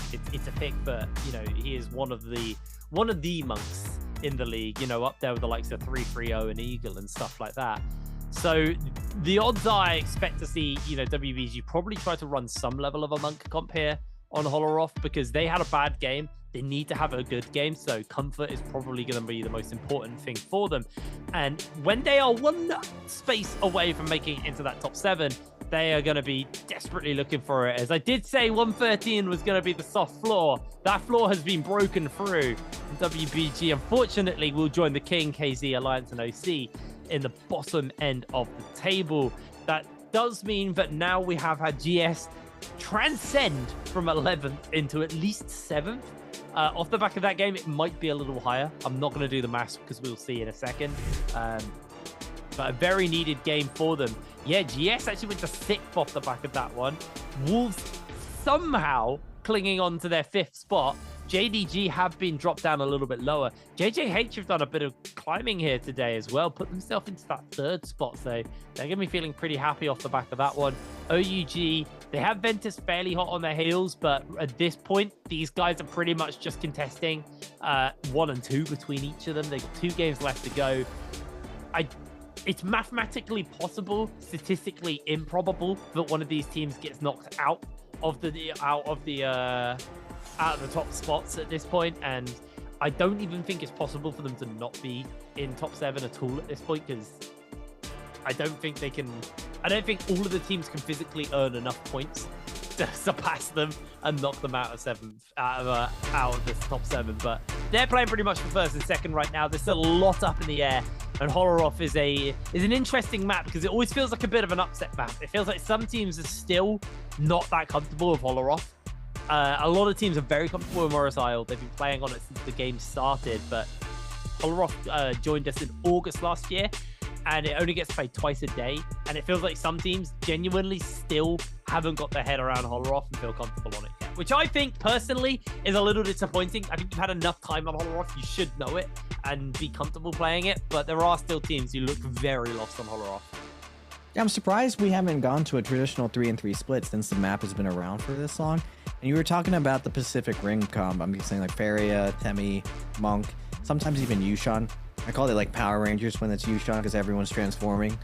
You're seeing a lot of that fall out just because last chance qualifiers is only 12 teams, and the most defensive composition in NARAKA right now is actually Feria, Temi, Monk, and it gets all of its benefit by having the best range arsenal in the game. But these end games aren't very stacked. You're not seeing those 27 to 32 people end games because of this 12-person lobbies, and a lot of these teams are putting it all on the table. They're playing these very aggressive comps. They're trying to fight off spawn because they know they can double down even if things go wrong and get looted up anyway. The map is so large with 12 teams, so you're able to be very, very aggressive. So I'm hoping that one of these teams plays a fairer competition into this situation, just because what we're seeing is, even though these teams are playing very aggressive compositions, they're slowing down in this end game. And if you're going to slow down that much, a Feria is going to punish you super, super harshly, especially because they're going to be winning every single Yang, and they're going to be super scaled for this end game. What you're able to do when you have a Feria, Temi, Monk team, and especially on Holorath, because there's nowhere to hide, you're able to rotate your ults. And unlike Yushan, you have basically another Monk on the team. But what's curious about Feria is you can turn anyone into that Monk, and while they're in that mech, you're able to farm your ultimate out over and over. So I know you really hate how Monk strategy works out, where they're just feeding their Monk over and over. Feria plus Monk is just 2 times the Monk, where they're just doing that over and over, with Temi being the failsafe. Now, it's definitely fallen out of the meta because there was a Viper team that found the chink in the armor, and it happened just like overnight. There's one game where GG on Yodo, Viper, Wu Chen just annihilated a lobby, and the lobby was filled with Monks and Ferias. And without that Yushan, it's very, very easy to make a mistake and get staggered and stunned because of it. And this Viper team just annihilated the whole lobby, dropping like almost 40 points. And everyone was like, wait a second, there's a big vulnerability here. And as the weeks progressed, I saw Feria dropped more and more. Now, Hipbrain, I'm hoping for Akos, because like what teams have been doing, if they've been flipping the script, and traditionally on aggressive days they've been going defensive, and on defensive days they've been going aggressive. So we did see Ventus run that Akos, and unfortunately they lost out in the Yang. I feel like their execution is slightly off as far as their target selection. I feel like they can just go for the Takeda instead and make that Akos work, because what you're seeing in the mirror is most of these CN teams, the Takedas are just going at it. It's just mono with mono. Let's dump all of our ults. Let's fully mash into each other. And you're seeing just the Takeda shove each other, looking for the blues over and over. And with that F3, they're not able to hold focus attacks either in neutral.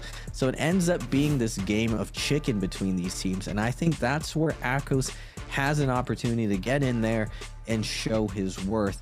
Now, a lot of teams were hesitant to pick up these new compositions. I'm hoping my favorite team in the league is actually TE, or formerly FPX, after seeing that Worlds in first year, because they're always the most innovative. Koala is generally very, very defensive, so is XCG, but TE gets in there. They always go in the Yang. They're very, very aggressive. So I'm hoping that they bring the Akos. I love TE. I love TE, but they are just so coin flip. They have the highest win percentage inside Yang, and all the teams fear them. They have like a 75% win rate. I mean, okay, so there's not a single Monk. It's happened. Oh, I am honestly the happiest I've ever been. This is so good. Not a single Monk team. Oh, JJ. I'm sorry to burst your bubble. They're running the traditional Sandformers, and it's actually the counter to Yodo Viper. I'm so upset. Temi. I got baited so hard there. It's very good. It's. I understand why they're running it. Like, I'm not gonna say anything about that. But man, that is a little bit tragic.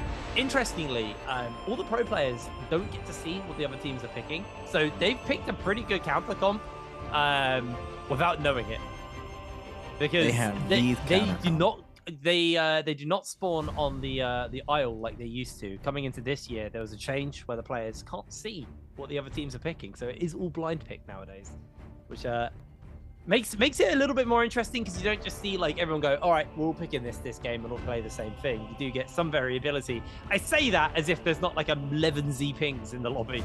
It's a very, very heavy Takeda Z ping lobby coming out. Yeah, that box comp is just very, I think it's probably the strongest composition right now at least in this last chance qualifiers. It's overperformed here. It also performed well in NA and EU. In the beginning sitting, like I said, Faria was dominating everything, but it's transitioning to this Temi Takeda synergy. Just super, super strong off spawn. Absolutely. Well, it looks like we got a hot drop down by Imperial Village. No surprises there. Just, well, a little south of Imperial Village, to be fair. I think Wolves is in that mess. That's what I'm hoping to see them anyway. They need to have an explosive start to game number 5. A massive shakeup from GS has really changed the power dynamic and the standings overall coming into this game. WBG knocked out of those qualifiers. Now on a back foot, severe back foot. Need to make this game work as Wolves.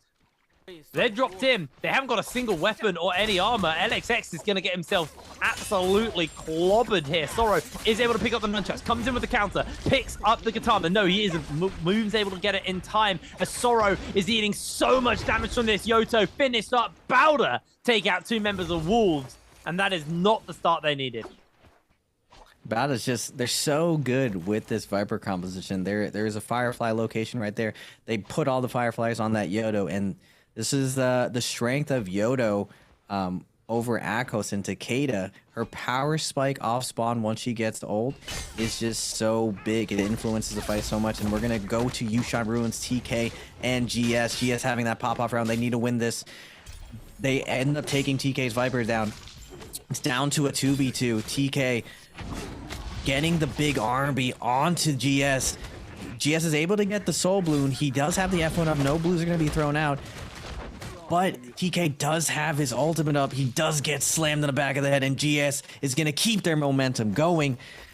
They need to have another big round using all this energy because this momentum's only going to last for this round, Hip Rain. The good feelings and that nervousness is going to come back for that last round. But if they keep the vibes going and they capitalize on the momentum, hopefully they can have a back-to-back strong round.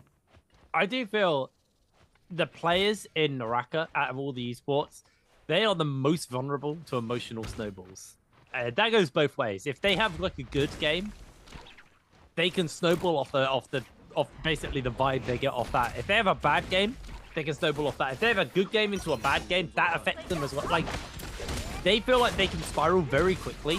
So if GS can keep the pressure going and have 2 good games back to back, they are going to be so happy with themselves. Anyway, might have to hold that because it does look like a bunch of these teams are having a bit of a scrap. The Sandstorm comes up in the middle of the lake as Alliance trying to get a grip hold on this fight, trying to grab himself a kill onto Slayer. He's been a bit of a freebie, unfortunately, as Zenman gets himself caught by the Wisp as Alliance's Lin, able to secure 1 already. Slayer getting grappled onto, keeping the pressure up here for Lin as Slayer in a lot of danger.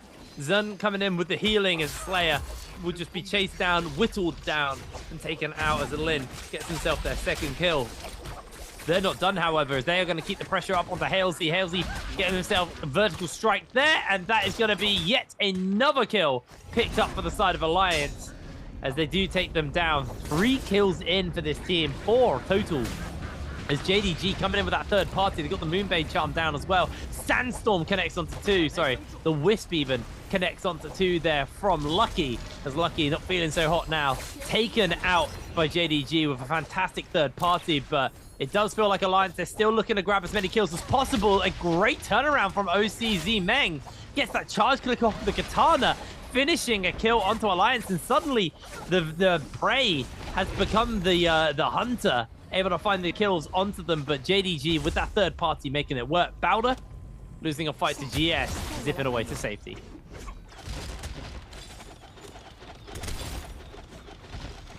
Beating crossbow coming out from Bowder here, just trying to get a little bit of damage off onto GS. Not able to fully connect as GS do feel comfortable to keep the pressure up onto these Bowder members.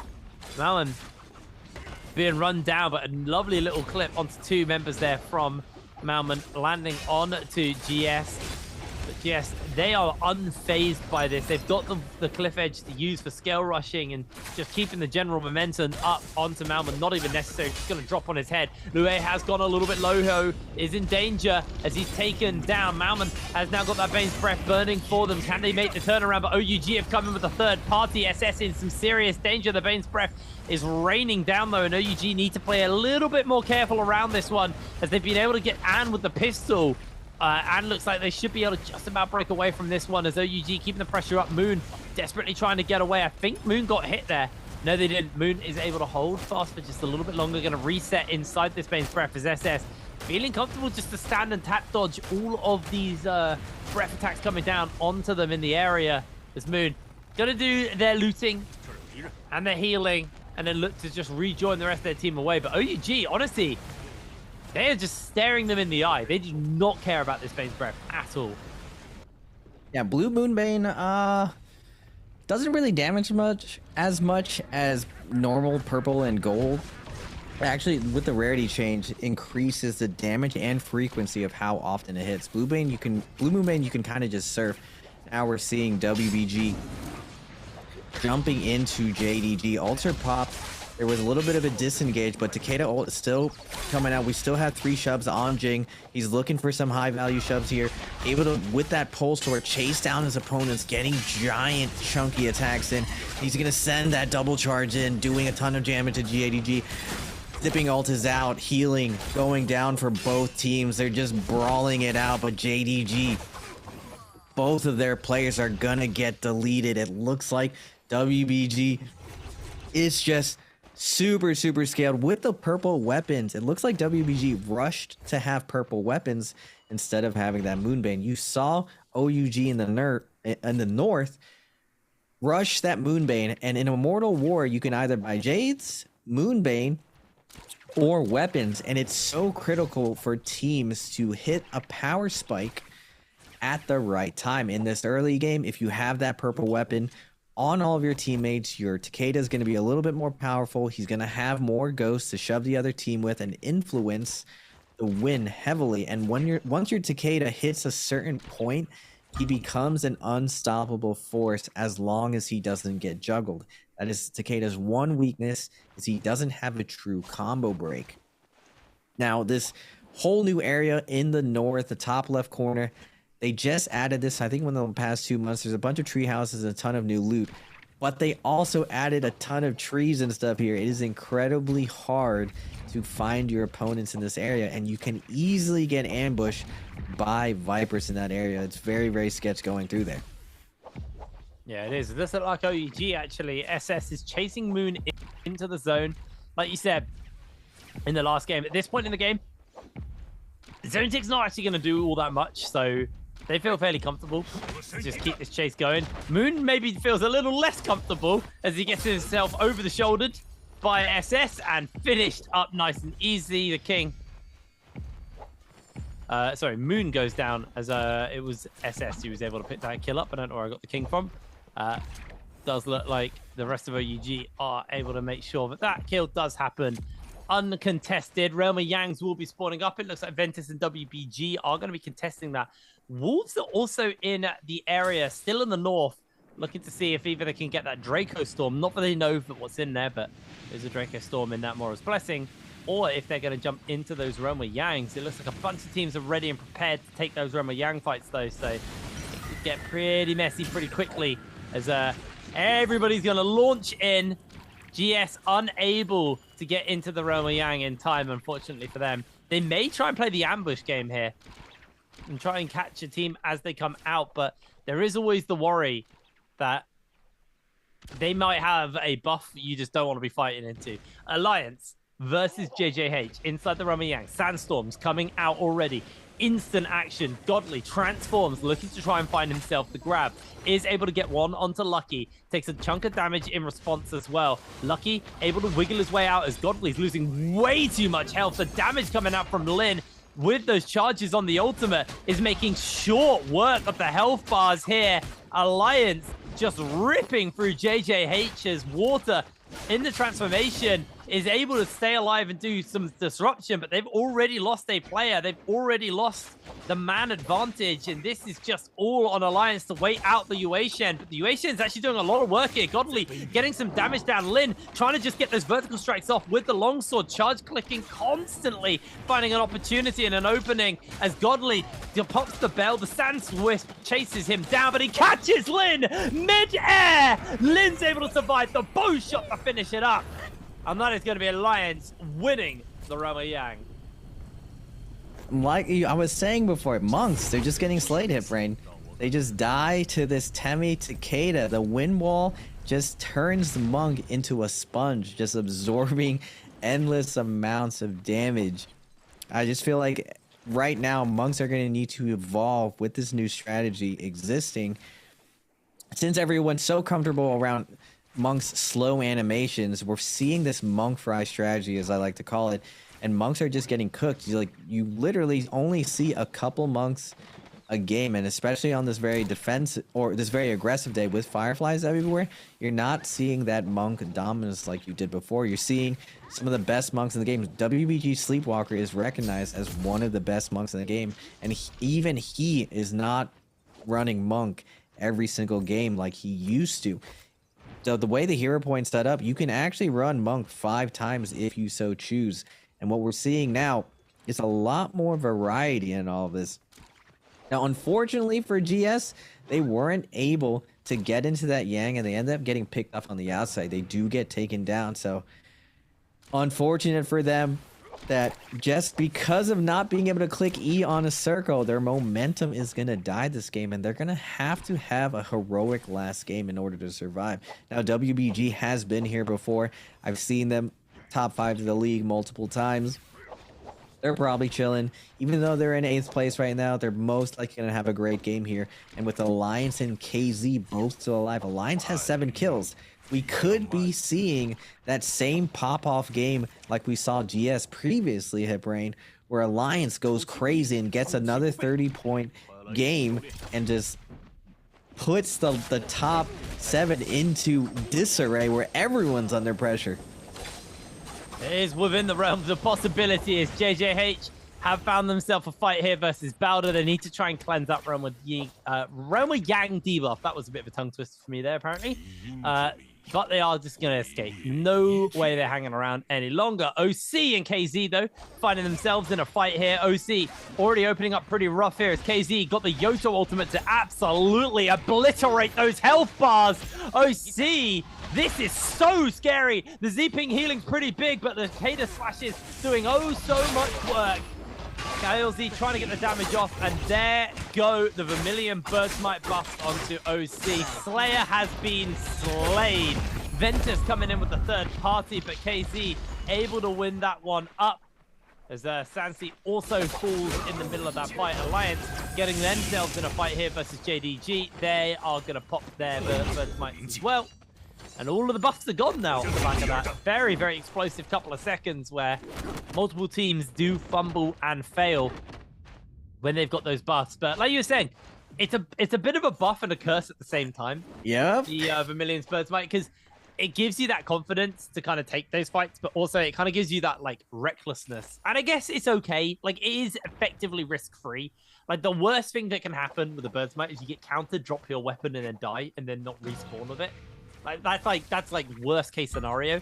Other than that, you get to do some scouting while you're in your ghost form, kind of get a relative power balance of how strong people are, and the risk versus reward is way greater for when the lobby is so close, though. I feel like it's a little bit of a troll to go in there and feed kills to your opponents, because it's really not a buff. It just gives you a respawn. That doesn't mean you're buffed at all. Now, the Draco Storm or the Bell buff actually does give you a huge advantage in fights, but the red buff, like if you have the buff and you just go in recklessly, most of these teams who have it go into Yang, and they're generally very defensive teams, so their fighting ability comes from the defensive ulting, and a lot of the times they just go in and they don't ult because they're like, you know what, we got the red buff, we can respawn after this, and they just fight a neutral game with weapons and it gets them killed. Now KZ on to OC. Every time we see OC, they're just getting beaten up. KZ, Lily gonna pop the ult, the Temi ult's gonna come down to peel, and OC manages to dodges everything. Oh, and they have Wu Chen under pressure, but he's able to get that port off. Peeling perfectly for his team. Oh my goodness, that was really, really close for them. Now, Wolves with the V2. OC just needs to be held in place barely, and he gets the stagger with that AoE silence. OC Zanmang, the third party power of that V2 on a Viper is just, it's just so much better than V1, where you don't need to land the silence. You just need to be in distance of the other opponent, and eventually, like, the opponent's gonna panic because they're getting third partied, and it's really, really easy to pick off an extra player. Now OC trying to salvage this situation, but now Alliance JJH, Temiol coming out. It looks like JJH is already getting cleaned up here. We're just trying the Temi ult locking him down, and this is one of the big strengths of having a Temi on your team. These straggling situations allows you to lock him down. Same thing with a Viper. There's certain characters that allow you to just secure kills, because it's not that easy to chase these players in NARAKA. There's a ton of movement options in NARAKA, and especially right here in Metab, JJH Water is gonna go back in. Shadow Corruption is not going to damage them that much. He's going to be able to go wide left here, completely losing his opponents, and he's going to most likely be able to buy a res here. Yeah, he buys the res. It's only around like 6,000. These guys are probably running close to 50% discount.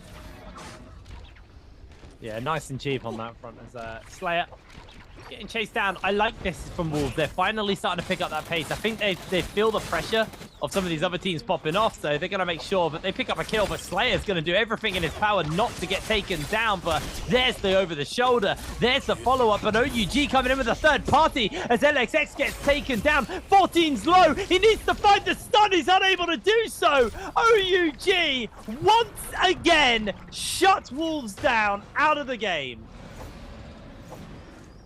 Whereas Wolves is in that 6th place. Oh my goodness, only 124. They have to be nervous getting decimated. Well, Sorrow's still alive.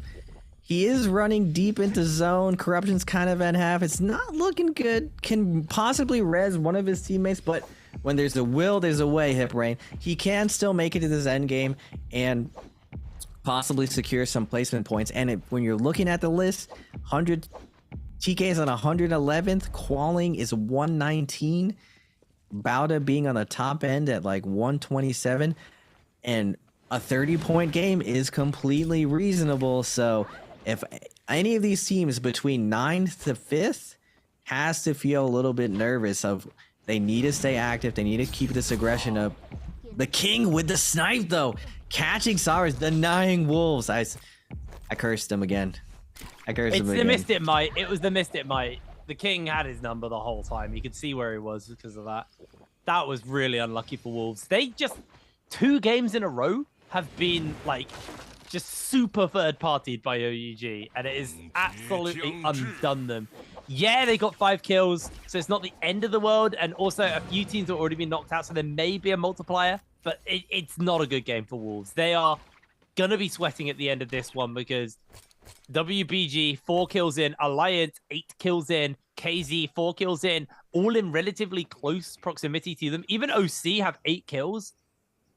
Gonna be a little harder for them to get much more because they've only got 1 player left, but it's definitely looking a little scary for Wolves. And they started today so strong, and it has just gone wrong for them. They can't play passively in game number 6. They have to put their foot down. They have to play as aggressive as possible in that early game. They can't look to scale. They can't look to play for late game. Now, good news for Wolves. OC did just go out. So someone who has 8 kills is not really going to be a threat to them right now. But the bottom end of the table is bringing the point average up so high. But you could genuinely drop from like 7th to 12th in a snap of a fingers in game number 6, I think. Yeah, I just don't know OC. I think OC is the only team who can't reasonably do it in this last game. They have to have like a super dominant performance, and there's a ton of teams who are going to be playing it very safe. So, like you were saying that teams are going to play it very aggressive. I mean, most of the teams have been playing defensive, so I see them kind of running that. Now, one of the advantages of playing it a little bit slow is that when you're this close in points, everyone's looking at the kill feed. Everyone's just like, who's getting in a fight?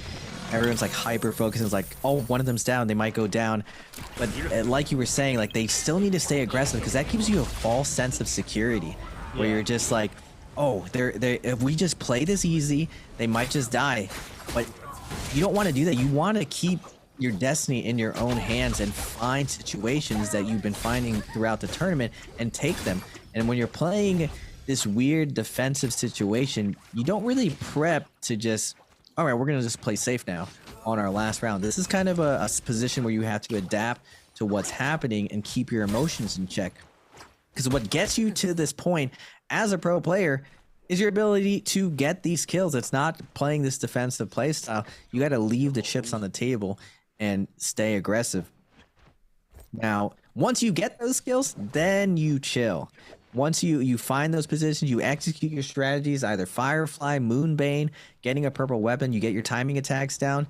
After that, you start going. Now, if you die off spawn, okay, that's fair. You can play defensive, go for a box, use that Temi, have that plan B ready.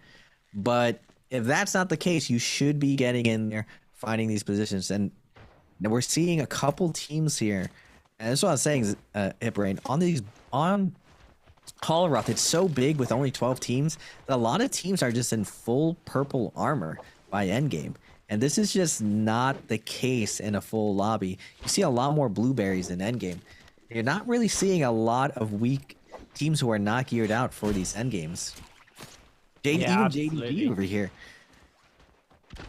Well, it looks like AUG are trying to close in on both JJH and JDG. Those cannons, they are just going to try and get a little bit of chip damage away. Do miss that shot. That's got the bouncing shell. I didn't know if that was Meteor, actually. I didn't see if that was going in a completely straight line or not. But 18 players left, 6 teams left. JJH is sitting on the high ground. Zephyr does land onto KZ, but oh, wow, that damage was huge. They're trying to get the Mora's Blessing. I think they were able to grab that. Lily's got golden armor. Are able to get that. There's a golden repeating crossbow in there, which is huge. This is going to be an interesting final circle because there's traps in it. It's been a while since you really talk about these floor spike traps. Just because a lot of people kind of got used to them. But they are a real threat. They are something you need to be very careful of because they can do some serious damage. In fact, I'll cast my mind back to the show match when Olera first came out. We casted it. The final 2 were fighting, and one of the players walked over a spike trap and died, and that was how he lost the game. So when you kind of get so used to something, sometimes the little things like the traps you'll just forget about, and you'll be focused on every other little aspect, and that can catch you out. So I have to keep our eyes on where the circle goes, if it moves away from those traps or if it kind of stays with them. For now, it looks like it's going to be moving away from the traps, so they should be a-okay. But OUG, these guys are geared up right now. They are very strong. I'm glad to see OUG's really finding their stride. It took a while for King to find a position where he can contribute the most to his team. And that's what it really takes to bring your trios team together. A lot of these teams struggling, it's not necessarily so much mechanically. People don't talk about team play mechanics enough, like how to set up your teammates for kills, either by ulting early enough, by holding a certain position so you put people in bad positions. Team play mechanics end up being the biggest difference, and that was one of the defining difference I noticed between EU, NA versus the CN scene. All of the players said that in solos, the mechanics and everything were pretty much even, and Tryhard proved it by getting 4th in the world.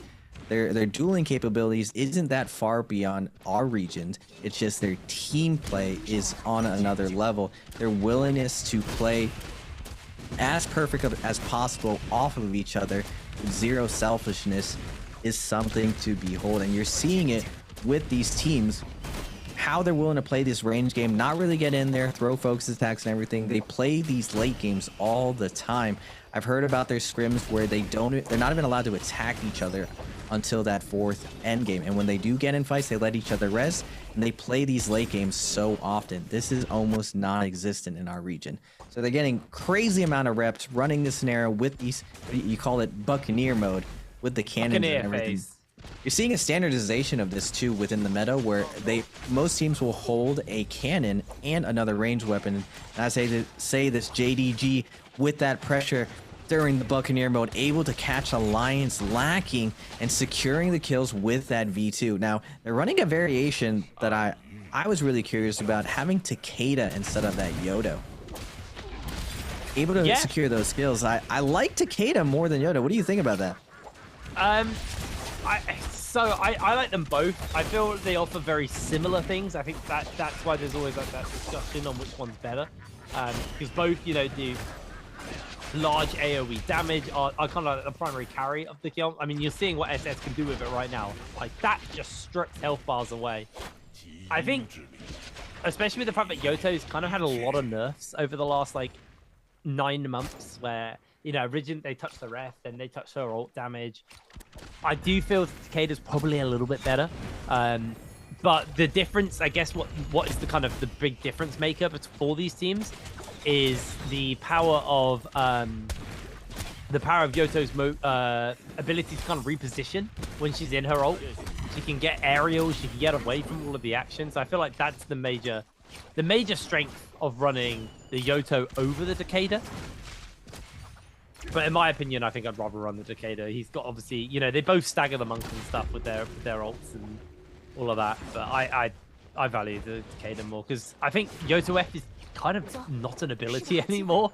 If you can stop her from healing once, she just can't heal anymore. Like, it's done. That's all it does. It's all right for securing Mora's blessings, but it doesn't last as long anymore. Like, it's not the ability it once was, and I feel for that she does suffer. But moving on from my opinion on Yoto and everything, we are seeing a bunch of teams fighting in this no ult zone. This could really change the pace of the game, actually, with a no ult zone pops. And not much space for it to be, not much space on the edge. Godly taking a whole heap of damage as the only monk. This is what we saw in a previous game as well, in game number 3, where when you are the only monk, everybody is going to focus you out, and Godly is such low HP. He's cooked. He's down. Sleepwalker is going to come forward as Jing secures the kill with the bow. The only monk is out of the lobby. It's always going to be a hard one to run on that front, as OUG finish up SS, getting their 10th kill of the game. JDG also 10 kills in. Wolves barely hanging on to their spot at the top. Luckily for them, KZ are the only team left, and they're a long way away from catching up at this point. So it's more about these top-end table teams getting as many points and getting as comfortable going into game number 6 as possible, as SS getting their kill taken away by Lily from KZ there with the cannon. Stun does connect from LSR, but there is no real follow-up for their team, and that does mean the Viper ultimate has been burnt, as Halsey has thrown down that ultimate here, trying to see if they can find those slashes with those Yoto swords, just finishing up the last couple of shots as OUG's SS is going to get chunked. Lily able to get themselves the Viper stun off, but doesn't actually connect, unfortunately, onto anybody. But there comes the whip out from the Wu Shen for KZ, but they don't reposition far away from OUG, taking a whole bunch of damage. As JDG have been knocked out in the meanwhile, as Halsey taken out by Jing. WBG rule the roost at the top of this hill. Jing does get hit by that Zephyr, but is going to be a-okay just to keep himself going for now. Jing holding the high ground. WBG feeling very comfortable with themselves right now.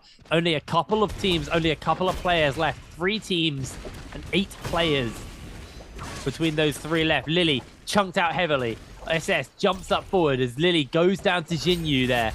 Is able to grab himself a little bit from that Soul Blue message. WBG, they've decided to spring the trap. They're jumping forward. Jing getting himself chunked. He's in the zone. He's unable to move. SS is getting chunked out as well. Jing staggered, knocked back, unable to get into the zone. He just about slides in, holds his life for just a little bit longer, gets some healing in from his Z-Ping to keep him alive, and somehow Jing's still alive. Finally, Jinyu takes him down as SS has been juggled back, knocked back. Sleepwalker with a flamer, able to secure himself a kill onto SS. The Sleepwalker as well with this polearm, forcing the players back. There's only a couple of players left. Jinyu falls and WBG take the game.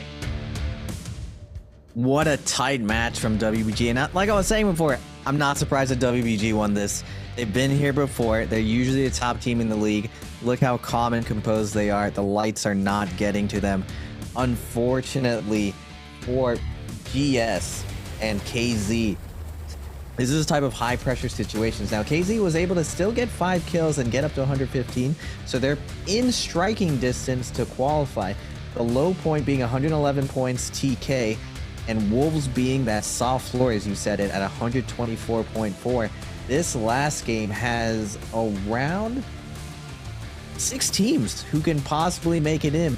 They're going to be all looking at the kill feeds. I feel like 6 teams is just too many teams. You're going to be able to concentrate on your own game to kind of zone in, fall in line, try to get as many kills as possible. There's no way to really calculate it. These teams, even though we're casting right this, if you're in there, in the thick of it, in the arena, there's no way you're going to know where you're at. You're going to feel nervous throughout this last game. But OUG, super dominant. They got 12 kills that game. Yeah. Dominating position perfectly. Man. The hardest thing for these players, though, is the fact that, like, they can't see the other team's scores. They can obviously kind of keep tabs because you do get the kill feed when you're in game. But, like, other than that, they're not going to want to try and like jot down every time another team gets a kill. They're going to be more focused on the game. So they're only going to have a rough idea of where everybody else is at. So you're basically hoping that you don't see one of the teams you don't want to be seeing showing up constantly on that kill feed. Otherwise, you're just going to be in some serious trouble and really, really worried. So this final game is going to be very interesting. There is so much on the line. OUG, very comfortable.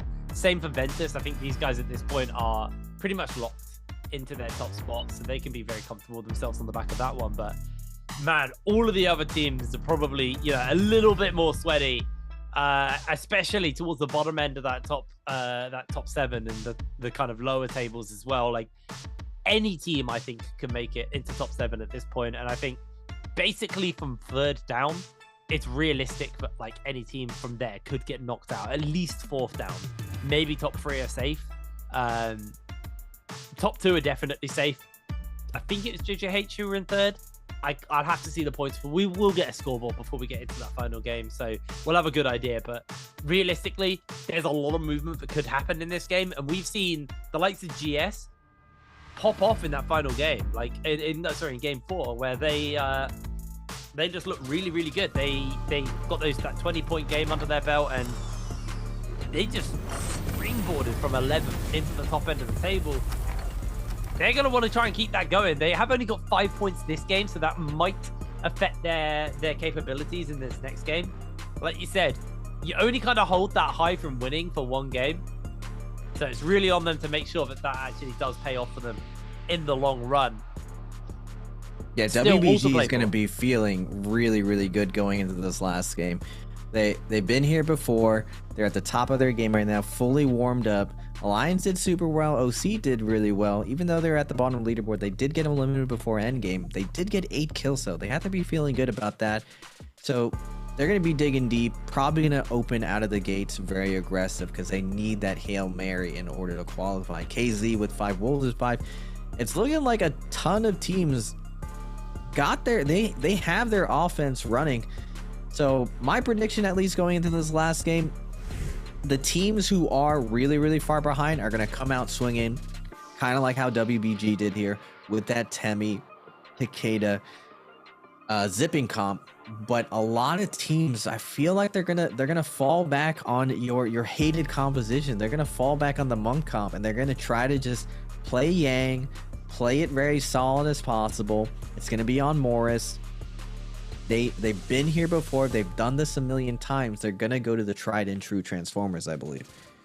I'm going to be interested by that purely because I wonder what the hero point situation looks like. There's been a lot of Takedas today, so there's probably not going to be too many Takedas in this final game, just due to the amount of people picking it up prior to that. Yoto's been used a lot as well today, so I actually think you might be right. It might just be Monks for this final game. The tried and true. It's the safety net of all trios teams is traditional Transformers. If you don't have that team unlocked, it's very hard to understand trios. just because you have to counter that composition. You have to understand how it counters. If you have any hope of winning Yang consistently, you have to know how to beat it. The Ditto is extremely technical. So I really see a ton of monks coming out in this endgame. And WBG has Sleepwalker. They have one of the best monks in the game. So I feel like WBG is for sure going to get in. Who is your favorite and your dark horse that you hope to make it in here? I still put Wolves as a dark horse because I think they are not safe right now, but I do think they're a team that have proven themselves to be very capable. Maybe a little bit of bias from me. You and Roomkeeper, I love the Wolves. Look, of course I love the Wolves. They're the only English org in this entire tournament. They're the only English org in NARAKA. They are the Wolverhampton Wolves Football Club. So of course I got a special place in my heart for them as a Brit. I think, you know, there's still the likes of GS who I think could actually hold on to that top spot. But here we go. Our MVP, it's going to be Jing. Had an amazing game there on the Takeda. 23,000 damage. He did 16k with a bow. Had burst arrow, fire arrows. I mean, that's going to be it, right? The burst arrow, fire arrow combo. He's completely set up. Absolutely huge stuff coming in from Jing. And WBG, a team who, honestly, I've had written off since Season 1 because they had an amazing Season 1. They won the first ever Nbpl. And then Season 2, they were just an unbelievably disappointing team. They just did not perform at all. And then coming into Season 3, again, kind of continued that trend a little bit, unfortunately. So it's interesting to see that, you know, they're finally showing some life, but also you're showing life versus the bottom teams. And this is what I said about Wolves earlier in the day as well. Like, they found their form at the end of the entire tournament. Like, and they found their form versus the weaker teams. If they make it into those finals, they've still got to play versus T. They've got to play versus JT. They've got to play versus KLA. You know, GG. There's so many big teams that they're going to be playing versus, but they really need to figure out how to play versus those teams and not have that fear factor that has been plaguing them for the entire season so far. I feel like WBG's problem going into it, they won that first season. I remember studying them a ton. It's just innovation. You get comfortable when you're at the top, and when you're at the top, everyone studies you. So your techniques, your tricks and tips become everyone else's, and they start mirroring you, and it becomes harder and harder to find that edge versus other teams. Now, awesome. Well, we are going to cut ourselves over to a break before we move on to our 6th and final game of the day. So we'll see you in a second.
Hello, everybody, and welcome back to the Nbpl. We're getting ready to go into our final game of the repêché. OC, TK, Alliance, KZ, and GS now are all going to be fighting for their lives to make it into those grand finals. If you are in this bottom 5 by the end of this game, you are out of the tournament and your spring season is donezo. So it's all to play for. Wolves, who started in 11th, moved up to 5th for most of the day, have been resting on their laurels, and it has now come back to bite them. They have some work to do in this game or they will be knocked out. OUG, they're comfortable. Nobody's removing them. Neither with Ventus. WBG, there's probably a little bit of movement that could happen, and realistically, 140 is actually surpassable by maybe an 8th place team. So they need to be a little bit careful. Odds are they're not going to get knocked out. I feel like them and JJH are pretty comfortable into the grand finals, but there's definitely some serious movement I expect by the end of this game, and I don't know where to call it. I obviously I've kind of said I got a bit of bias to Wolves. I love Wolves, so I hope to see them make it, but they gotta get their act together. They've really got to get their act together into this next game. I feel like Bauda is going to have a good game too. Looking at their character pool, they generally pop off on their Viper teams, but I feel like they've been running their Viper team into that Temi Takeda zipping, that box comp that's been dominating. I feel like they might have another composition left over for that, so they don't have to go Monk teams. Yeah, that Temi Takeda comp just beats the Monk teams out, and it's also very defensive. You don't have to go into Yang. You can just play on the outside and go for those boxes, because when you go for the box, you ult it with the Temi. Takeda ult as well. If anyone challenges, he just shoves them away, and you guarantee get that buff, and then you can turn that defensive option into offense and chase that team down. Now, I think what is going to be super exciting is that OC and TK, Alliance, KZ, they're kind of in like a Hail Mary situation. I'm guessing in their rooms right now, they're like, we got to put it all on the line right now. They're probably going to overextend, and that's why I feel like a lot of these teams in the middle are going to play very defensive. There's going to be basically 4 Yang depletion teams running around. Now, the depletion is their season, basically. Their entire season is going to be on the line. Now, we have another question for you guys, folks. Which hero was the MVP of Game 11? Was it A, Tumulch, B, Takeda, C, Viper Ning, or D, Kurumi? You'll be able to get one of these limited great treasures if you get the answer. Make sure you check your whisper boxes, because that's where you are. No, I will give you a clue here. It's probably the most played hero today. There's your clue. I'm 90% sure it's the most played hero today. They've played a lot of games. But we'll be getting ready to go into this game at number 6. It'll be moving back onto Morris Isle for this final game. It's all to play for here. It's always like this though. It's NARAKA, whenever it's an important game, it always comes down to game number 6. And I, for one, am very happy that's the way it goes. I think a lot of other battle royales, when you have 6 games back to back, typically by like game 4, one team is just pulled so far ahead, but no one can catch up to them without like insane luck. But like this, there is no luck here. This is all down to the players being intelligent, being smart, playing well, or they will not be able to make it forward. As GS 1 place behind Wolves and very few on the points. It's 10 points between them and Wolves right now. All to play for this next game. For all the marbles, the season is on the line. That Yang depletion, season depletion, you gotta make some moves right now. You gotta go for it if you're those bottom 5 teams. Yeah, I mean, I feel like the bottom 5 teams are going to be an absolute menace this game. I feel like if they go, oh, we'll just play for Final Circle, I don't think that's enough. You have to play aggressively at the beginning of the game. You have to really show up and, you know, put your stamp down on this game and make sure that this performance sticks. Wolves, I think they also have to join that camp. I think they can't just sit on their laurels. They've wanted to play passively. You've seen they wanted to start. Their game plan for today was first 3 games aggressive, last 3 games just sit by and make sure that we don't lose too much and just get comfortably in. That's not gone to plan. OUG have been such an upset to them that has not been a doable or viable strategy for the side of Wolves. So it's on them in this game to show up. Alliance right now in 10th as well. Again, I don't think there's a single team other than OC who I've not been sold on today.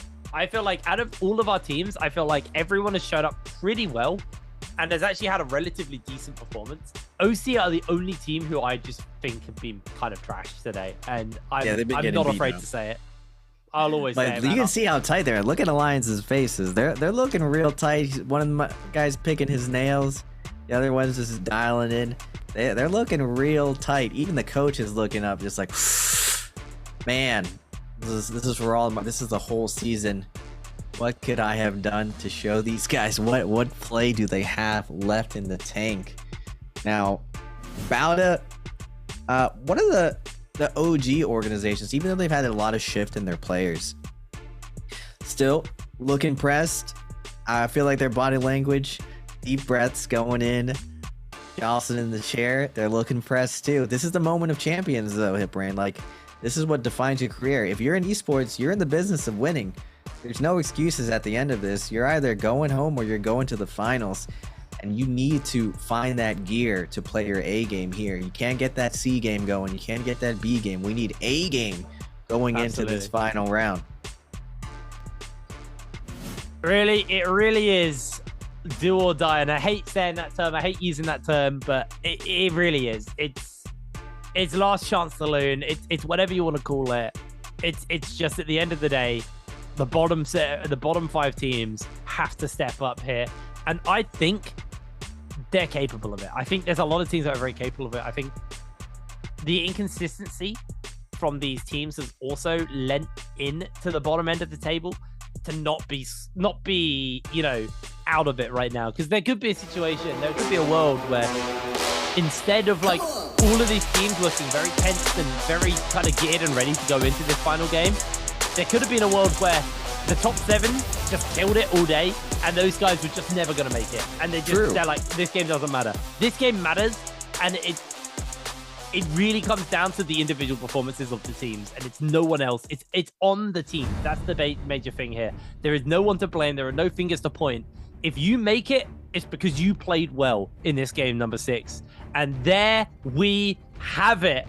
Acre showing up for both OUG and Ventus. That's 2 teams who are like, well, we've done it. We don't need to try. We can just do whatever the hell we want. We have got a single Monk team as well coming in, traditional Monk from JDG. Everybody else rocking the Takeda or the Yoto comps. This lobby is gonna be explosive then. I don't see how JDG makes it to the end here with all the explosive comps. What's interesting though is OUG is running that Yushan as the 3rd instead of that Wu Chen, and so is Ventus running a Tumult. They are all in.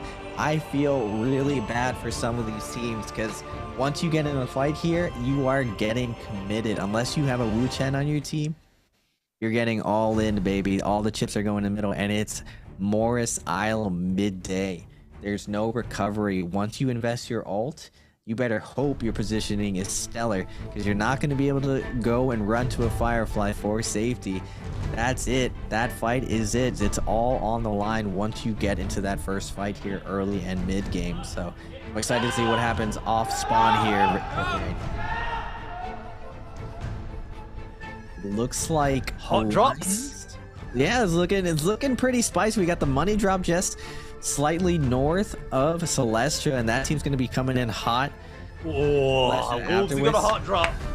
And we have a triple spawn with Wolves over there. And we have the traditional, I'm guessing WBG might be up there. They've always landed up there in the north at that cave area. Very consistent. I didn't see who that was. It was OUG, and I didn't see the other one. But here we go. Hot drop starting off. WBG, fresh off their win, looking to go toe-to-toe with GS. Remember, GS need this game to work for them. They have to find themselves the kills, the points. Lue does get themselves caught out by the Wisp, but they're fine. Sleepwalker, low HP, finished up. The GS taking 2 kills immediately to start this game off.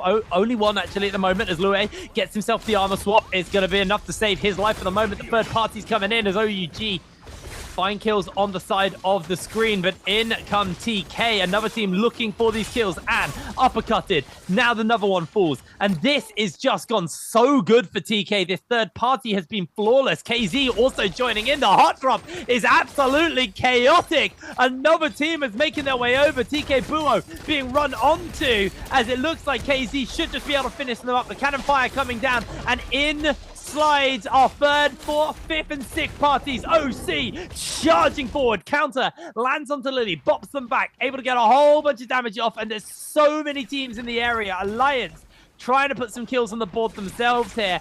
It is carnage to kick us off. Lily falls to Alliance, and Alliance, another point on the board for them as well. All of these teams need these points to work for them, and Wolves probably saw that scoreboard and let a little toot out, because that is scary.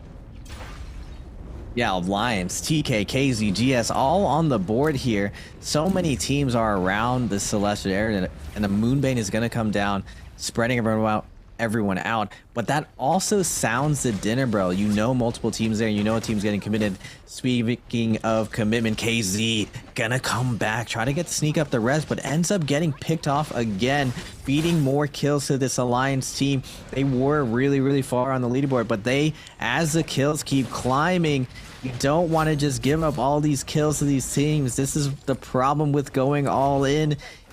So many teams are climbing up the board right now. 118, the soft capped at 25.5. GS, KZ, Alliance all on the board. Now we have TK showing up late to the party. The dinner bell was rung. They see that Moonbane. They're slowly working their way in. Looks like TK's ult are about to come online, but now Bauda, JJH going out it looks like Wolves is here as well. The little bit of Wolves left, what's left over of Wolves ends up getting taken down. Same thing with Bauda. JJH coming in hot, finding a ton of free kills here out on the edge away from all of the fighting. But going back to the action, Alliance, TK, all coming out from Alliance. That green Viper we've been seeing all day sticking out like a sore thumb. Another Moonbane going down, but a big parry against Alliance, getting tossed back into the river. TK needs these kills, able to get another parry. They have the support of the Moonbane. Alliance still has that Wu Chen ult. They still can play this a little bit aggressive, see if they can find some weakness. TK Lake has to be careful here. No armor. He can just get a bow shot to the head and just get taken out. He's still going to be challenging if you're Alliance, unfazed by that blue Moonbane. And now we're going out to the outskirts. GS, JDG. GS right on the cusp. JDG comfortable, but can't become complacent. GS is going to be all inning here. They do have that Takeda Viper Wu Chen. Takeda has a lot more firepower than Yodo when it comes to this sustained fight. GS is going to pop their Takeda ult. Coming in hot. Yushan popping his ult. And Monk. Transformers going out. They're going to have to survive and weather this storm. See if they can fry this Monk. And as I say that, the Monks immediately goes down to a third of his health. They have to pour it out, but they still have their Viper ult online. GS's Viper's gonna try to cut him off here. JDG is desperately trying to get away. They know they don't have the ult advantage anymore. The Viper's gonna come in with the F3 kick, taking down the healing. This Yushan sacrificing himself, getting this team to leave them alone. JDG's gonna retreat as their Yushan gives his life for the greater good, but GS is on the board and they're in the hunt, only 3 points away from the 25 points. Oh, that's here now. KZ jumping in, trying to see if they can connect onto Alliance. Alliance losing Lin immediately. KZ grabbing a whole bunch of kills for themselves, sliding from 10th into 9th off that, actually surpassing Alliance with that kill. So really big one as Jen gonna zip out. OC coming in with that third party, and Wolves, they look stunned after that previous fight. They lost a player. They lost 2 players. They only got a single kill. That third party that has ruined their last 3 games just seems to have shaken them to their core, and they do not want to be fighting. Need to see what Wolves are going to do, because there is only 2 points between them and GS right now. If GS get those next 2 points, Wolves are going to be knocked out of the grand finals unless this game goes good for them. OC though, their last hurrah at 99 points. They are 25 points away, but 24 points can happen. When they had 8 points, there's a possibility they can bring this back, but before they can, KZ is still staying super aggressive with the Yodo ult popping out, taking down the #1 team. OUG's King already taken down. They popped the V3 Viper ult. KZ under a ton of pressure. They have OUG's Yushan still creating a ton of opportunity to come back here, but the Viper ult's going to come down to deny this pressure. KZ does get the stun on the Viper, and that focus attack comes out. OUG's Yushan a little bit late on the slam, unable to peel for his teammate. And now KZ, can they secure this kill onto OUG? KZ at 6 kills right now, 123. This kill's going to put them at 124. Wolves has to be feeling the pressure right now, seeing KZ in the kill feed. Zooming out, we have OC coming in with the third party. KZ has to be careful here. They can't get third party. They should maintain their advantage. Try to see if they can disengage here, leaving OUG to fend for himself. OC's going to try to alpha this kill, cutting off OUG. This purple armor is very, very big for OC to scale up, get their momentum going. And OUG is going to be taken down with Wolves lurking on the outside. Will they show up, Hipframe? Wolves are right there. They're spawning the fighting. Are they going to jump in? They're playing so passively, so scared of these fights as Juan does get himself the lockdown on to Buo.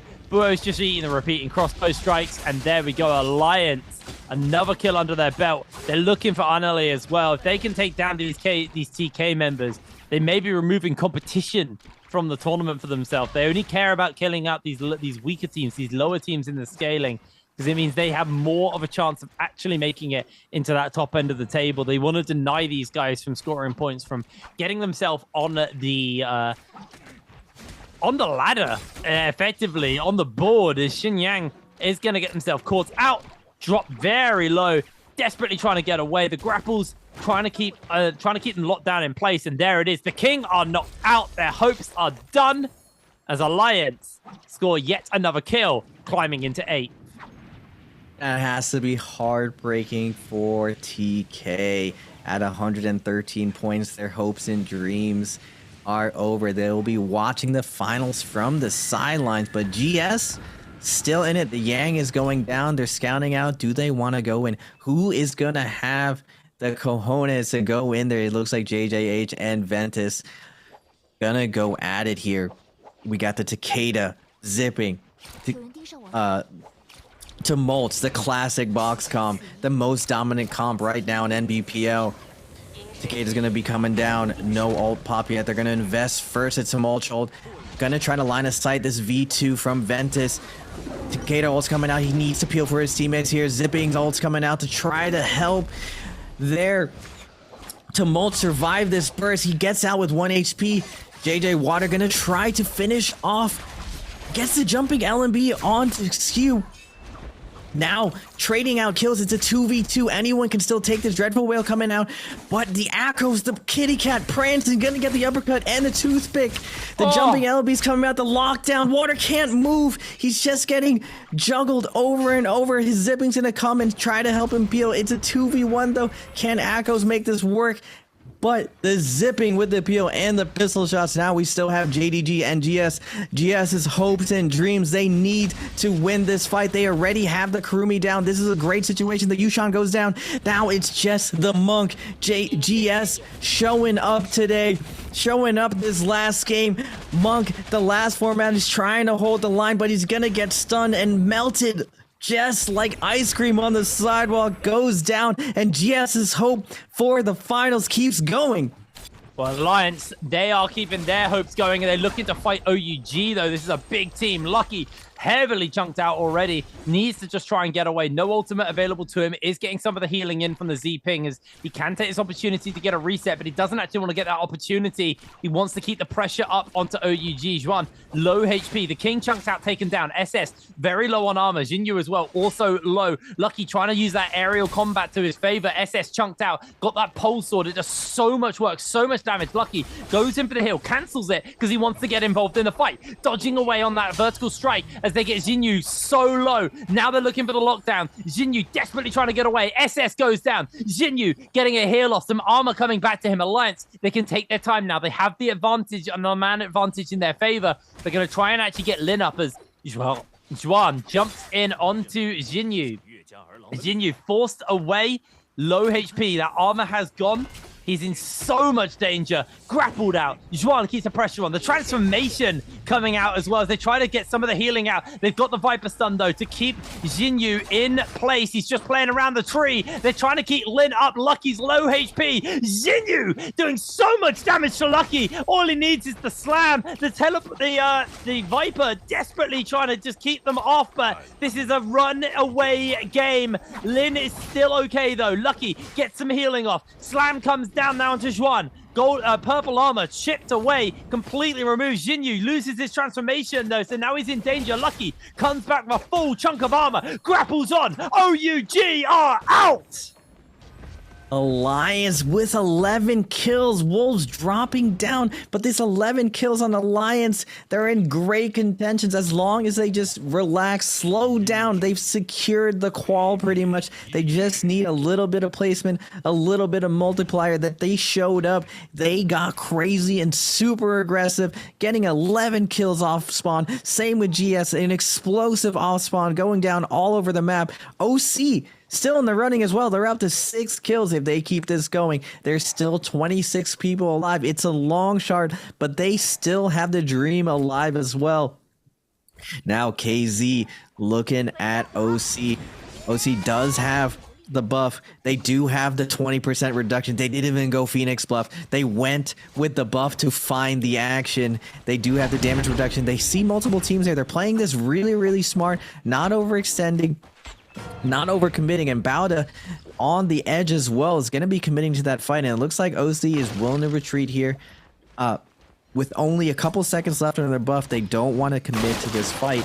They're looking to get to endgame here and use some of that money. All of these players are super rich. If they get that big Jades, they get that repair roll, they maybe get some saps, they get that velocity or dragon war, they're going to really set themselves up pretty for this endgame. And Wolves, I'm sorry, Hipbrain, Wolves has dropped out. They are playing too defensive. They're in 9th now with only 1 kill. Yeah, it's hard. It's going to be a rough one for them. They do have all their members. That is the one thing they got going for them. What they've got going against them is KZ, 2 points behind them, have 6 kills. OC, 20 points behind them, have 6 kills. Alliance above them have 11. GS above them have 9. Bauda above them have 4. All of the teams left in this lobby are the teams who are basically going to be contesting them, and they all have way more put together.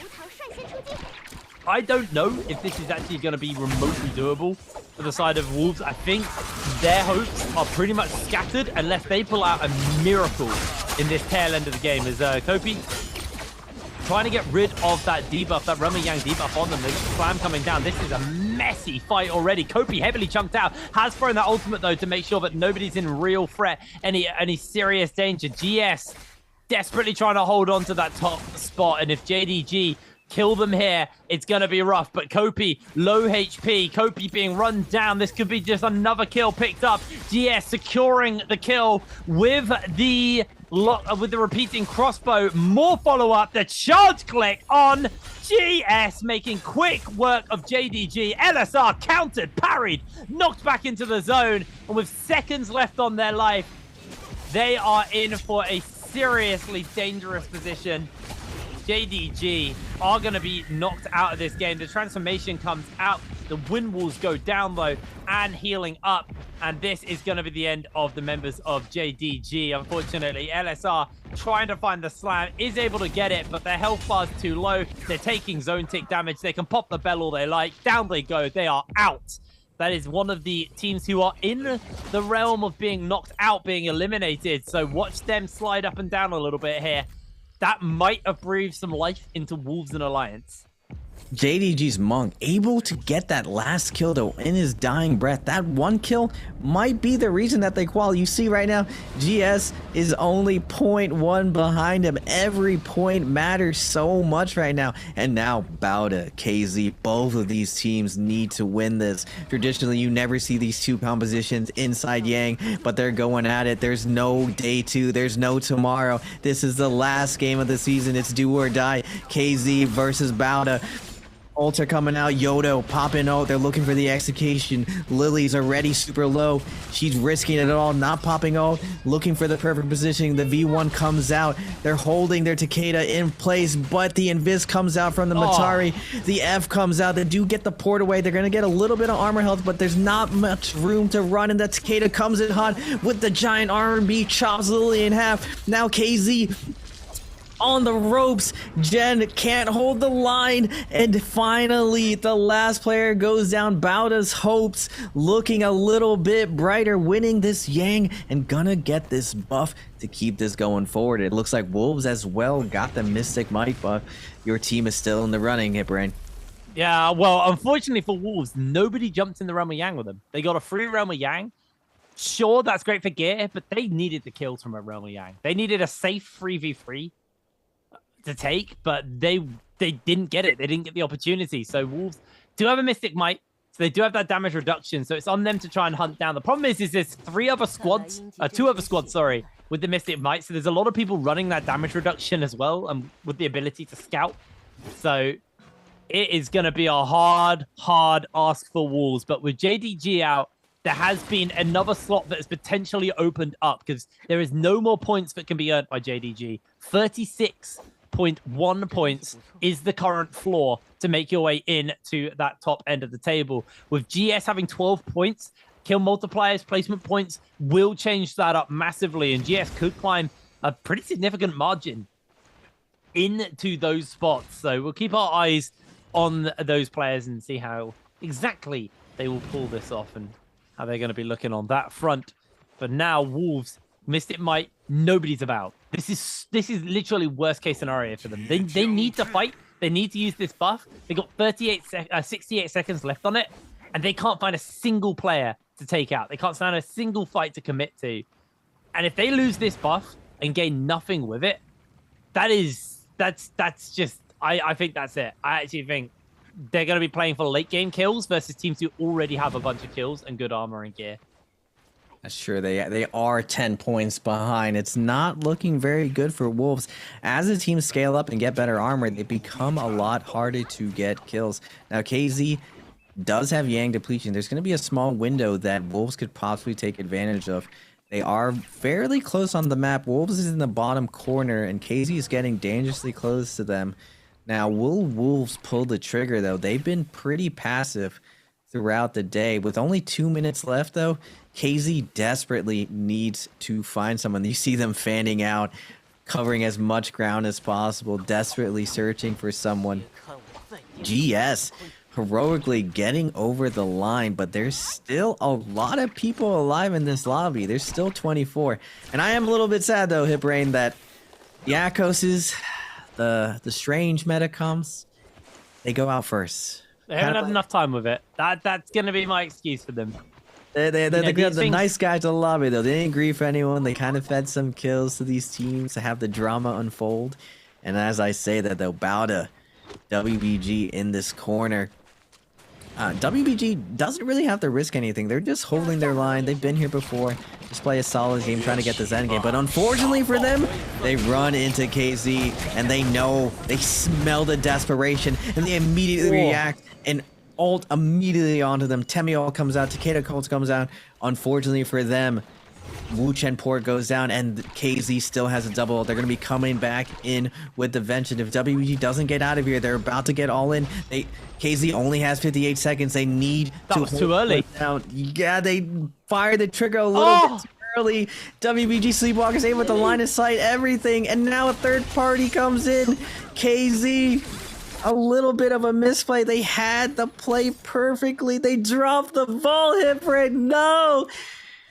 That was such a mistake there by KZ, throwing down that ultimate way too early. They are able to peel away, and actually WBG may pay the price for this because the third party seems to come onto them. Wolves coming in, finally making a play happen, connecting the snare onto two people, but they can't actually follow it up. Wolves desperately looking for water, trying to dry him out with the fire coming in from that flame spitter. The knockback, the sandstorm comes down. Wolves on that flank, trying to just see if they can find themselves the kill onto these members. There's so many people. This is their opportunity to get these kills on the board. It's do or die. They can't rest on their laurels anymore. Chalui losing so much HP. Wolves finally get themselves their second kill, turning their attention to water. Grapple connects on. Sorrow keeping the pressure up. He's got the golden weapon. He's got the damage to work with. Armor's a little bit low for Wolves, though. They need to try and get a quick reset off onto 14. He should be able to get it, as the rest of the team are just going to have to be content with their one kill for the moment. Water is peeling back. Alliance are going to chase them, but that's heading towards the Wolf Pack, who are going to close in. Sorrow's got the scent as he's chasing onto Juan. In comes the rest of the team as well. Bowder on that high ground as well. Water is just playing escape at the moment as they are being collapsed onto by Bowder. Big chunk of health lost there by Water. Bopped back by the Great Sword. Low HP. Everybody collapsing from Bowder. Able to finish him up. Nice and easy kill for them on that front. Alliance, 11 kills in. They are 6.1 points away from qualifying into the grand finals. Wolves have a bit more work to do. They've got themselves 8 points to get if they want to make it into those grand finals. Not an unfeasible task, but it's a hell of an ask because unfortunately there's only one team that is going to be staying at that 31.6, 136.1 points, and that is JDG because they are eliminated. GS, it's a little misleading. They've got 136.5, but they have 12 kills under their belt as Godly goes down to Bowder, and Bowder just cleaning up these kills away from the likes of your alliances, your Wolves, your OCs, your teams that need these kills to go in their favor. Well, yeah, there's only 17 players in the lobby here, Brain. Bowder also clearing out the lobby with 10 kills, and they're on this Juggernaut comp. This is a direct counter to Viper comps. You have that Matari, you have that zipping, so if any of those compositions ever get caught out without their Wu Chen ult, you're going to see this triple ult come down and just absolutely pressure them. Alliance now slowing it down, scouting it out. They have Lin on the high ground. OC still in the running. I know they're at the bottom. Is it possible for them to get... They're basically here to grief. I don't know if it's even possible with this amount of points.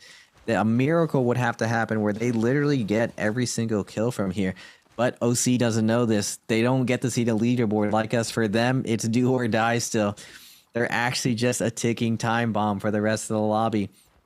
Alliance has to be careful here.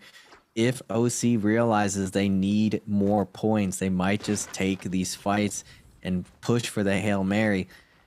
It looks like the lobby is going to be slowing down, and we're going to get a very interesting end game right here because the cave at the bottom is going to be viable. We're going to be having a fight up top and a fight below, most likely. Now, Wolves, I know you want them to win. They have 8 points they have to deal with. They are on this Viper Takeda.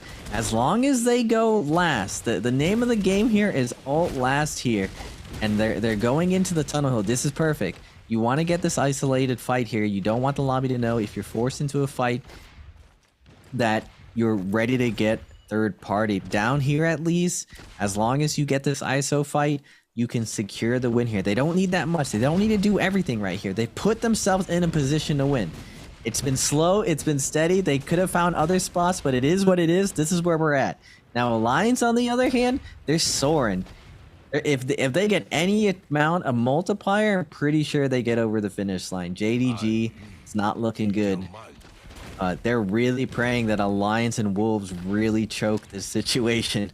I just don't see it happening, Hitbrain. I don't think they're going to choke. I feel like Alliance and Wolves are going to get over the line. I don't know about Wolves because GS have 13 kills. Although it's only 39.8 on the side of WBG, who are down a player. Another player is currently in the middle of being rezzed, and then another player is alive. They've lost their carry, so WBG may go for a 0-pointer here. So there may be a world but it is a tall ask because I still think there's placement points at this point. Wolves have actually exited the tunnel. They're looking to see if they can find themselves some kills because they can't sit on their laurels. If Wolves want to make it, they have to play aggressive now because they have just been way too passive, but it looks like they're still staying in that tunnel for now. I don't know what that says, but there's a little pop-up about Wolves. It's probably saying, come on, Wolves, get your ass together and get yourself in the fight. For now, though, 4 minutes left. It's really about Alliance. They are the team we're going to be watching. They are so close to qualifying.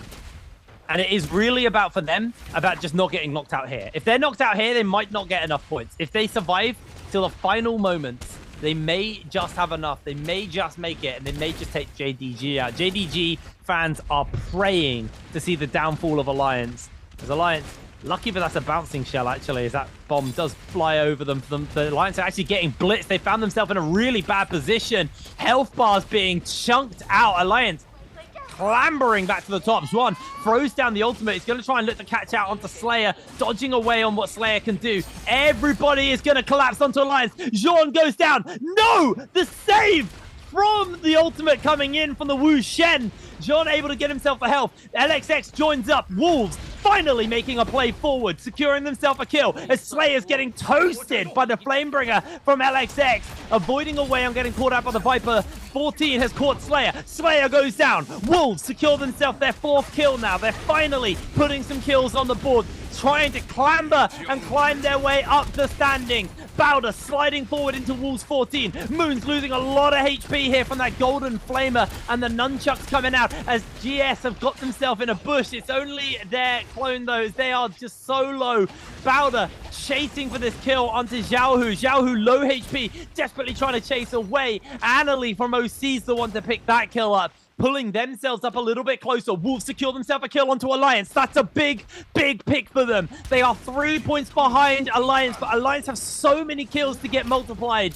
It's going to have to be such a big fight here for the side of Wolves. Flamer onto Sleepwalker. Sleepwalker, the only player left for WBG. They're just keeping them in the zone. They're keeping them low. Wolves looking to pick this kill up. Sleepwalker's down as Wolves eliminate them. That is an opening. That is an opportunity. 140 points is all that Wolves need if they want to qualify. Alliance have slipped up the standings somewhat and moved themselves into a place where they have qualified. Annalie and Lucky taking themselves a fight. Wolves are using this as their opportunity to go forward. Malman stealing the kill away onto Lin, denying that from Wolves. A massive pick there for Bowder, denying Wolves an opportunity to get in on this fight. Moon with the flamer, putting some damage down onto LXX as Wolves are trying to use the tower, trying to use the height advantage. Annalie refuses to let them go near it though, as he's doing his best, but 14's heavily chunked out. 14 boxed into the zone, has to throw the ultimate down as a bit of a panic. This is Wolves' moment to strike. Lion is going to get locked in place. They're going to look to take out Wolves. There's the Wu Shen from Wolves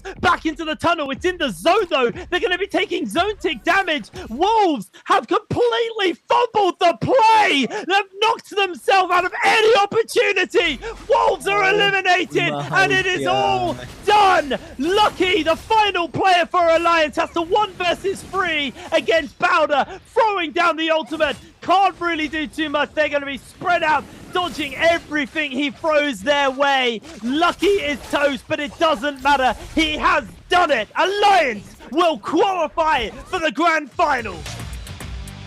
Oh my goodness. That Wolves Wu Chen is gonna have the worst time in the world. He's gonna be remembered for porting his team into zone. I remember when they were in the cave, I was like, oh no, there's a port in this cave. He better move this port later on. And I was like, yeah, he better remember, this is gonna be for all the marbles. Wu Chen is such a grief character. He ends up griefing his team. Wolves was gonna do it. They just needed to hold the line. They were so close to passing Alliance. Oh my goodness, Hip Brain, like it went bad. It went bad. That was I mean, that was a season losing ultimate for the Wu Shen. That's the last thought of your team going into the next season, is you porting them into the zone. That's one of those things where he's going to sit in bed tonight and just stare at the ceiling for like 4 hours about that. That's one of those plays that will haunt you for years to come.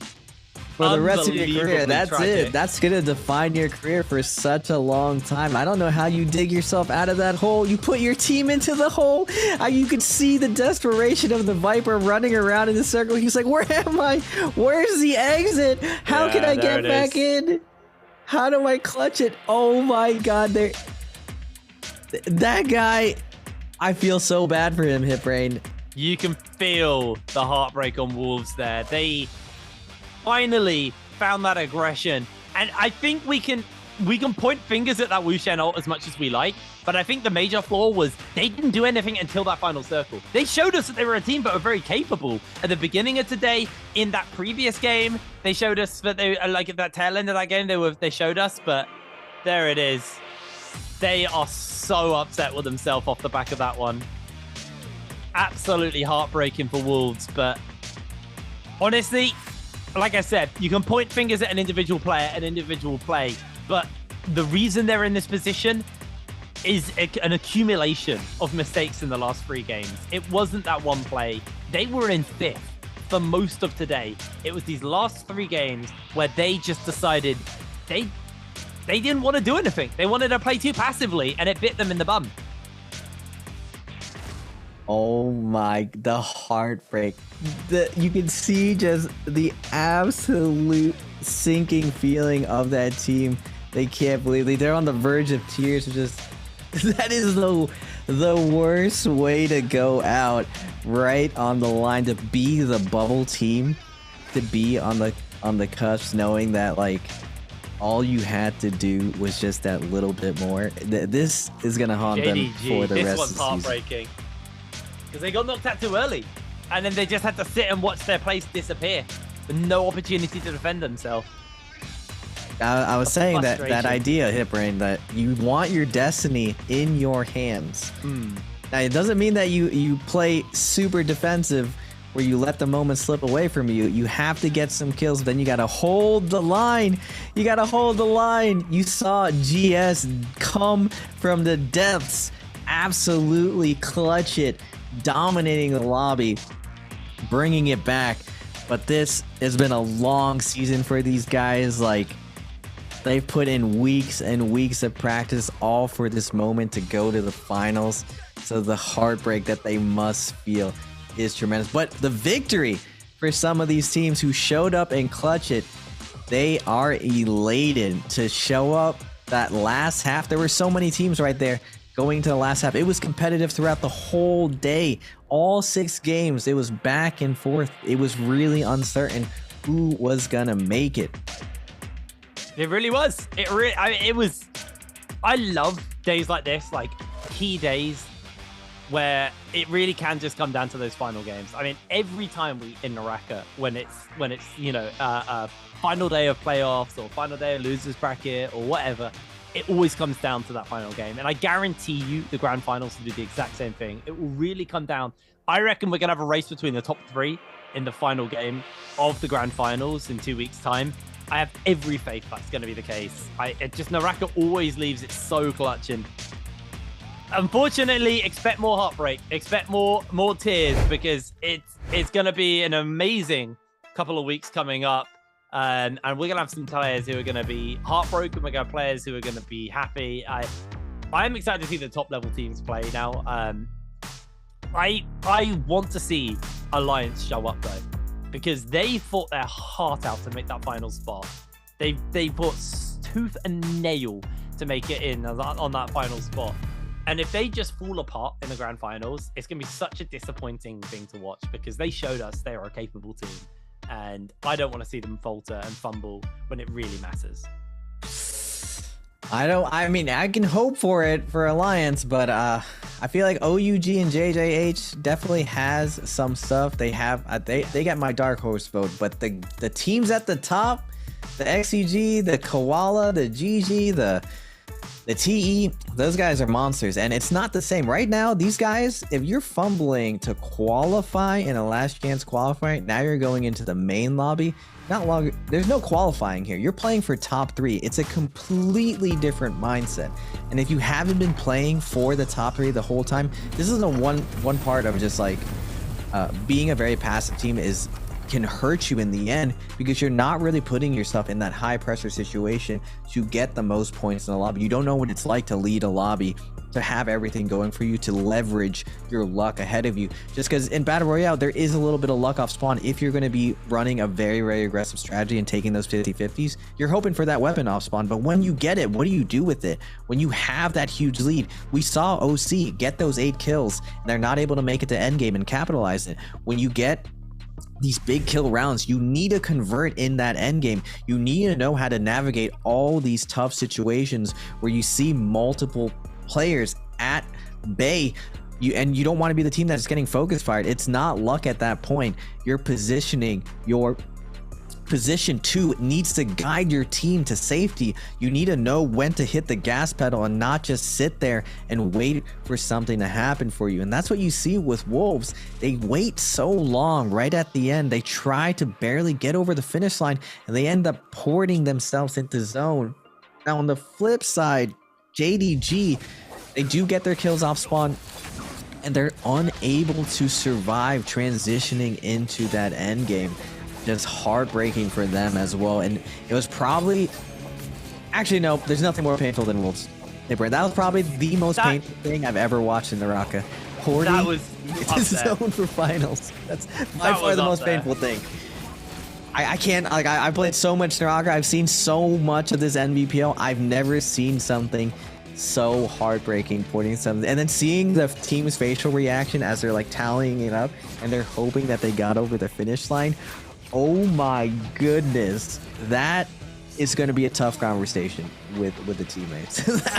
Yeah, that's gonna be that. Like I said, that's gonna be one of those moments where you probably just sit and think about that for a long time, and you know you can't let it get to you. We're probably gonna. I know we actually did gloss over that replay. We're not gonna show it again, but Alliance. On the flip end, they came second here. They had an amazing game. They're going to be unbelievably happy with themselves. But Bowder really popping off in this game. It wasn't necessary, but they did it anyway. They played upset, and it was a huge game coming in from Malman on the Takeda. Repair roll, detonating rounds, bounce shell, phantom step trigger, Summon boon. 16,000 damage coming out from this guy. Absolutely huge game from Malman for the side of Bowder. Yeah, I called this, but I knew Bowda's strength as a team is their aggressive play. They're not really known for their late game monk decision making, but their Viper team, you saw them in the kill feed constantly. Just their timings for third partying, their efficiency of securing those kills. It's just really, really clean from Bowda. So it doesn't surprise me. This last game where they need to secure their final bit, they shine right here. They've been doing this the entire tournament. So, yeah, good honestly, job on Bowda. Massive game from Bowda. There's a whole bunch of teams I think who performed today. We could go on and on about the teams that didn't make it, the teams that made it, but ultimately we had a great day in NARAKA. I think the big win for me wasn't who made it. I don't care about that. We had barely any monk. Oh, how I've wanted this since I've started casting this goddamn league, man. Finally, teams are starting to realize that you can play other things other than monk. And actually, these early aggressive teams like your Yotos, your Takeda's comps, I hope to see the Akos as well. I think, there is going to be room for it. I think we had a taster. That was our palette taster of it. It's like this once these players start to get more comfortable with the mechanics and the kind of timings of playing Akos, I think we're going to start to see some really, really fun stuff coming out from that hero. And I don't think it replaces anybody, because it to me, in a way, it fills the same role as like a Yoto and a Takeda, but at the same time, he also has his own unique identity in the sense where, like, he might be stronger now once people are really good at him. But I feel like he'll kind of settle into a place where, like, it'll be an Akos game, or it'll be a Yoto game, or it'll be a Takeda game. Like, I feel like we'll have a bunch of kind of flexibility from those from that pick, that I think we might start to see Monk kind of settle down on its pick rate and actually eventually become something that we don't see every game consistently. It will just be a staple pick, not the best pick. Anyway, while I'm rambling about my hatred for Monk, we actually got our interview ready to go. So we're going to pass it over to that and we'll be back for the group draw show to see the match draw show for what we're going to be seeing in the grand finals. Hey guys, this is Jaeger and welcome to post-game interview. And now I'm standing here with Zuan. I let him say hello to our audience. Hello， 小钻石，先和观众朋友们打招呼吧。大家好，我是 Aliens 的小钻石。好的，欢迎 Aliens 的小钻石来到我们的赛后采访。So first, we know that at the end of the game, it seems like you guys cooperate well because your Viper and your teammate Wu Chen, you guys cooperate and give you a very high kills and very high damage at the final circle. So I would like to know how's like your strategy and this connection at that time. 那我特别想先问一下，这一把打的真的激情澎湃，是不是？特别是最后啊，因为你打的是宁红叶，最后跟吴晨的一个配合，让你们拿下了很多的几百分，也达到了一个很高的伤害。那一波是怎么去当时进行一个沟通的呢？当时就是因为当时有个预沟通，就是说我交完这波大，我可能会死，所以说就是在大招还没结束的时候，我就要了那个船。So to be honest, I foresee that I will die after I use my ultimate of Viper. So I just told our Wu Chen that you have to prepare our ultimate and like transport to a safe place for me. And that's why we can have very high damage and very good cooperate at the end of the game. Okay, so I think it's time for us to move on to next part, answer for treasure. 那接下来也要到我们一个抽奖送福利的环节，我相信大家非常期待。小钻石自己有没有准备好给大家送出福利？准备好了，那我们一起来看一下今天的题目。Okay, so you guys can see a question on the screen, and if you know the answer, just type them in the chat box. After our player counting 3, 2, 1, we will take a screenshot, and the lucky guy will be whispered. So let's see today's question. Which team is qualified for the Nbpl Spring Final 2023? 那今天的题目呢，就是以下的哪一支战队是有资格进入到我们这一次2023春决的这个总决赛的？那这边我想先问一下小钻石一个问题啊，我英文先跟大家说一下。So I wanna ask 小钻石 for a question. It seems like these 2 days we just finish our replicage and we are going to have the final race. So what do you think about these matches, the difference? 那我特别想问一下，就是你觉得这2天复活赛打完，包括即将到来的这个决赛，自己的这个期待，或者说觉得他们的不同点会在哪里？包括比赛节奏上面啊，各方面的。就是复活赛跟决赛，我觉得它最大的区别就是他这个复活赛节奏太怪了，他中期搁在那猛打，但是决赛圈全在，兄弟们就全在，我不知道为什么，就是打不死。大家都想要那个生存积分，对不对？对。所以说复活赛跟我们的常规赛啊，平时的我们的包括周决和我们即将到来的决赛还是有很大的不同的。准备好了没有？准备好了。好的。So in my opinion, I think replicage, the speed of the replicage and the final is really different. It seems like these 2 days in the middle time of the game, our team in the replicage, they will all like to fight in the middle time of the game. And for like regular game or bi-weekly final, I foresee that in grand final there will be difference because in replicage, like all the teams more wanna survive, score more than other times. OK, 那我觉得接下来我们就要准备好倒计时给大家送福利了。OK, now I think our players prepared and let's start counting. 我们倒计时开始。3, 2, 1. Screenshot. Okay, it's time for us to find out the correct answer. 那也有请小钻石来揭晓一下正确答案到底是哪一个呢？B, Alliance. Yeah, the correct answer is B, Alliance. Okay, so we're going to have the grand final, and I know for the team Aliens, it seems like you guys get the ticket for the grand final. I would like to know what's your feeling right now. 那拿到了这张通往总决赛的门票啊，小钻石怎么样的心情？还是很激动吧。但是我相信打总决绝对不是倒数第一了。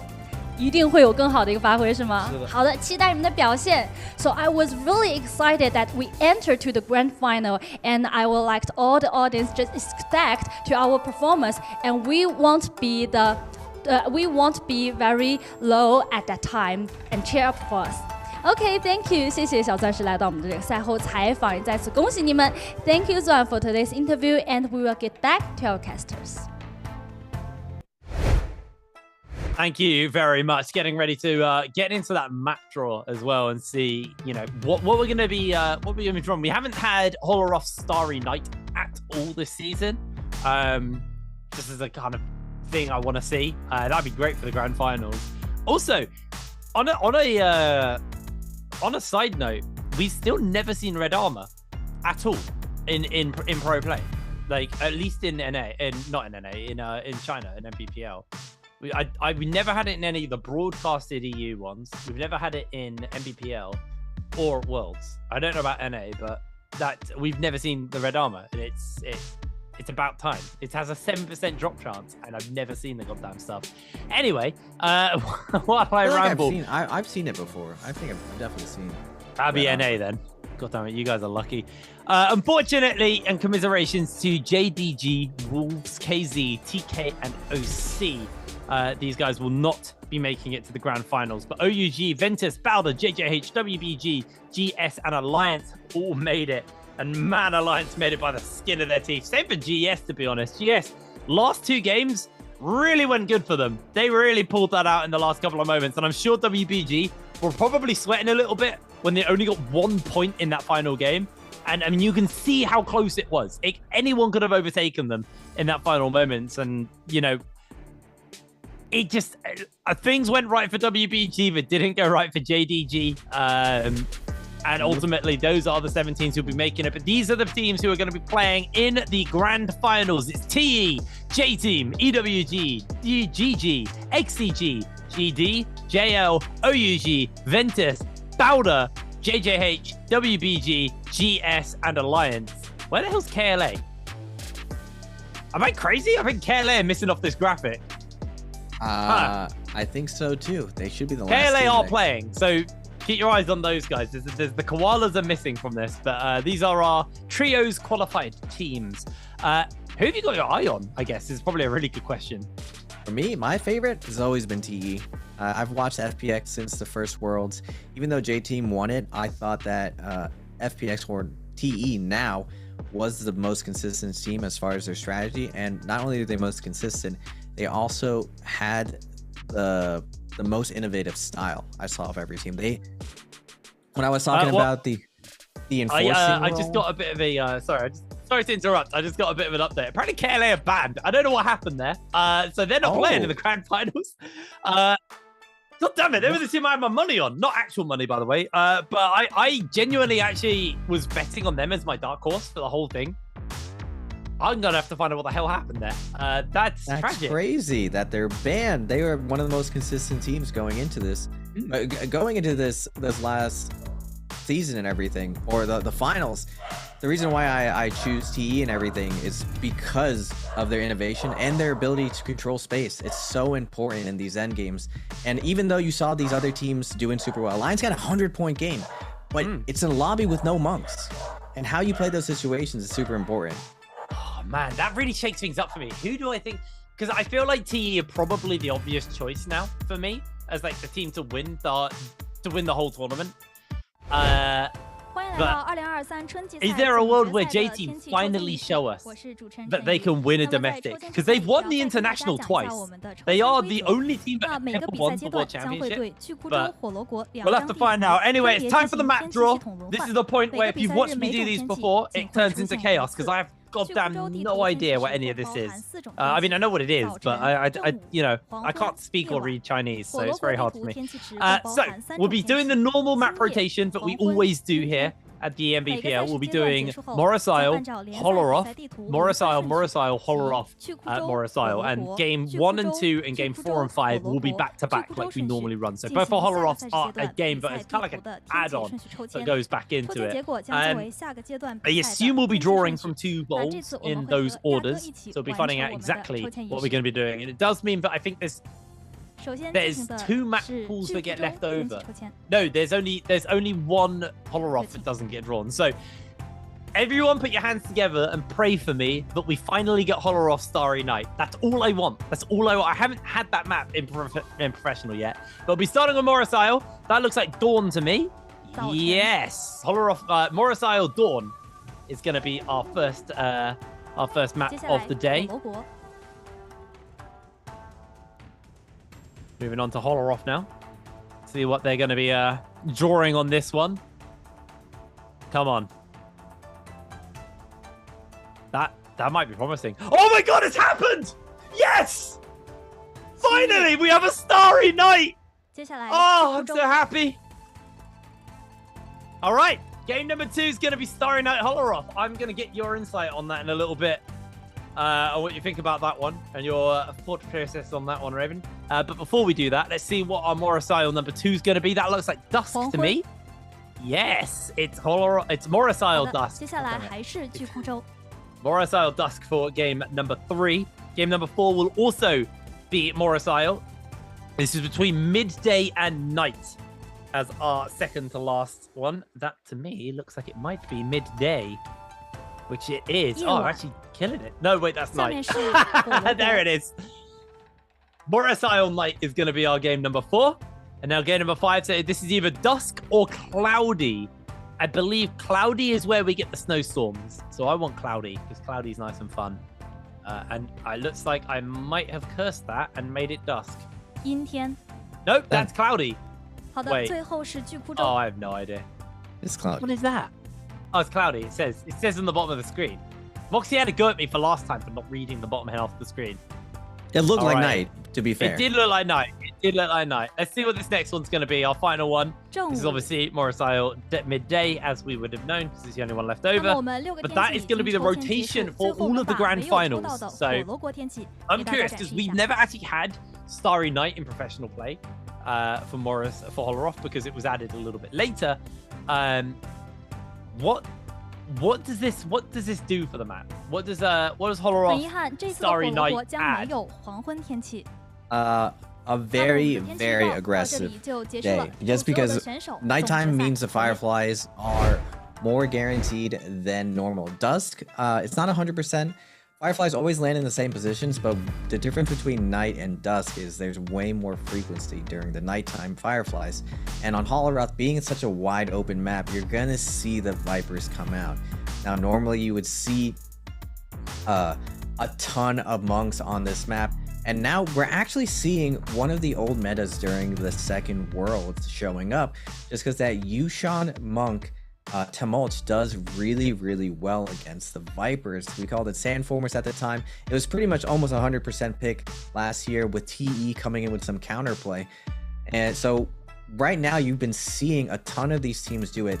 I believe there was a Dusk Holoroth, and it's where my team personally picked up that Vipers are actually very, very strong on Holoroth. Now, before it was like almost an 80 to 90% pick, Faria, Monk, Tumult on Holoroth. Didn't matter if it was daytime, didn't matter if it was a dusk day. They were for sure running that. So with the Fireflies coming out, I believe we're going to be running to that first world's meta.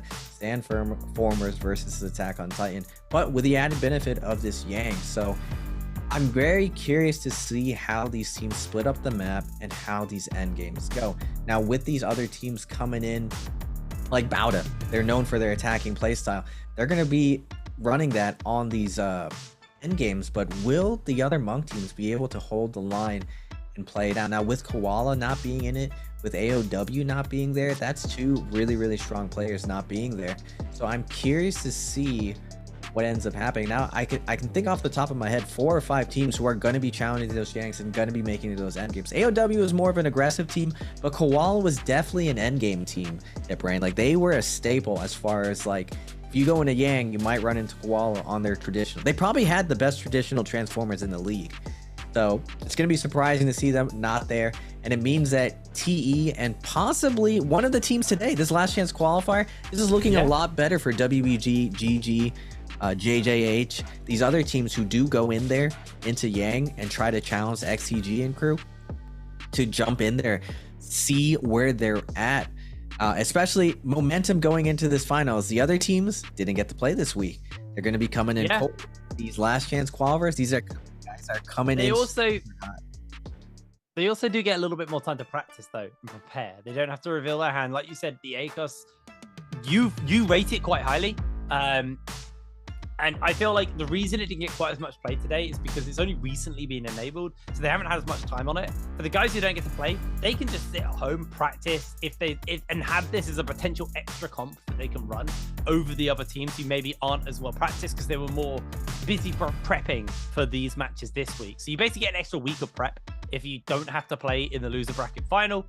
So, you know, I feel like those guys come in with a major advantage because normally that extra bit of practice and kind of not revealing your hand big, but when there's actually potentially for a whole extra comp that can be learned and practiced in that time and you get an extra week of practice on a comp, that is a huge bonus for these guys. So I'm very excited to see what that's going to look like. Maybe the ACOS just isn't ready to be pulled out. Maybe the players don't feel comfortable on it. Maybe some teams will be more comfortable than others. Maybe we just won't see it at all.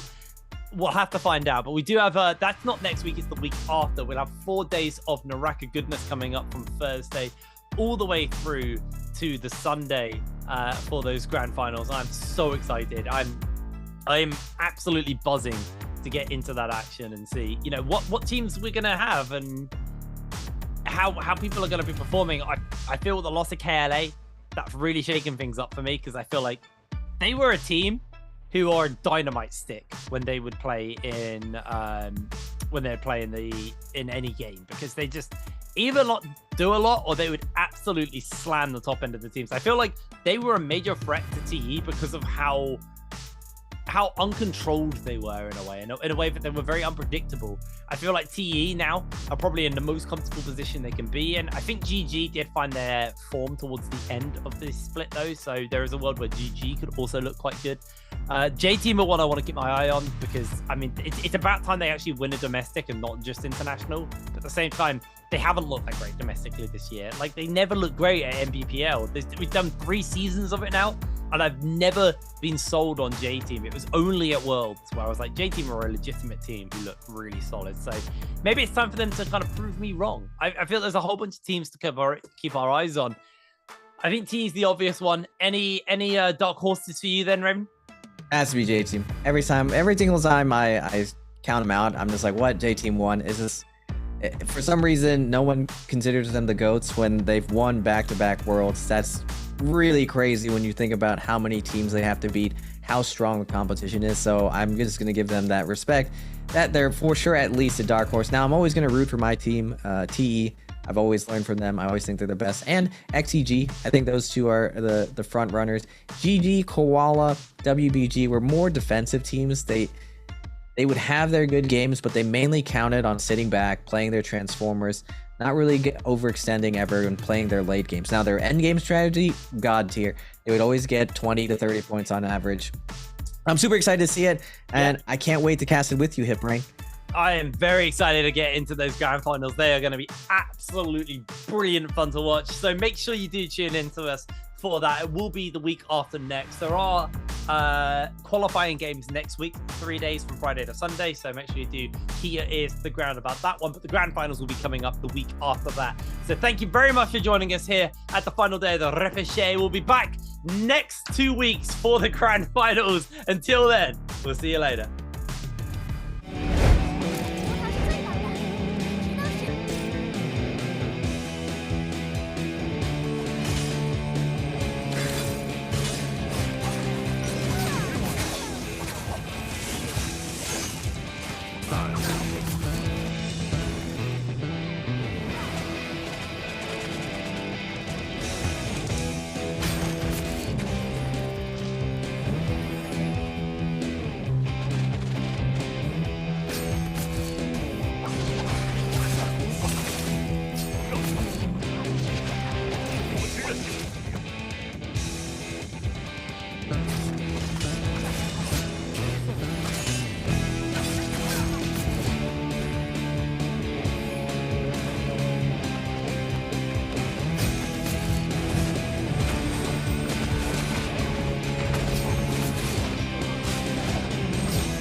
Though the odds aren't in my favor, I will soar above the mountain.